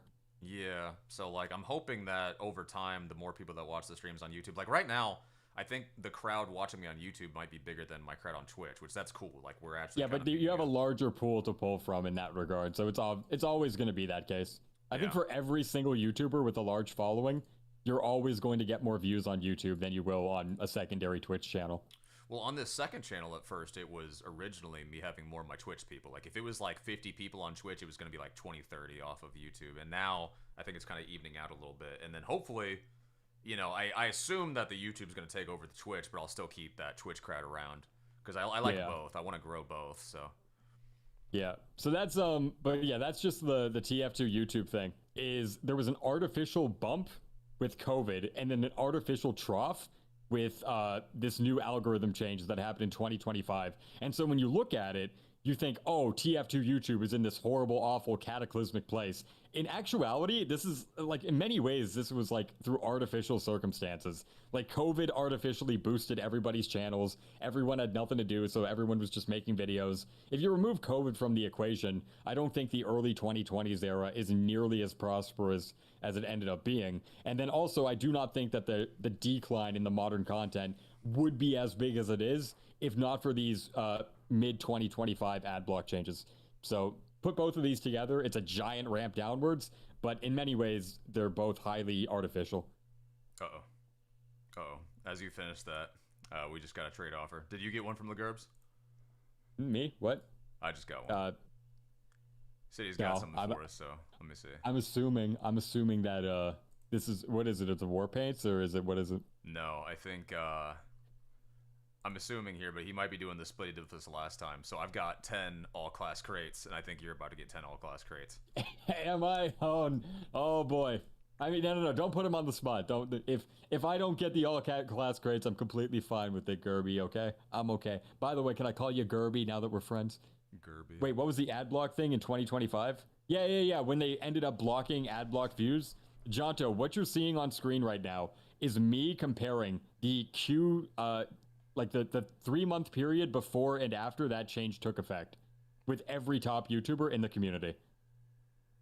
And you can see a mountain of red, mountainous. It is like a third of viewership drop from everybody, and it never really recovered. Damn. Beyond that, but like I've checked. Okay, what should I do first here? I'll do my 10 unboxings, and then WEEZY, let's hear if you got anything. I don't want to put he already confirmed in the chat he's sending you 10, so don't worry. Okay, yeah, I don't want to be like, yo, Gerbs, he's gonna send you stuff, and it's like, well, we don't know. I don't want to make him feel bad for not doing it. No, Gerbs that's has it that's like fucking that. Crazy though. He always just drops stuff like this. All right. I didn't notice. Well, Jonto, you might have been one of the green ones because you've been consistently popping off. Like the reality is, like Jonto, the discrepancy between you and everybody else is you should probably be popping off even more. Dude, that's like when he put out his like how to man heavy video, and I went and watched that, I was like, okay, so like this is like another El Maxo, right? Like bro's about to blowing off, and then I went back like a week later. I went back like a week later, and I'm like, why is his sub count still similar to what it was like last week? I'm expecting this dude to have another number change. Like I'm expecting it to be like 200,000 subs now. I'm expecting it to be 300,000. Like he keeps making those videos, it's gonna blow up. Yeah, I think no glaze. You know, I'm gonna glaze you, Jonto. I think Jonto has the best videos in the community right now. Right now? Oh yeah. I think in terms of quality, I think Jonto's defining the mid 2020s. I do think that his videos are the best. Yeah, listen, there's people that have GOAT status with me. I mean, primarily Dane. Lazy's going to be up there, of course. Soundsmith is some of his videos. But, like, right now, I think a lot of the community is burnt out. I hate to say it, but I think Dane is doing some lesser edited videos because Dane's got stuff going on in real life, and he, you know, doesn't maybe have any big ideas of big editing stuff right now, right? So he's earned his spot with me, but as far as, like, who's doing it the biggest and the best right now, it's you, John. Like, those videos are crazy. Okay. First of all, Gerby. He doesn't like the Gerby nickname. But yeah, I'm getting the gold pan before you now, buddy. But you'll get that unusual right now. Well, listen, I thank you, Gerbs. Okay. How about accept that trade? How about we do you want me this? Because it'll be perfect timing. I've got to go to the bathroom so bad. How about we do my 10 and then I leave off and then you, while I've got the screen up, you tell everybody what you unboxed, okay? Oh, wait. I think we should stream, like, you should have mine open. We can do that too, yeah, through Discord? Discord? That'd be better. Perfect. Yeah, I'll share my screen. I'll just make sure. Yeah, okay. Sharing screen. Okay, perfect. All right, I'll start with my 10, and then we'll go to yours. All right, Lugerbs, fingers crossed, everybody. We've got 10 cases to land something crazy here. I'm actively trying to take a break right now from the hands of... I don't think anybody would blame you for that, John. Those look like those take immense work. So if you need time to not, you know, like, burn yourself out, please do. Because that's what always happens as of lately. We got Strange Eye Catcher. That's a good start. That's what happens with a lot of these YouTubers is they go on such these huge, you know, pushes and then they burn themselves out immediately. And then it's like we don't see them for a year or ever. I got another Strange. Oh, my God. 2 in a row. God damn. Strange Noble Nickel Amassment of Hats. I wanted to say assessment. What in the world? So, yeah, I mean, take your time. Pyro4568 says he believes both of us will get unusuals. That's very nice of you. Appreciate that. Cadeland says... For the record, I have unboxed a total of over 500 crates in my life. I've gotten 1 unusual. 1. That's insane. That's insane. And it was a Miami Nights Jumpers Jeep cap, and it was like crate number 398 or something. Oh, by the way, John just wanted to clarify. They were saying that they're not doing it because they're scared of being burnt out. John DeHill's saying that they're too motivated and they have to try to... Okay, so you're trying to keep up your life outside of YouTube, basically. You're like, I've enveloped so much into this that I'm like, yo, my friends miss me. My parents are asking where I am. The police are looking for me. My dog died. I'm on milk cartons. Like, yeah. People are like, have you seen this, man? Yeah, Jonto, I wish I could be like you, man. I don't like saying that because it's like reinforcing negative self-talk or whatever gay shit. But like, I want to make sure. I wish I had that pull, you know, where it's like every hour of every day I have to work on YouTube or else I feel like a loser. Wait, real quick, just for everyone watching right now, Lagerbs decided to do this gamble with us, and Lagerbs just said that he bought himself 10 cases and got an unusual in the very first box. Oh my God, Lagerbs. He got himself a purple confetti cold snap cap. That's all class. That's pretty good. And it's not a bad one. Let me see if I can find if he posted it in the Discord because he said he was. Yeah, I want to see that. It's not in loadouts. You can just put it in general if you want, Lagerbs, and I'll show it on stream. All right, my final 2. Let's see. Got 3 Stranges in 1 unboxing. This is not bad at all. We got the Bondelier. I don't know how to say that quite right. And then, last but not least, do I get an unusual too? Let's see. Nope. We got 3 Strangers. Yep. Not a bad pull. Hold on, real quick before we go into WEEZY's here. Let's show everybody what this very generous donator just got. Pretty sick. Not a bad pull. I would paint the hat purple, of course, if that was mine. But let me know what you're gonna end up doing with it, Lagerbs. Oh no! Now other people are being like, "Yo, I gotta open too to see what happens." That's right. Join in, boys. That's a fucking great effect. Let's go.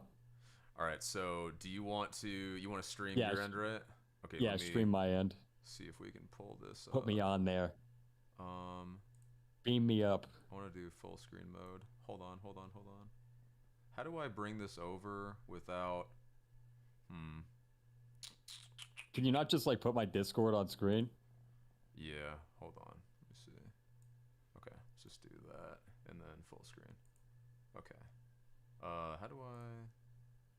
Yeah. Okay. You do your unboxing. I will be right back, you guys. All right, boys.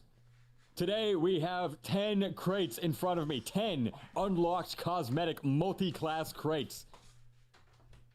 Are you ready to see me personally, get my very second unusual. This will be the second unusual I get in my lifetime of playing this game. And not only that, but will be the first unusual that I have unboxed in the past 7 years.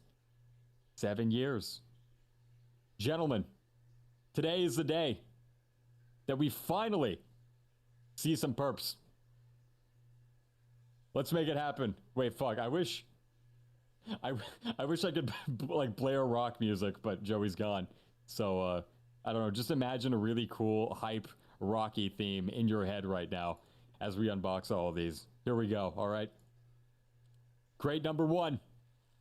Number one. The Federal Casemaker. Trash. Level 93. Dog shit. But that's okay. That was just a warm-up. It was a practice crate. Number two. We're getting it now. Watch. We're going to get it now. Right here. This is going to be the one.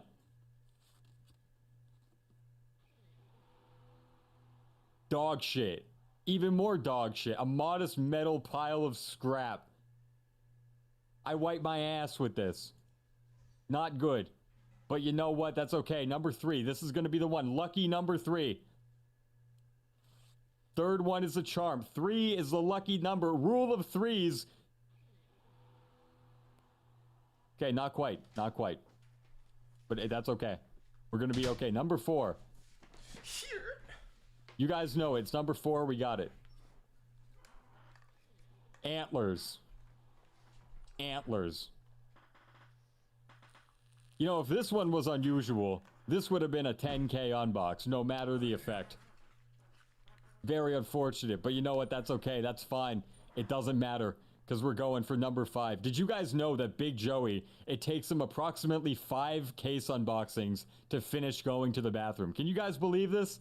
It's a new metric for judging how long he can leave the stream while you guys can stay and be interested. But I gotta unravel the whole thing, tuck it back in. Go ahead. Sorry. Yeah, it's a long time. I understand. It's a long process. Number 5. Unusual. Here we go. Unusual burning flames. Team captain. The neckwear headwear. Why is it called a neckwear? But it's a hat. That's a good question, actually.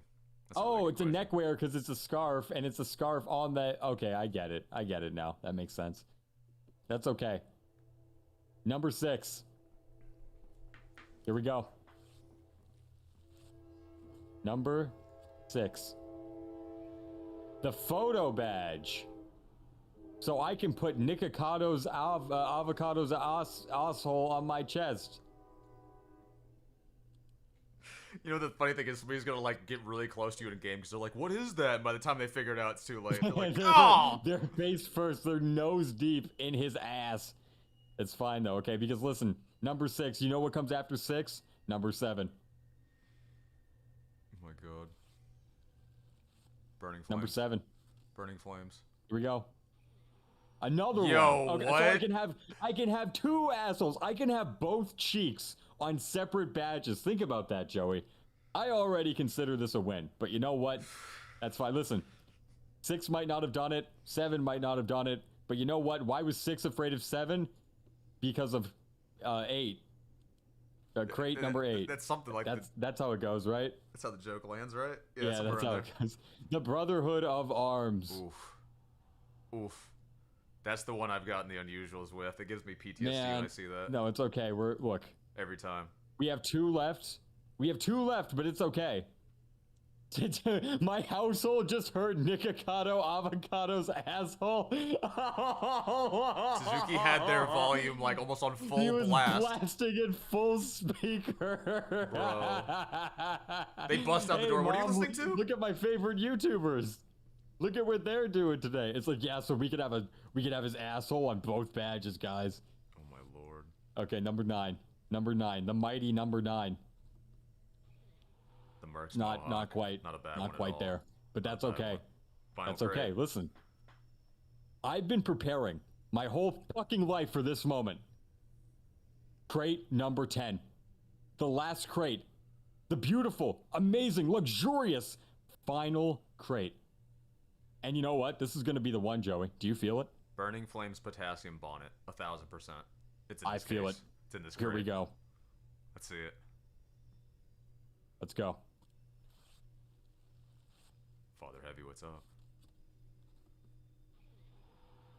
Okay. Close. At least we really got close. a strange. It was we got a really strange. close. It's a strange one. You know Yeah, what? not And bad. I like that cosmetic. Yeah, that's a pretty good one. Strange that's weight, crazy. room, warmer, price. I think this one is holy shit. Yeah, this one's 2 keys. Let's see. Okay, get that back up. All right. Let's go. Y'all ready? Let's jump to the last one. Father Heavy, you came just in time. We've got one more. It's going to be Metro Malice. Let's go, baby. Thank you, by the way, Gerbs. Thank you, man. I really do appreciate it. Legit. I think, yeah, Gerbs is fucking awesome, man. Oh, yeah. Gerbs is super generous, super nice guy. Still got his baby daughter and expecting, which is awesome. It's cool that he's got time to come by the stream still and visit. Yeah, and he gives me crates instead of his child diapers. And you know what? That's awesome. Not Cricky says that you should take the 2 to 4 keys, 2.2.4 keys, and then sell it to buy more crates. Just True. encourage What the if gambling cycle. Yeah, you should Thank you, 3KCL. yeah, just like make sure that your kid goes without eating so I can have more crates. Yeah. I would really appreciate it. Like baby food, like they don't fucking need baby food. Give me a break. But you know, Big Weez has to gamble. More crates. We gotta gamble out here sometimes. Okay, what should I do? Should I do one more run as the engineer or switch it up? If I switch it up, honestly, I'm just gonna go like pyro at this point, so I might as well still stay engineer. Yeah, that works. If you ever want to switch with me, just let me know. I'll take over. What did you choose? I can play anything. I don't do a lot of demo, to be honest. For some reason, demo becomes boring for me in MVM.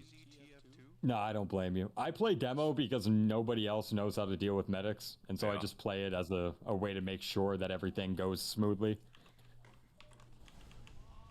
Okay, putting this here. Yo, congratulations to Gerbs for getting his... Yo, he's wearing it! Yo, Gerbs, come back. I gotta see this. Well, where is it? He's wearing his, he already painted it purple. His, confetti cap.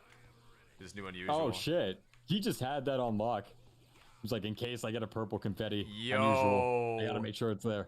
He put it with, like, the clown mask, but painted it purple. It actually looks sick. Wait, let's see it.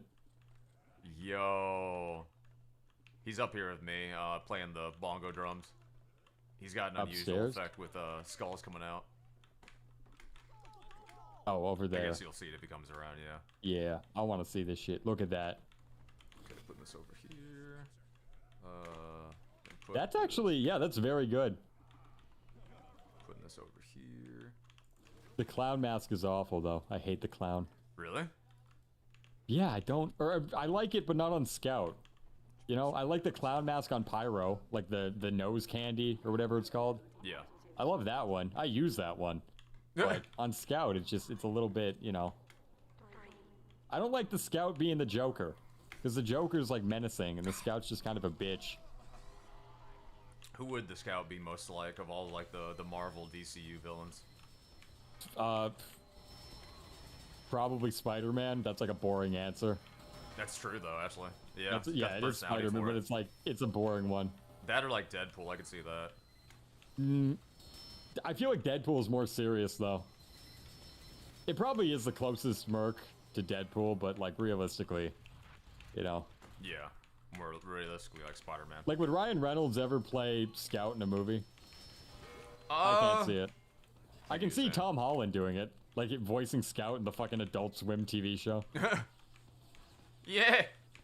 Tom Holland doing that. Well, I mean, they got Chris Pratt to do fucking Mario. Yeah, Wouldn't be I'm the most freaking unorthodox, Spider-Man, yo. My spidey senses are tingling. I can see it. I can see it. Yeah, a little bit. Not Cricky. Got 2 crates and said they did not. Oh, Deadpool is goofy, but he's like a Jax kind of goofy, you know?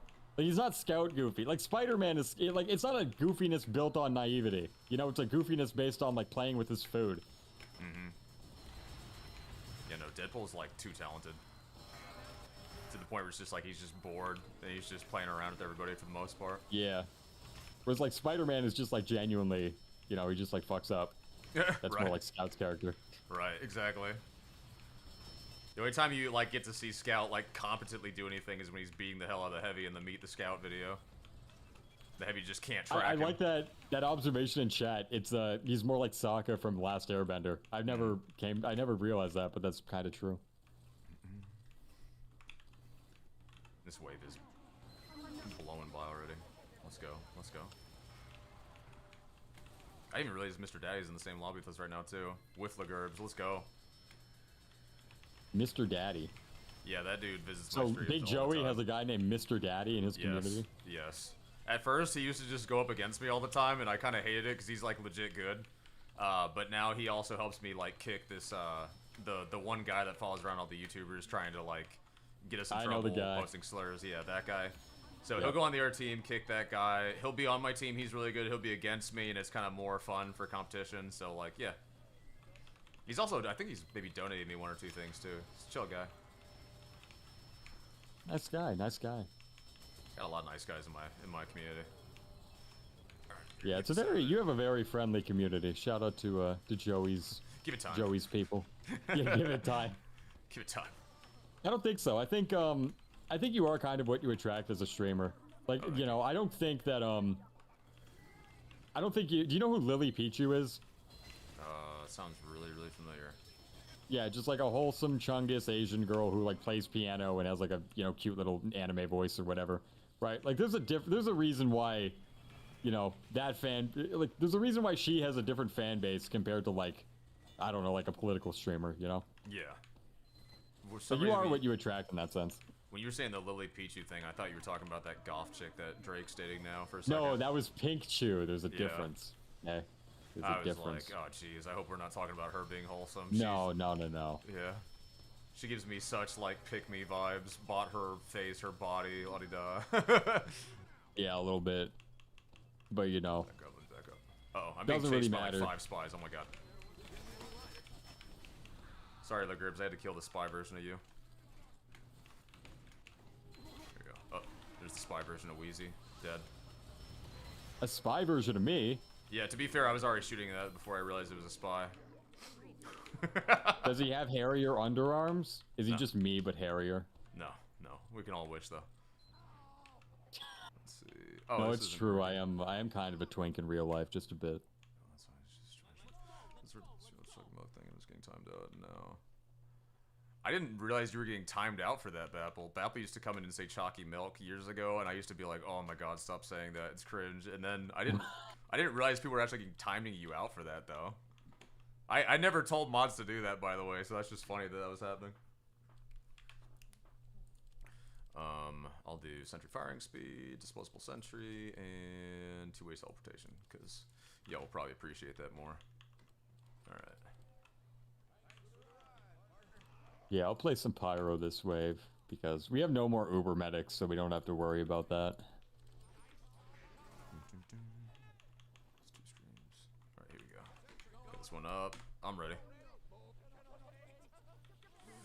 Oh my god. Let's make it happen, boys. Let's go. Orvis Oh, voices. fuck. I bought a French vanilla from Tim Hortons, and I fucking forgot to drink it. I'm stupid. Whoops. God, yeah, I'm dumb. Speaking of that Man, subject, fuck. Orvis voices. Which do we prefer, fellas? Chalky milk or strawberry milk? Oh, strawberry milk is underrated. It might be better, genuinely. Oh, I got so grossed out by that in school, bro. I don't think I'd ever. No, you're so wrong. Am I Because just like you wrong? drink chalky milk, because chalky milk is everywhere, Yeah. and so everyone knows, everyone remembers the taste of chalky milk. But when you have a nice, beautiful taste of strawberry milk, strawberry, and you've never, it's been like 2 years, you haven't had it in a long time, and then you finally taste it, I can't get off it. I can't get off. It's too good. See, this is the type of reaction that Vapple wanted years ago. You're finally giving it to them. They wanted somebody to go in depth about. I want the strawberry milk. I want the chalky milk. No, strawberry milk is. I'm gonna actually check right now because thank you for fucking reminding me. Costco. I'm gonna go online and see if they have strawberry milk because I have not had strawberry milk in 2 years, and I know I'm gonna get addicted to it. I don't fucking care. God. Tastes good. This is a funny conversation. I'm not gonna lie. It's dude. It's like you're. I know it looks like you're drinking fucking Pepto-Bismol, but it doesn't taste like it. I remember somebody else like gave me this argument before in another Discord. They were trying to tell me about the wonders of strawberry milk, and I was like, dude, that used to gross me out so bad back in the day. Like, I don't know if it's just one of those things where like, you know, your kid taste buds versus your adult taste bud, because I've definitely experienced that change. But like as a kid, I just remember being like, yo, this is gross, dude. Nothing of my taste buds. My palate has not evolved since I was 8 years old. Mine definitely has, but not to everything. I've never been a coffee enjoyer. I never will be a coffee enjoyer. Can't do it. Ooh, okay. I'm the opposite. Where yeah, I cannot anything highly acidic, right? I don't like pickled anything, you know, in like my food, or mayonnaise. I fucking hate mayonnaise. Mayonnaise is terrible. Do not add lemon to anything I eat ever. Stuff like that. It needs to be sweet, and that's it. Nothing salty. Nothing. No funny business. Right. Right. Better taste like a McDonald's burger, and if not, go fuck yourself. Wait, hold on, I gotta deal with the Sentry Buster. Get out of here. There we go. Okay. Beautiful. Coffee Crisp is the best chocolate bar. Coffee Crisp? It's underrated. I'll give them that. It's underrated. We're apparently making people in the chat very hungry right now, by the way. They keep talking about different food items now. Yeah, well, it's fucking bullshit. They don't have fucking strawberry milk on Costco. God damn it, dude. Apple says, my friend used to buy me an entire gallon of chocolate milk when we would have hangouts. That is so much sugar, but it's so good. Oh my god. I remember the chocolate milk jugs, dude. They were so good. That's one of the best ways to gain weight. Chocolate milk? That's the best way to gain weight? Dude, because you just can drink just a shitload of chocolate milk? Dude, you can just keep drinking it, bro. I used to be able to make like a gallon of chocolate milk disappear so quick, bro.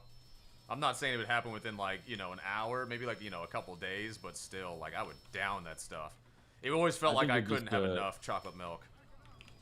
I mean, you could just like mix, I don't know. I used to take fucking, you know this. I used to take creatine for a bit, and I could only ever drink it with chocolate milk. Yeah. I don't get how people like dry do creatine. You know, like just take it and like put it in their mouth. I have no idea how people do that. People that are just used to protein shakes in general from back in the day, if they've been lifting a long time, you just get accustomed to putting the nastiest tasting vile things in your mouth that by the time you hit creatine, it's nothing, bro. You're just like, okay, I'll just throw this in with something else that I already chug, and it's whatever. Well, all my protein shakes, like, they taste good. You know, they're like strawberry, and has like peanut butter and fucking bananas and shit. Yeah. Right, but creatine is just sand. Oh, I'm sure they've developed it over time, because, bro, some of the well, it's literally just like, imagine, take whatever drink you really, really enjoy in life, and then just imagine putting a teaspoon of sand in it. That's what it tastes like. For me, with creatine, like, I don't take it anymore, but I remember it. You just had to, like, shake it up really well and for, like, a while, bro. Yeah. With, like, a lot of liquid. Because otherwise, yeah, you would taste that thickness. And, it felt like individual, like, sand going down your throat. Yes. It sucked. Horrible. Yeah. But, nah, creatine was not the worst. I think the worst stuff that I've ever put in my mouth, which you can buy this in pill forms now, thank God. But, you know, getting into lifting and everything like that, one of the things that you think will help you a lot is raise testosterone, right? Because testosterone is related with, like, you know, muscle mass, Did you take Tren? Recovery and all this. No, I never got onto the steroid train, unfortunately, or fortunately, however you want to look at it. But, with this particular herb, it was supposed to reduce the amount how do I explain this without getting too nerdy? There's a system in your body that basically can turn, you know, these hormones into cortisol. I want to say it was testosterone and some other type of hormone, right? And if you took Tonkat Ali, it raised the amount of testosterone that was going to be made by lessening the amount of cortisol that would be produced, right? Okay. So I took Tonkat Ali in like a pure form. It is the most disgusting thing you will ever put in your mouth in your life. It is so bitter, sour, right off the rip. It sticks around, so like you can't just eat something and get the taste out. Like you gotta keep eating something. Like you gotta brush your teeth or do something, bro, because it's gonna be stuck there for a hot minute. It's disgusting. And compared to that, there is nothing I've ever put in my mouth again that has ever reached that level of disgusting. There's no protein, there's no supplement, anything that reaches the level of Tonkat Ali. Me and my friend used to take that as a dare to each other. It was that bad. It was that bad. And I can promise you, like, I can still find you a link to where you can buy it purified like that. But most people that try to sell you anything Tonkat Ali now are smart enough to know, do not try to take that in any other form other than pill form, because it is, ugh. Did it work, at least? I didn't feel really any different, to be honest with you, and it didn't give me any results other than, like, it didn't give me any, like, results other than just if I lifted and ate good anyway, you know? You get enough sleep, gotcha. you eat the right amount of macros, you get enough protein, you know, it's felt the same. I never took fitness seriously, besides, like, there was, like, a 3-week period where I did it. Yeah. And, like, even when I don't lift, I take creatine because it's, like, good for... It just became a habit during that period of time, so I still take it. But I would only ever work out... I do individual sets between F4s and MVM. Bruh. And that's it. Yeah. Doing, like, just calisthenics or something? Like, No, just I doing, have like, push-ups, dumbbells sit-ups? in my room. Like, adjustable ones. That works. That works. Yeah, no, that was, like, my biggest hobby growing up before, like, kind of, I guess... alongside video games was working out. I grew up watching a lot of pro wrestling, so to me, having a big physique and being strong was like of mass importance to me. And I only like semi-achieved that. I wonder if there's a correlation between like how jacked you are and how much pro wrestling you watched as a kid. For some people that's got to be true, but other people, I mean, I've met tons of huge gym junkies that they make fun of pro wrestling, so it's like, eh. Yeah, well, it's just, you got to treat it like entertainment, from what I've heard. You know, as long as, like, you just, you know what you're getting into. It depends on how you grew up. I think it's definitely generational, too, because there used to be a lot of, like, they used to try to hide that pro wrestling was fake, versus in the future now, they call it entertainment. There's behind-the-scenes shows to show you how fake it is and all this stuff. But back then it was like it was taboo to say it was fake. Like they were trying to convince you it was real. Even the pro wrestlers, it was like they were all trying to convince you that all of it was real. So for a lot of people back then, it was like this big reveal when they find out it's fake. It's like, oh, do you know this thing you're watching is fake? How can you even enjoy it then? Versus now, it's like, well, yeah, it's fake. Everyone knows it's fake, and on top of that, all the shows you watch are fake. So like, who cares? Yeah, you know, pretty much. I still love pro wrestling, though. I fell in love with it as a kid, and by the time somebody told me it was fake, I was still just like, okay, but the stories are still cool, and they, like, fake at each other with chairs and weapons, and I enjoy that, personally, so. Yeah, I bet. You know? I used to have fun playing the Royal Rumble with my cousin on the WWE 2008 and the PS3. Good times. Dude, the wrestling games were so good. You did not have to be a wrestling fan to appreciate wrestling games, bro. That was actual violence. And they went deeper in video games. Like, you could throw people off ledges and cliffs in the wrestling video games. You could basically commit murder in a wrestling form in those games. It's so funny. And the creative characters, bro, you could go way more in depth than you can even with, like, TF2 customization. Yeah, I was just about to ask that. Like, could you go harder than TF2? Oh my god, dude. Those... It's like, have you seen what people do with the customization you can do with, like, just the profile pictures in Call of Duty lobbies? Yeah, and people I've make seen some those. really, you know, yeah. So just imagine that with create a character and how much customization they allowed. Because it was basically like you could morph the face into whatever you want. You could put any type of facial hair, any race, any like any type of shirt that you could make, you could customize and put on them. You could give them custom songs, like, bro. Yeah. You could make that a pretty wild time, not gonna lie. That just sounds great. 2 more tours. This one's going by pretty quick. I grew up on Batista, Triple H, Undertaker, Rey Mysterio. Yeah, you grew up in the good era, my man. I grew up WCW versus WWF before it became WWE. So I grew up in one of the most goated eras of pro wrestling, which is another reason why I've probably stuck with it for so long. I grew up with not only those people you mentioned, but I grew up with Bill Goldberg, Hulk Hogan, Bret Hart, Booker T, Scott Steiner, the Steiner brothers in general, The Big Show. Like, and then like all the legends you can think of from the WWF. And the new era that came in, John Cena, Edge, I don't know. There's a ton I could keep listing off, to be honest with you.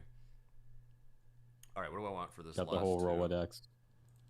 I just want to increase my movement speed at this point. I want to jump. I want to increase my jump height next. Let's go.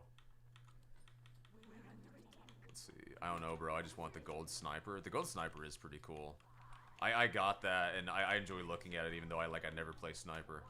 But again, just like Scout, when I finally do play Scout, when I finally do play Sniper, I'm going to appreciate having that Aussie. Wait, what is Bapplesap talking about? And the Littlest Pet Shop. What? The Littlest Pet Shop? Wait. The Littlest Pet Shop. I remember my sister used to watch that. Is that a Canadian thing? Or is that just like an everyone thing? I genuinely don't know. I've never heard of that, so... Yeah, well, that's your bewilderment at what Littlest Pet Shop is what made me feel like, huh, maybe this is a Canada thing. Yeah. All right, like Canada, we had a bunch of... So there's a rule in Canada. It's called CanCon. Where 35% of all of your media played on TV or radio needs to be made by Canadian artists. Because otherwise it would just, like, be nothing but Americans. So we have, like, state-sanctioned... Like, you have to use Canadian media for at least a third of your shit. And, one of them is, yeah, so, like, there's a bunch of shows and a bunch of songs, and a bunch of, like, basically everything. If we fail this wave... Okay, sorry. Go ahead. They're always Canadian, is what I'm saying. Yeah. Like, there's songs that only Canadians know. Okay, hold on. I gotta upgrade this real quick. Okay. Yeah, sorry about that. I got force-natured by this giant scout, and then it just looked like the whole mission was about to go down in flames. Okay, yeah, no, it's fine. We had it in the States. Okay, just being sure. Because, like, usually whenever I mention something and they're like, oh, well, I've never heard of that. Usually it's just, like, something to do with CanCon. Yeah, it's only Canadian. Yeah. Yeah, Family TV, Teletoon. I used to watch the shit out of Family. Suzuki's asking if you know about Carlos from YTV. Yes, Carlos, dude! I Google him, like, once every 5 years to see what's going on with him. Yeah, dude, fucking Carlos, the best. He was the best network TV show host ever. Shout out Carlos. I fucking love Carlos. YTV, yep. Never forget. Baffle is experiencing Twitch problems. Why is Twitch messing up of all things? That's weird. Yeah, that's Twitch being Twitch. Have you ever noticed with your streaming crowd? I noticed, like, before I started getting big into streaming again, when I would be on Twitch, there'd be times where it would show me having, like, 30 to 40 viewers, and, like, nobody would be saying things in the chat, bro. Like, yeah, well, that just happens. Dude, I felt like I had, like, I feel like at one point, though, like, I legitimately had, like, bots. Like, somebody was paying for bots in, like, my streams or something. Like, now it feels like I have an active a lot of audience. people just lurk. Yeah. But, yeah, no, back then, dude. I remember there was this time somebody, like, legitimately hit me up in DMs concerned. They were like, yo, my friend was really excited that, like, you brought your chat to raid him, and nobody said anything. It was 30 to 40 people, supposedly, just saying nothing as soon as they arrived. And he was like, yeah, it just got really... he was just really sad because there was no hype to it, and I was like, I don't know what to tell you. Oh yeah, that's just the mechanics of rating. Yeah. I have no idea. I don't think I watched wrestling. I only remember Warrior Cats, fishing, and horror movies, and unfiltered, not restricted early internet as a kid. Oh, and Pokemon. Okay. Yeah, I never got really into fishing. You gotta have patience for that sport, whatever you want to call it, for that hobby. Suzuki's asking, do you remember the Goosebumps? Like... They had a book and they had a show. Like the books, the Goosebump books. I'm not sure. Is that Canadian? I don't know. They were in every Canadian library I was in, but I'm not sure if that was like so was Diary of a Wimpy Kid, but that was a worldwide thing. No, I mean, Goosebumps was in America too, for sure. Yeah, yeah. It's a huge bestseller. I used to love Goosebumps. Like, when I, like, was slowly, like, not starting to like reading at all as a kid, like, Goosebumps was still the one that, like, I could open that book and I could devour it from start to finish, like, within, like, a day. It was awesome. I love those books. But other stuff I just got really bored of really quick. I'm like, why do I need to read this? I didn't read. Well, there becomes this big why, and if your parents or, like, other people can't explain to you in a way that a kid would appreciate and understand, then it's just kind of like, you just get bored to the idea. You get disillusioned to it, right? So, like, when I'm a kid, and you've got me reading something about, like, you know, the 1740s or something like that, and I'm like, okay, but why do I need to know this? Yeah, and you can't really give me a good answer, then I'm like, okay, then I don't care. Yeah, that's unironically why I dropped out. It's like, okay, I don't want to waste my time learning a bunch of shit I'm never going to use in my life. So I'm going to go home. Fuck you, I'm going to go play video games. Because, like, am I learning anything there? Not really. But at least I'm not bored. Yeah, I mean, two major things that, like, hindered me in school. Because, like, I used to be, like, an all-A student. Like, I used to A's and B's, and I was killing it. Up until about 7th grade exactly. And that was right about the time where we started getting into things that I just could not find the purpose for as a child. I was like, why are you teaching me this anymore, right? So it's like, okay, we're in school. You taught me how to read. You're like, yo, Joey is an exceptional reader. We think, like, he's almost, like, borderline genius level because of how quick he picks it up as a kid, right? And to me, why you need to read is super important, right? It's, like, super interesting. It's, like, one of the first things you should learn as a kid. But, like, when I'm, like, in the 7th grade and, like, now you're teaching me to read a book written by Emily Dickinson, this woman that would hang around her house all day, and, you know, I don't really enjoy the story, and, like, why do I need this story, like, other than it's gonna be on a test later? Yeah. You know, it's like, I didn't like the story, I don't like why you're making me read this, and I don't know. I aced my To Kill a Mockingbird test without reading it because I knew my teacher plagiarized shit from the internet. So I just asked to go to the shitter, and I brought my phone and I googled To Kill a Mockingbird grade 10 test, and the first fucking result, it was a test we were doing. So, oh my god. Yeah, so I faked sick. I'm like, I have to go down to the office. I don't feel well. And then I came back the next day and then just fucking copied everything. So they just weren't trying, like, at all, just checked out. Yeah. My god. Yeah, I got a 91. It was worth 20% of our grade, and I didn't even read the book. I remember, like, with math, too, that was another big one. Like, you're like, okay, addition, subtraction, multiplication, and even, to some degree, division, all massively important to know, right? Yes. By the time you're getting into, like, yo, x equals, like, y plus c, and you gotta find, like, the thing of this circle, I'm like, what are we doing here, bro? When am I gonna need this in real life, bro? Unless I'm becoming an engineer or I'm trying to build something out in my lawn, what are we doing, bro? Like, yeah, the moment we hit triangles, I'm like, trig, I'm like, fucking triangles, man. How do they fucking work? Like, the moment it was like sin, can, cos, I'm like, fucking triangles, god damn it. And there was just a meme because, like I was, I won the math award in all of my elementary school years because we had, like, awards for that shit. And I got the math award, like, I peaked in elementary school, okay? And, so I won it. Like, do you remember in elementary school, they would give you, like, the times tables? And, you had to do, like, 50 in 5 minutes or whatever. Like, they would time you. I'm so good at it, yeah. Yeah. They had to give me a second page because of how fast I was. Dude. And I would still finish the second page before anyone else finished their first. And so because I was able to do that, the teachers thought I was superhuman. And then we got the fucking triangles, and I'm like, well, where did all my skills go? Like, what the fuck? I feel like a loser now because I can't beat everybody. Me and my best friend John, he's from like a OG, like, Korean traditional family, right? So they of course, like, raised him to be, like, super in the books all the time, always super studied, always, like, top of class, A++, you know, type. Yep. And that was one of the only things I could compete with him in. Oh my god! All right, that sentry's gone. Anyways, I could compete with him in the spelling bee, and I could compete with him on that because, you know, his parents just made him study those multiplication tables like that and just, you know, really get into that, so he would always usually be top. But I was just a demon at math, and I just wanted to beat John. So I would study those, like, religiously, and then I got to the point where I could finally beat John by, like, a nanosecond or a split second or something. It was like, yes! Not all the time, just sometimes. And then the spelling bee was, like, the same thing. I could beat him sometimes. But yeah, I used to love those things. And then, again, You get into points of high school. You get into points of high school where you're just like, you can't find the why anymore. They're being like, we're gonna learn about the special types of rocks, and I was like, I would rather kill myself, like in your classroom. I would rather shove them up my ass. Your second floor window is looking really tempting, you know. So it's just like. No, I've actually, okay, maybe this is like a common thing, but I've unironically thought like, I never thought like, oh, I'm gonna jump out the window and kill myself, but I did think like, what if I did? I did jump out the window in class. I jumped out the window a couple times. Like, why? Legitimately, that's not a joke. Just because I was bored and I thought it'd be funny. And it made people laugh, so. I used to take people's backpacks. I used to jump out the window. I had this one Spanish teacher that, she would, like, have a hanging piñata in her classroom. And when she wasn't looking, I would unhinge the, piñata from the ceiling and I would jump out the window with it. That's just funny. So you wouldn't just jump out the window, but you would steal the fucking piñata.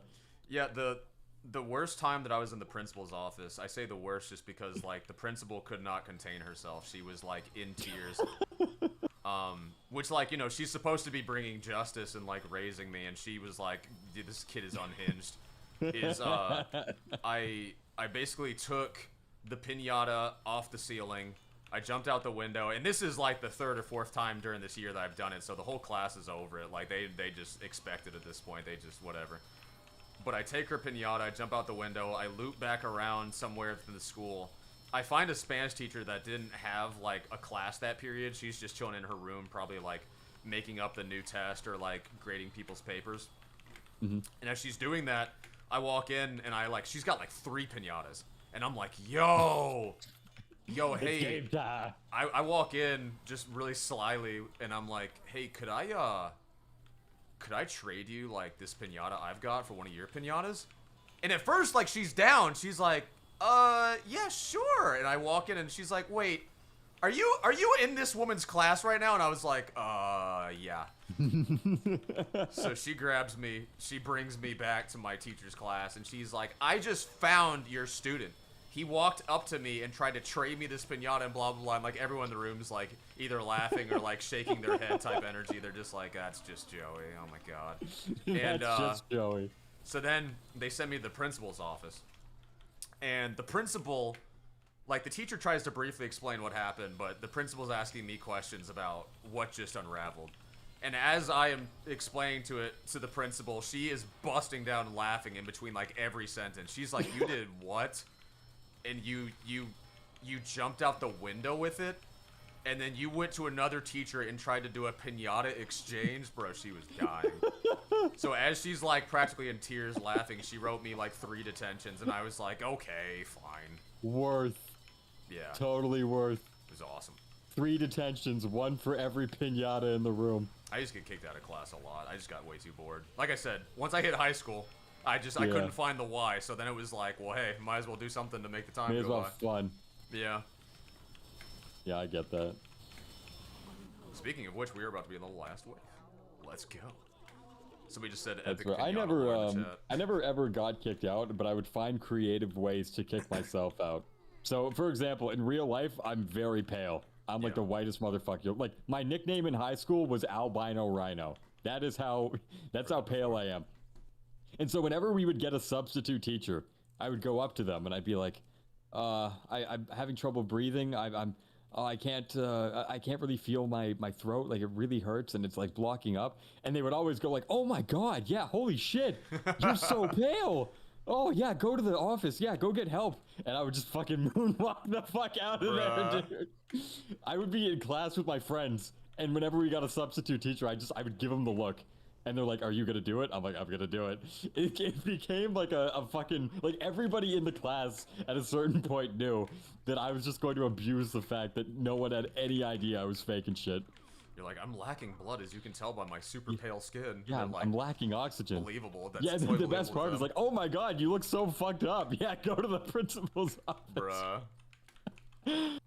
Oh, it was great. It was awesome. I skipped school so much doing that. I have multiple stories about me being in trouble in school. If you want to hear them, if anybody in the chat I do. Let's go. Let me think. Other ways I got kicked out. One of my history teachers got really mad at me. She kicked me out of the class like a couple times, and one time she kicked me out, and I was standing by the door, of course, because where else am I gonna go? But this particular time, I went downstairs and decided to see if I could find one of those, like, caution wet floor signs, right? Because I was like, if she lets me back in, I'm gonna have a little fun with this, right? So finally, I'm on a quest. after a while, of course, I mean, she wants me to not, like, fail her class, so she's like, all right, you can come back in, but are you gonna behave? And I'm like, I can definitely behave. I can definitely behave. And she's like, okay. Now, when she opens the door, I go a little bit to the side where I'd put the wet floor sign, and I pick it up, and I bring it in the classroom with me. And as I walk in, I immediately put this wet floor sign in the middle of the house, and I start screaming at everybody, get away from my house, as I'm laying under this wet floor sign. Like I'm homeless, and she promptly kicks me right back out. What grade is this? That was like 9th or 10th grade, I want to say, maybe even later. Oh my god. I didn't care, bro. I was unhinged. I was just trying to make the time go by. What else? One time the principal tried to prove that I was high, even though I wasn't. They like made me get tested and everything because he just thought like, there's no way he's doing this. There's no way this guy isn't out of his fucking mind. So this one time I was in the bathroom and I was like yelling something like really loud, and he comes in and he's like, what the fuck are you doing? Basically like that type of energy. And so as he walks in, at the time I worked at Party City. I don't know if you're familiar with that, but it's basically like a store. Yeah, I've heard of it. Yeah, it's like the Halloween store, but for all parties, not just Halloween. They sell balloons, they sell outfits, they sell party gags, whatever. So at the time I worked there, I had like unlimited balloons. I had exposure and access to unlimited balloons. So as he walks in, he's like, what are you doing? And I go, yo, do you want a balloon? And he's like, sure. And I'm like trying to blow it up in front of him, and he's like, here, come to my office with me, would you? And I'm like, yeah, sure. So he's asking me what I'm doing. He thinks I sound absolutely insane as I'm describing it to him. And he goes like, yeah, I'm gonna get somebody in here real quick. And he gets a police officer. And the police officer notices that I'm shaking. And he also notices that when he puts the pencil in front of me, he goes like, all right, I want you to follow this pencil with your eyes. And I followed it with my whole head, which is not what he asked me. He wanted me to follow it with just my eyes, but I moved my whole head. So he's like, yeah, this kid's on something, bro. He's out of it. He's loopy. So they take me down to the nurse's office at this point. And the nurse like does a blood sample or something. I don't remember exactly what she did. But she goes, okay, so he's not high. And the reason he's shaking is just because he's really hungry. And she gave me some chips, and I immediately stopped shaking. And then they just had to send me back to class like 30 minutes later. And I had to explain to my teacher like, yeah, so... Yeah, so they thought I was, they thought I was on something. No, the whole class just thinks I'm taking... just Big Joey. The whole class just thinks that I'm like losing 5 pounds of weight, taking the most ginormous dump of my life, because I've been gone like 30 minutes at this point. And I have to explain the whole lore with the principal to my class of where I've been. It was just, yeah, it was very interesting.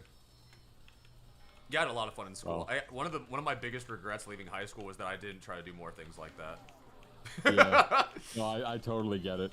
I was like, this is one of the only times. The only thing I missed when I dropped out was, I'm like, fuck, dude, I can't be with my friends and like get up to trouble. Bro, if you think about it, high school is one of those times. It's one of the only times in your life where you can do that level of shenanigans and not get put in prison.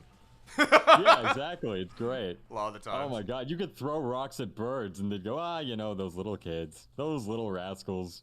Don't give me any hints, but I'm the last one on this list.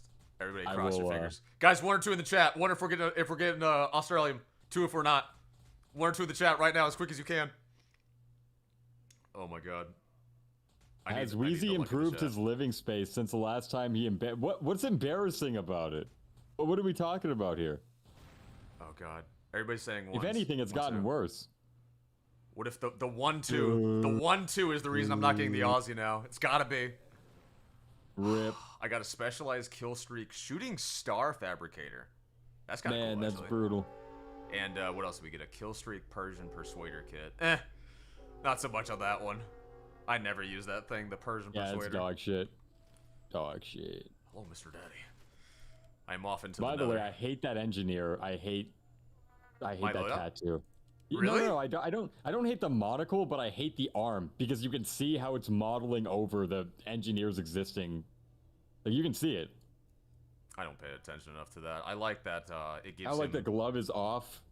I like that it You gives whenever you him. take the nah. I like Looks that it like gives him shit. the gold bracelet, and I like that it gives him the tattoo. So it's just it adds to the gold that he's already got going on the monocle, and then he's got the tattoo to add with it. It's I think chef kiss the to me. arm looks so fucking weird. I don't notice it. I really I don't. do. I think it maybe it's just like the not polarity. The polarization of not having the glove. It's like throwing my brain off. That might be the reason, but it looks like a giant log from the way that I see it. Yeah, no, I don't. It doesn't bother me. Let me think. We've been going for, oh my god, 4 hours 30. First off, I just want to say thank you to everybody that showed up today. This is our first time really testing out if we were going to do a late stream or not from now on, and it seems like pretty much everybody showed up, if not better numbers than normal. So this is awesome. Last time y'all talked about we should do late theme, like late streams, and this works out great also because I've noticed Zesty streams early in the day, and I don't, if I can, I like to avoid not running into other people's streams. Oh my god. Yo, Shanister just donated a bunch. Hold up. Shanister just came through with 5 more subs. Thank you, Shanister, for the gift subs. But yeah, we'll start doing streams around this time. Do you want to play like a casual or two? I was just gonna do that and then maybe go to the gym. I'm down. Okay. I was thinking Let's do it. for the theme of this stream, how about we do only new maps? And we'll do Only like some of new the maps? ones. We'll do some of the ones that we like since we're only doing like 1 or 2. I'm down for whatever. Even if you send me to Bermuda, I'll go.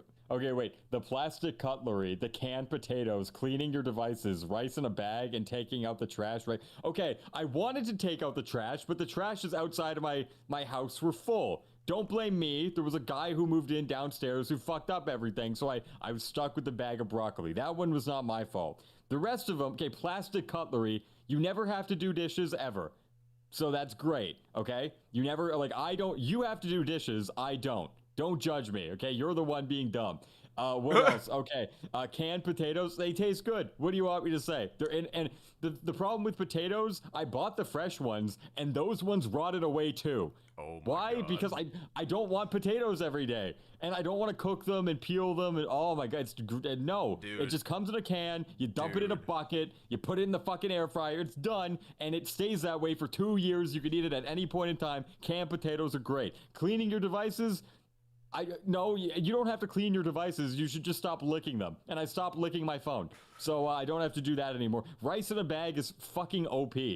I bought a giant 5-pound bag of rice from Costco. I did buy it in bulk, and you know what? I have not used any of it. I haven't used fucking any of it. That's a Why? waste. Because I don't want to put it in the rice cooker. It's too much work. You don't. So I keep buying the fucking microwave rice. I'm gonna and, show you in the bags. I'm gonna show you what I use for my rice. I buy 40-pound bags of rice, and it lasts me like half of a year. You get this one thing. I'll show it to you after stream. I'll send you a picture. Okay. If I can find the actual name of it, I'll just send you a link to it. But it's like this bowl you put it in. You put it in the microwave for 7 minutes. It's perfect. I use that every single day. Yeah, and well, almost every single day, and it's perfect. And you will actually use all of your rice. The potato thing, I can actually like get on board with because I used to buy whole potatoes and I would put those in the cabinet and I would want to eat them every day, like as like maybe a substitute for rice or as an addition for the carbohydrates for the day. And those things start growing out like mutants in your cupboard. Like they start like forming new potatoes and new like limbs, and it looks like. Thank you. It looks like you need the preservation of the potato because you don't know if you're gonna fuck off for 2 weeks and eat nothing but Dubai chocolate and fucking Boston cream donuts. You don't know that. Yeah, and so, but if that happens in the midst of you holding this bag of potatoes, then it becomes a saggy, rotten bag of potatoes, and you wasted all your fucking money. And if you have the canned potatoes, it's always there, it's always accessible, and you're fine. And you'll go back to those potatoes. Joey, I still have protein shakes that I bought in 2024 that have expired this year. Oh, okay, I was gonna say you should throw those out, but. Oh no, I still drink them. They taste good. They're fine. They say a 2-year expiration date. No, they're still good. I keep drinking them. The thing about potatoes is you will open those. Like if you guys haven't experienced this, do it one time for yourself. Buy a potato, put it into like a cupboard or put it on the shelf for like a week, right? Just forget about it. You'll come back and that thing looks like a Half-Life experiment gone wrong. It looks like the Flood from Halo 2. That's what it really reminded me of. It started looking like the Flood was spawning itself in my cupboard, and I was like, this is disgusting. And my friends would say, no, you can still eat it, bro. It's still good. And I'm like, I'm not eating that, bro. I'm not getting the Flood. I'm not getting the virus in my system, bro. I don't care what. Yeah, it's like Mr. Krabs eating that Krabby Patty. Dude, you know? Yes. Like you're expecting like green ooze to come out of it. Like, nah. That's right. So no, I'm very much, I am a degenerate, and I'm not going to stop, because I think I'm the one living the right way, and I think everybody else is wrong. Okay? Like, I pay $15 a month for plastic cutlery, and I never have to do dishes. So I just ask myself the question, is not having to do dishes worth $15 a month? I think it is. And so that's just what I do. All right, our first summer map we get is Redwood. Redwood. That's what happens when you jerk it on stimulants. Oh my god. I've been told. I kept calling this hardwood the other day, and then I realized hardwood's already. First off, it's wrong, but second off, it's already in the game as a cough map or something like that. It's attack defend. Yeah, hardwood comes before the redwood. It's attack defend, huh? The hardwood does come before the redwood. That's right. Yeah. That's how you can remember it. It's true. Yeah. You got to keep them in order. It's like a nursery rhyme, teaching your kids what vegetables are. Dude, for real. Our team's getting buried so far, it looks like. Speakers. My parents are sleeping. No, they're hearing this right now. Like, yeah, our son Suzuki watches some really degenerate stuff at night. I don't know what it is.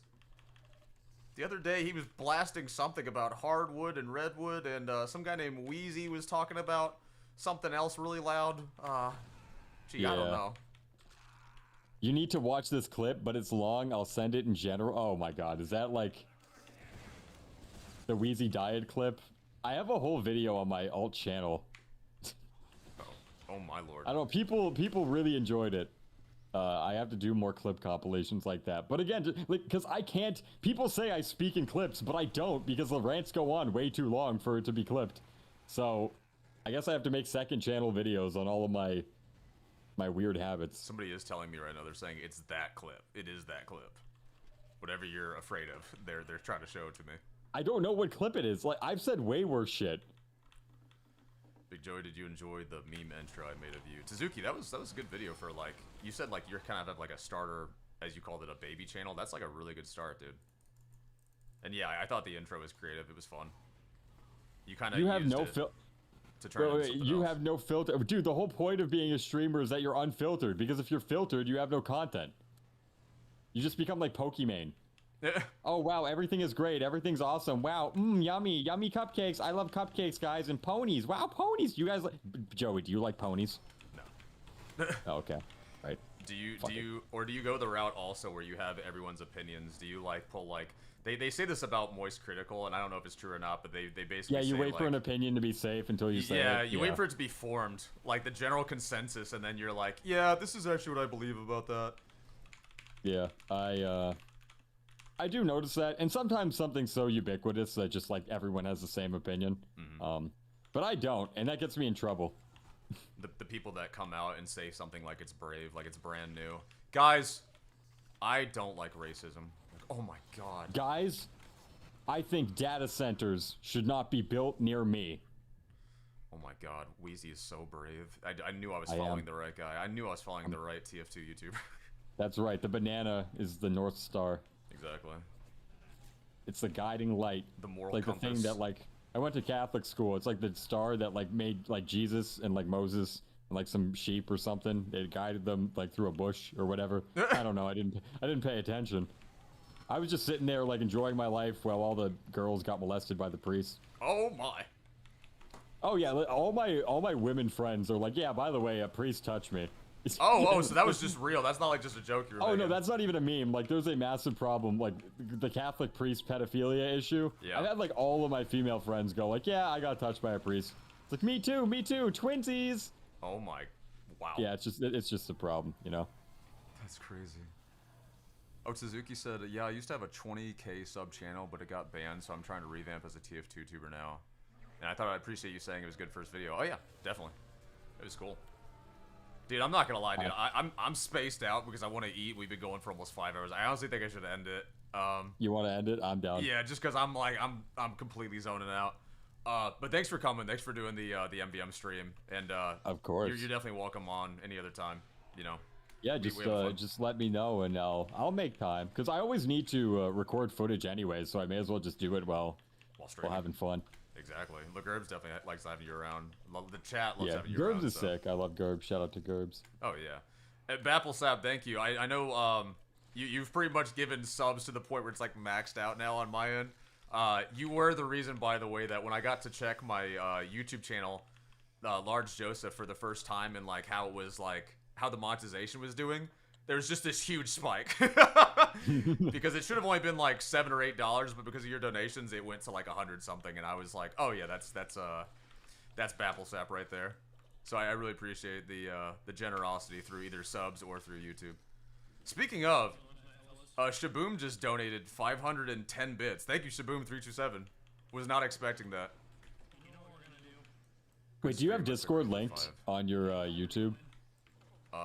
Maybe. Like your Discord? I don't know. I honestly You should do that. Just put the link there. Put the 'Cause link, I don't think I'm in it actually. Put the link like in the description, or? Yeah, just keep it there. Just make it like a constant thing. I should do that then. Yeah, I linked my I think I linked the way to like when my YouTube, when you couldn't like actually donate on YouTube, I think I linked like my Streamlabs monetization type link so people could still donate to me if they wanted to on YouTube. But I'll change that now. Yeah, it's a smart idea. Yeah, there's a lot of streamer upkeep you gotta do. Just a bunch of small things that I keep forgetting to do. I know I said I was gonna end this, but now I kind of wanna stomp. If you want to keep going, I'm down. I'm down for whatever. I kind of want to stomp this one out. Okay, just this Okay, one. you want to finish this one game? Yeah. All right, we'll make it happen. Let's do it. Is there? So it was just a flat line and then a big spike. Yeah. Like, okay, so because my channel only just became like partnered and monetized like the other day, it was like straight line, huge mega spike, and then like kind of like I think in the next like day or two it's gonna go back down, but you know, it takes a while for YouTube Studio to show like all the current metrics. They're usually behind by like a day or two.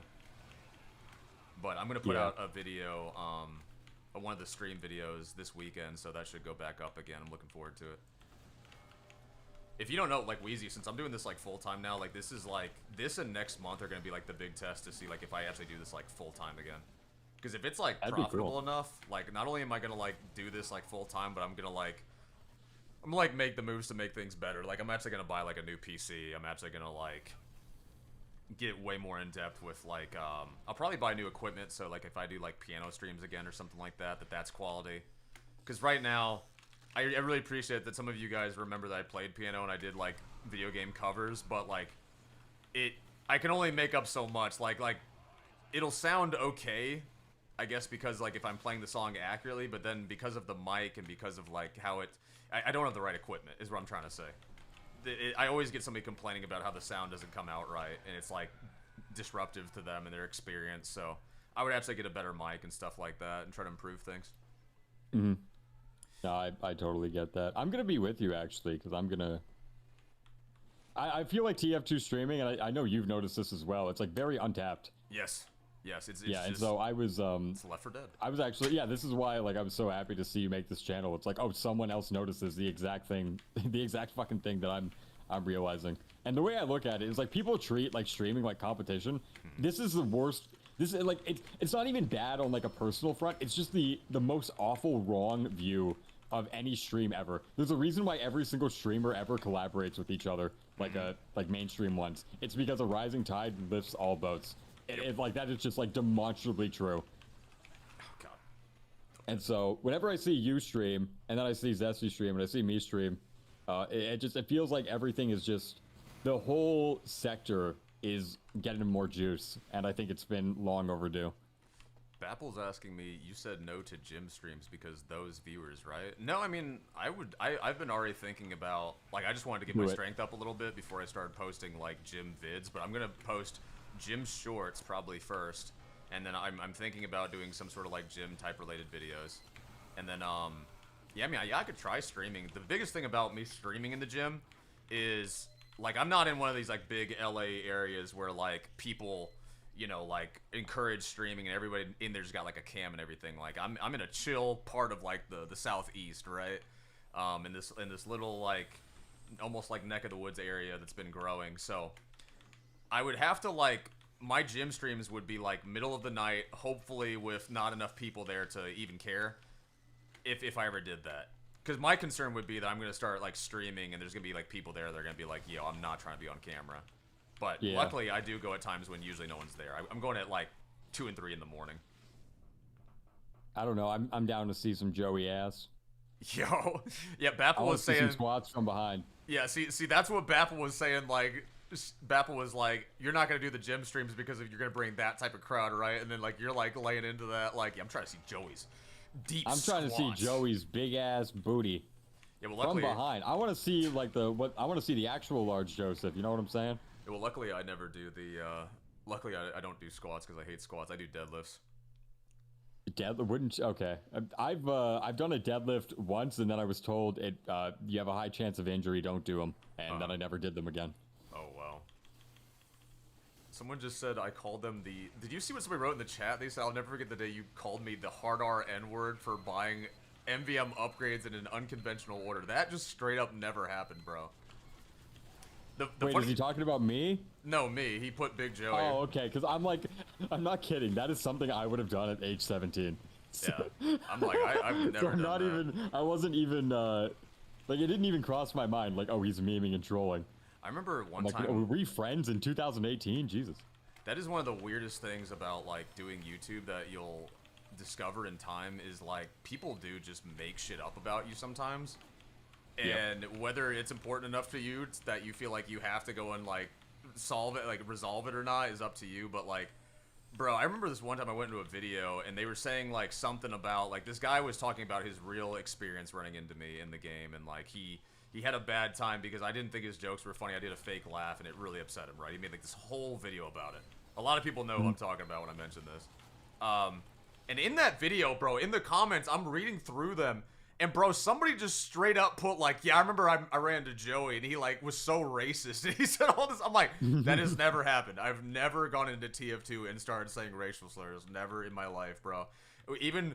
Zesty, when Zesty was looking up, like, every YouTuber and pulling up the slurs.tf thing, I wasn't on there at all, bro. Not a single time. I'm like, that's just not... I was there. I'm like, listen, you have a better chance of me calling you a retard. I'll do that. But, like, I've never, ever gone in there and called, like, a racial slur or anything like that. So I was just like... Yeah, I was really pissed because I only had 9.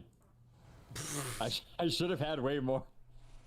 But that's just, it's just weird though, like that people would just make, like, if they don't like WEEZY, like say like WEEZY is proven like tomorrow, they're like, oh actually WEEZY is like a terrible racist. Like they'll add things, they'll just be like, yeah actually, and he's also this, and he's also this, and it's like, what? Yeah.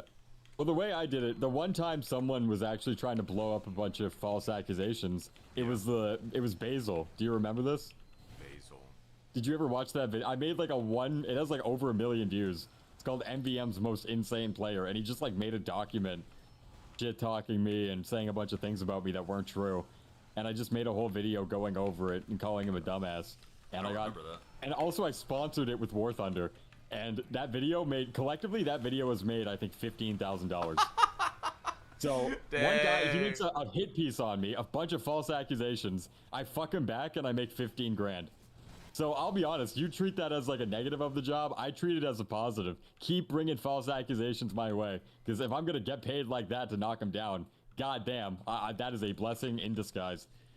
We got a couple fun comments here in the chat real quick. Somebody said every TF2 player has dropped the hard R at least once. Oh yeah, at least once. You do not know what 50. Oh my god, I have to tell this story. There used to be a funny, someone in chat knows what this is. There used to be a funny stream called the Jesus Chat Line, where people would call in to talk to a bunch of pastors and priests and like, get off their issues or whatever. What actually ended up happening was it was a bunch of 4chan people calling in and like just trolling the stream. And there was one time where someone said, I'm minoring in African American studies, or as I like to call it, knology. You can fill in the blank there. Yeah. And I would end every single game that I joined into. I'd fucking join into games and be like, so what are you guys majoring in university or college? And then I'd drop that line and leave. And I think Oh I my did this like God. 30 times in 1 week. So this is why I'm a bit miffed at my slurs.tf ranking only being like 9. Somebody said... Add 3 zeros. Add 3 zeros and then maybe it's accurate. Well, somebody said in the chat, I mean, this is true. They said that slurs.tf only counted, like, competitive lobbies. So Yeah, like, I know. Babblesap said, wait, huh? But if it was Big Joey, wouldn't be tempted. Whoa, being labeled as OER on something else. Hold on. Oh, no, they're on to some other topic now.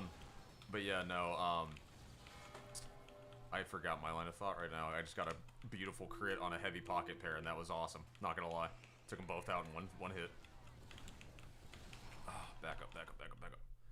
And I just tabbed out. And I just tabbed out, and I just died. Okay, alright, well. Hold on, let me see if I can read, what else they were writing in chat real quick. This is crazy lore. Only comp lobby, so that's why Solar has only a few. Yeah, that was pretty crazy that, Zesty proved back then that, like, when, you know, apparently a lot of people were getting onto him about saying certain slurs in the game, that some of those same people were saying slurs. Yeah. That was pretty crazy. I'd already That's known why- that. I'd already known Yeah. that Uncle Dane had said it before because he has like literally like a music video where he had said Yeah, the like, iDubbbz one. yeah. I mean, so that was like a long ago lore or whatever, but it was pretty crazy. Like, and then some of the people that you would not expect. I think it was. Shunik. Yo, Shunik Bro. was crazy. Shunik was crazier than everybody. that man had no filter, bro. That man did not care. That was Yeah. crazy. Yo, of all the people, that's the calmest, chillest dude to be dropping all the things he was saying. I was like, my God, bro, that's Yeah. wild. It's crazy. Bro goes But into again, as calm long as mode. I feel like as long as you don't virtue signal over it, you know, you don't be like, oh, look at me, I'm so much better because I never said slurs. You know, like I always thought that was stupid to like hold people accountable for things they said 8 years ago. Uh-huh. Like, I've always said that like, if saying things in 2018 means you like, you know, in like a joking fashion, that was bad. If that infers like actual hatred and malice towards a group of people, then like 17-year-old WEEZY hated every minority in the game, in the world. Jeez. Oh, wait, hold up. Every single one of them. I had like a whole. I knew slurs that I made up my own slurs. That's how hardcore I was. Yeah, I was a bad kid. I never really got too into that. I just tried to get in like, I just tried to do funny things and get in trouble. I don't know. I was so bored. I would be the type of person that would go and like prank call some like a business, or I would like try to like do something insane at Walmart, or like I'd go up to a fast food place and I would like put in the wildest order and drive off. I just did stupid stuff, dude. Like, Did you ever put in like a stupid ass name like fucking I don't know Dixon Cider or whatever? It wasn't like that. Mine were more like pulling up to like a Wendy's and ordering like 3 particular types of sandwiches, but taking the meat off of it and putting it in extra ketchup. Like, it's really specifying that I need like an insane amount of ketchup, and then just pulling off. I realized P Bean's in chat. What's up, P Bean? I like your videos. I don't think I've ever met you, but you're a good guy. I missed him. P Bean. I've heard of P Bean before. Yeah, P Bean. He's made great videos. I like him a lot. Oh, Mark, aren't you the Germa stream sniper? Why are you here? There's a Germa stream sniper? I actually, I did manage to stream snipe Jorma when he came back, but then he had to leave because people kept saying the N-word. Dang. He got chased by you know who, I probably. did. I got a few screenshots, though. Yeah. Good enough. I like how Germa transcends, like, any YouTube. Like, there's a feeling of, like, oh, YouTubers, like, they won't care about Germa because, like, they're famous now, you know? So, like, hey, why would famous people care about other famous people? Like, Germa transcends all of that. Like, Germa is every YouTuber's favorite YouTuber. I can't say mine, but it's just because I came late in the game, because I never really knew a lot about Germa, to be honest. So, like, to me, he's just kind of this person I've heard of a lot, but I've never seen, like, I've never seen a clip from him other than, like, a few skits here and there where I'm like, oh, that guy is the guy. Like, he's hilarious. My top,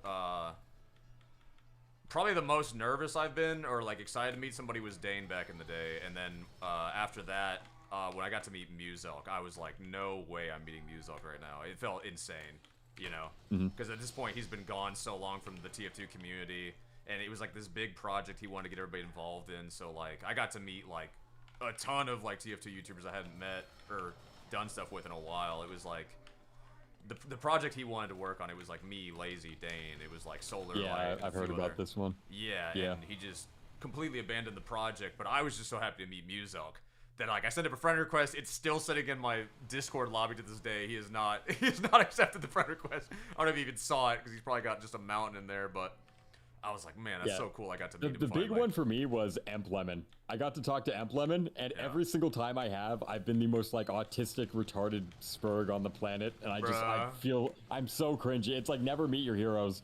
Fuck, dude. I feel so bad. I feel like Emp Lemon thinks I'm like the cringiest fucking person on the planet. Because I feel like every time I've talked to him, I look back, I'm like, oh my god, that comes off so obnoxious. Why did you say that? God fucking damn it. We did just get Shorelight. Do we end on Shorelight since that's like your favorite? I'm down to keep going if you want. Okay. I'll go Shorelight. We'll do it. Yeah, I'm too scared to hug Joey. I don't know. Emp Lemon is genuinely, he's like my favorite YouTuber, and I feel like secretly he just kind of thinks less of me. Apple says, I want to hug him. He seems so nice, to be honest. I would hug you in real life before I would hug you in, like, this. Like, I hate doing the heavy hug, bro. Yeah. It's too wholesome chungus for you? Dude, for it's those just not big, what meaty heavy's, hands? It's just not what heavy's meant to be, dude. I hate that. It's like, it is very much trying to feed into, like, the wholesome chungus, hoovy type mentality. Yeah. It's not for me. Okay, so I know you don't like that. I do like the Hoovy archetype, but I like it when it's organic. I don't like it when it's like sanctioned by the game itself. You know, I saw your tier. I didn't like watch the whole thing, but I saw the ending part. You also had the peace sign in F tier. Yes. And I completely agree with you. Yes. I think the peace sign is it's on the nose, right? This isn't like a fucking, what would you call it? Like a community created culture, right? Because whenever you see a heavy with the holiday punch, that is an indication of being friendly. And I'd much rather have somebody do that than pull out a fucking peace sign and go like, wow, look at how cool and chill I am. I don't like it, man. I don't like when these micro cultural movements are sanctioned within the game's actual like content, you know? I don't like it. Yeah, and like if you really, really want to do that anyways, why don't you just do it with the conscientious objector? Why do I need a cosmetic taunt for that? It feels like a waste of a slot for like that could have been another taunt that could have gotten the game, to be honest. That's just how I feel about it. And it's like I almost never see that to this day anyway. It wasn't a taunt that was good enough to really excite people. But maybe a few. I think an example of that concept being done right is what if they got like Spy, you know, the token Frenchman, to wave a white flag as like a meme of like French people surrendering. Yeah, I mean, sure, you know, something like that. Yeah, maybe like something saying like, "Oh, I'm friendly, I'm in a fuck situation." Like I think a Spy having like waving a white flag would just that'd be funny. Yeah, it'd be funnier than the peace sign anyway. Like, yeah, for sure. And it would indicate, you know, but it'd be pathetic. It'd be like a type of pathetic. You know, I don't know how to put it. It's getting late. Weezy's passing out on us soon here, boys. Oh my god. Yeah, this is definitely my last one before I go to the gym. I'm getting hungry, bro. I'm about to cook up some salmon. I'm gonna get a protein shake. I'm gonna get some eggs. I'm gonna get some rice. I can't wait. Before a workout? Probably some after, some before. Bapplestop, speaking of friends, Suzuki deserves their accepted after. Yo, what? Oh, Suzuki wants to send me a friend request? I mean, sure. I don't want to get into accepting too many people on the time off stream. I have to save some slots. But Wait, did people not like your Tot video? My what video? Your Tot video. I'm hearing Gerbs in chat say like people hate your Tot video or something. My top tier list? Let me see. In the taunt rating video. Well, no. So my taunt rating video. Are people still spewing crap? I'm assuming that's like negative. No, I think negative opinions. I mean, it could be either because it's like some people are saying stuff about my list, but also it's like some people are saying stuff about Zesty's list because it was basically meant as a rebuttal to Zesty's list. So some people are kind of like comparing our list together. You know, he had a certain like more narrow definition of what a taunt could be. And I going off of what Valve intended and allowed back in the day went by a more open scope. So for instance, like the taunt having to be a jeer is one of the definitions he gave, and I gave it as like it can be just like an animation, it can be like a looping whatever. And so you know, for that and just other reasons, our opinions, you know, are against each other. Some people preferred what he liked more, some people prefer what I liked more, and it's just whatever. I've had people come in and like, oh, good. Yeah, both of your lists were wrong in my opinion. I didn't like both of your lists. Yeah, I mean, dude, it's an opinionated thing, dude. Like, so like when I get these people that come in my some of these people come in my comments and they are like trying to like say battle words, like, bro, they're just trying to be like, yeah, this is objectively terrible and blah blah blah. This is like, hardcore, dude. This is a subjective TF2 wacky taunt tier list rankings. This is hardcore stuff, man. You got to get prepared. By us doing this, it's objectively subjective. Like, it has to be by definition, right? Some people coming in and being like, yeah, this is why yours is actually the worst. It's like, that's a cool opinion, bro. Yeah, I think I differ from you in that, like, for example, I agree with Zesty that all vehicle taunts are garbage. I think every single one of them is terrible. I think they're all bad. But then I agree more with you, where like I don't think the Bonesaw taunt is like S tier. You know, I think it's okay. I think it's fine. And then I also like the Conga and the Rancho Relaxo. I think these things, they increase the sociability of the game, and I value that more than like hardcore internal consistency. You could actually think that there's a strategy to having some taunts on launch that were just lame taunts.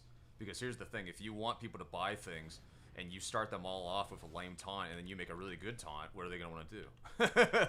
They're going to want to buy that really good taunt. So, like, the Bonesaw taunt, like, some of Spy's taunts where all he's doing is adjusting a tie, or, like, other classes, like the medic just doing a bow. Like, there's some lame taunts that were in the game on launch. And so, then what you do, you make a better taunt, and people go, like, I want that. I want people to see that I've got the cool taunt, you know, versus the lame taunt that I've been doing. Yeah. That doesn't really feel like anything. It doesn't feel like a jeer. It doesn't feel like much of anything. It's just exist. Yeah, well, that's the truth. Is if you actually, because I remember looking at some of the ones that Zesty ranked highly from the modern day, like the more jeery ones, like the medic grabbing a heart and smashing it or something.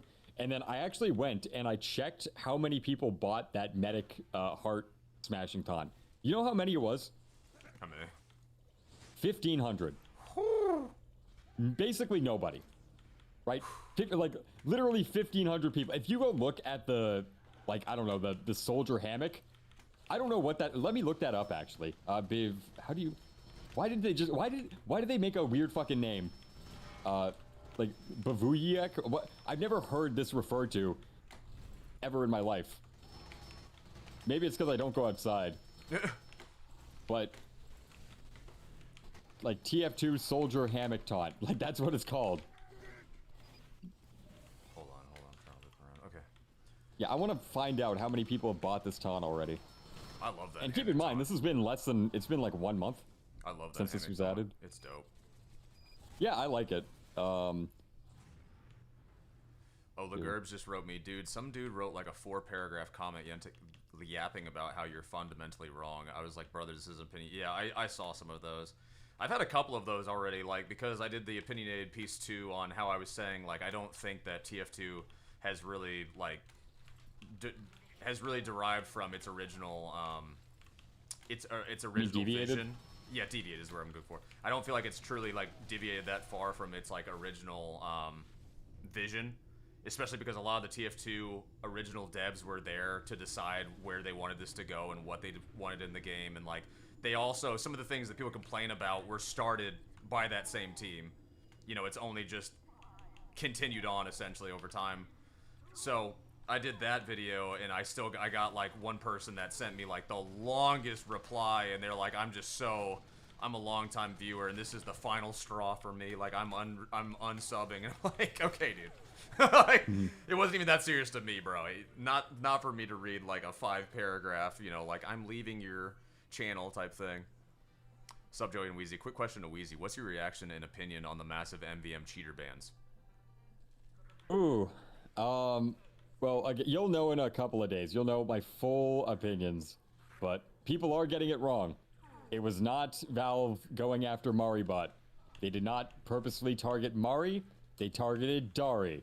which is the Dust Bowl Animal Research Institute, not the MVM Animal Research Institute. And it's not. Okay, but here's the thing, okay? But Dari disintegrated, and because they were getting banned, then all the Maribot people decided to stop their shit too, because they were worried that they were next on the chopping block. So they did get banned. I apologize if I'm a bit scatterbrained right now.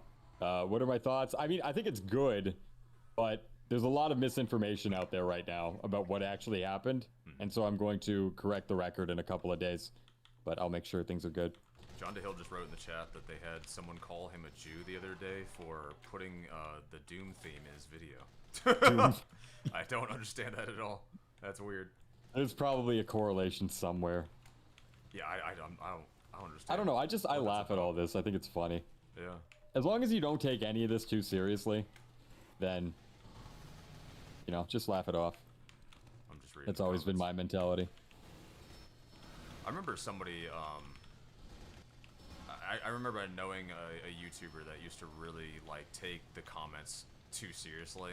Guys, if any of y'all are thinking about getting into YouTube, just know that there are going to be negative comments. And one of the most important things to me that made sense, I mean, it's not, I'm not saying it's 100 proof, but most of the time, look at the like to dislike meter. Look at the majority of the comments, okay? If it's not, if someone's giving you a negative comment, but most of your likes are like in majority and most of the comments are positive, you're probably fine, right? I have a better metric, okay? Sure. Here's the better metric. Whenever I get like a hate comment, I don't do this all the time. Even when I'm getting like a substantive amount, you know, if I get like a bunch in a row, I'll be like, damn, okay, maybe I messed up here. But, and, you know, you should always take things into account. Like, it's not to say that you can't fuck up as a YouTuber. But what I do is I look at my 48-hour-long view count thing. Like, you know, you can see how many views you've gotten in the past 48 hours. Right. Yeah, just look at that. And be like, okay, you are one jackass in my comment section right now. If I go check my 28-hour fucking, or 48-hour-long viewership, it's gonna say, like, 9,000 minimum. You know, like, for me, it's, like, usually 15. Right? And that's minimum. Like, usually it's, like, fucking closer to 30 or whatever. And, like, if you're a larger YouTuber, you know, those numbers will deviate. For Jotdale, it's probably, like, fucking 100K by now. So, I would just compare how many negative comments you get, compare it to how many people are watching your videos and enjoying them. And usually the ratio is like 1 to 1,000, if that. Yep. So never focus on the comments too much. Like, obviously go down there if you want to have a good conversation or you want to see what's happening or whatever. But if you let it get to you, it's just, it's stupid, man. It's just like you're taking 99 people who like you, one guy doesn't, and you're focusing on the one guy when you could be taking all your energy and putting it towards the 99 who do like you. I think because that's like the one standout comment too, it feels like it feels like you can have like 1,000 people liking your video, but that one negative comment feels like the weight of 1,000 people when you hear it. It really does, man. It really does. It's just one miserable fucking dude most of the time. So it's just and even in my biggest controversies, it was like maybe a few dozen people. Maybe like on one bad day, it'd be like 1,000. It's like, wow, that like one bad day. The worst fucking day ever is like 1,000 people, which is like maybe 5% of all the people watching right now. Like, it's not that big of a deal. Yeah, I mean, so all I was gonna say is like, dude, I just like a lot of times when it's like, especially like those ratios we're talking about, where it's just like it just seems like one really upset dude. I just delete those comments a lot of time. I don't even like feed into it. I'm not going into some whole fight with somebody. I'm not like bringing a ton of attention to it or even letting like somebody give that idea and spread it. I just delete it and move on, bro. And if you're somebody that like you start YouTube and like those eat you up, learn not to take them seriously. Learn to minimize them. Now, if it's like everybody calling you out, that might be worth paying attention. That might be something big that you're, you know, not aware of. But up until that point, I'm just always like, eh. Oh, John DeHill actually has perspective on this one, too. They're saying, I remember somebody shit-talking me on Reddit comparing my spy videos to political propaganda. I screenshotted it when I need to laugh. Wow. Yeah. Yeah, that does sound kind of I feel like every ridiculous. YouTuber has, like, screenshots of the craziest comments they get. I'm in a Discord where YouTubers and like there's a channel. It's called like Comment Hell, and it's just like it's just a place for everyone to like post the funniest shit talking comments they all get. Most YouTubers like they're smart enough to, I think most YouTubers go through the evolution of it starts off they get negative comments, they feel bad about it at first, and then they slowly realize it does not matter at all. I was already of that conclusion like when I started YouTube. Like I mean like not maybe in the original like 100, 200 to 1,000 subscribers, but like once I started getting bigger, I just kind of like I was like, yeah, I don't care. Just started deleting a ton of comments because I was just like, this is not even worth it. Like this one guy. I don't delete individual comments, but I will hide occasionally users from my channel if they like go if they're spamming every single comment section like a obnoxious reply guy or like going into every single thread about everything. It's like, okay, get the fuck out of here. But like, yeah, if someone leaves a negative comment, I'll keep it up every time. But if one guy is just like spamming shit all the goddamn time and just being a nuisance, then yeah, here's the thing, you don't ban them, you hide them from your channel so they can still post the comments. They're still gonna waste all their time raging and getting mad, but no one will see it. Bruh, that is pretty good. Oh, they just used an Uber on me. Oh, okay, all right. Well, yeah, you're subconsciously subliminally wasting their time, and I feel very good about it. Let's see, they're probably just projecting. You got this, bro. You DM the screenshot to me. Let me see it. Let me check it out, Jonto. Okay, see if we can take this back. Our team's, this is tied, but our team's not doing so hot right now. I don't know if we're gonna pull this one off or not. I can only call as a political agenda in a 15-year-old. Oh my god, that guy's crazy. Oh shoot. I don't know. In the MVM community, you get a lot of schizos. And so for me personally, I've just learned to treat it all with love and joy. Nothing is real. This is all a simulation. Enjoy it while you're here. Israel? What? What? What do you say about Israel? What? I said nothing is real. I know, I was messing with you. God damn it. I thought you actually didn't hear me. You're like, well, what are you doing on my stream? Say about Israel you bringing up Israel on my stream? Bro. Well, don't do that. I wanna keep my payments, dog. $7,000, you know? I just immediately end the stream. I'm like, you see this documentary come out, The Truth About WEEZY Team Fortress 2. There's a full documentary. And then it's just like a fucking Star of David. I can't believe he said this. WEEZY is Jewish. And you know what? John Hill was there. I'm making a double expose. Let's go. Oh, there it is. I'm gonna put sponsors on the video too. Oh, God. Hell yeah. See, now you're learning. You're learning the Basil strat. Dude, our team is not coming back from this. Also, our medic is purposely like not medicing me. I was calling to him. I was looking right at him. He refused to heal me. He's just staring at me. So I was like, oh, okay. He's racist against heavies. No, this is the guy that said that I called him the N-word in an MVM lobby, and I'm like, that never happened. So I don't know if you're remembering somebody else or like if you're just making this up, but it's really weird. So I'm like, all right, this medic's not gonna help. He just gave me 3% healing and then just went away. See what we can do with this. We have 30 seconds to bring this back. This might be rough. God, this spy, bro, is on me. Nope. No, thank you. Oh, oh my god, we're actually taking it back. We're actually taking it back. We're gonna do it. We're the comeback kid. Emphasis on the come. We got it. Alright, there's a scout. Kind of showing around. We're gonna hold it down. We are going to hold it down, okay? I hope so. This would be a monumentous dub. We only had 30 seconds. They had this. Oh my god, bro. Yeah, Tizuki's focusing me with the force of nature. Yeah, Tizuki is, you're annoyingly good at the game. Oh, he is. This is, actually one of the things he just made a video on. He uses this combo with the force of nature, and he follows it up with this one particular pistol. And it's like he can just get, like, this crazy combination on you super quick. He doesn't think it's the most effective use of the scout in the game, but it's like it has its use where you can like focus somebody you think is like doing, you know, some of the most damage to your team. So I'm noticing a lot that I'm getting hit with that double combo now. Oh my god, bro. Jeez. Yeah, this isn't going well. No, it's okay. We're fine. We're fine. We're gonna win. If we had one engineer right now, actually, this would be going a lot better, but I don't think we do. Joey, don't give up. Don't be a pussy. If we had one engineer, that's all I'm saying. That's all I'm saying. Oh, I just saved us. I saved our point. Let's go. I Let's said, go. fuck. God damn it. Talk too soon. Spoke Oh, too soon. Bulba taunted on my ass. Yep. I'm gonna run for it. Oh, they got 3 people. This is not. And they just got the engineer. Vomit. They just got the engineer that we needed. Well, GG, good effort, everybody. Very good effort. We should have ended this like right after the MVM thing, but I just wanted to play some casual for the stream. Yeah, it was very enjoyable. I had fun.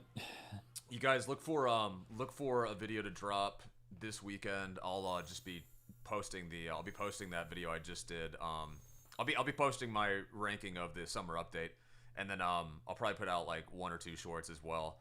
I'll be back next week, Monday, Wednesday, Friday. That's what I'm trying to make the stream times now. We'll make it right around like 7 or 8 since you guys want to do the later streams. This is a good time. It's honestly a lot of fun, and so I'll catch you guys later. Thanks for coming by. All right, see you Monday.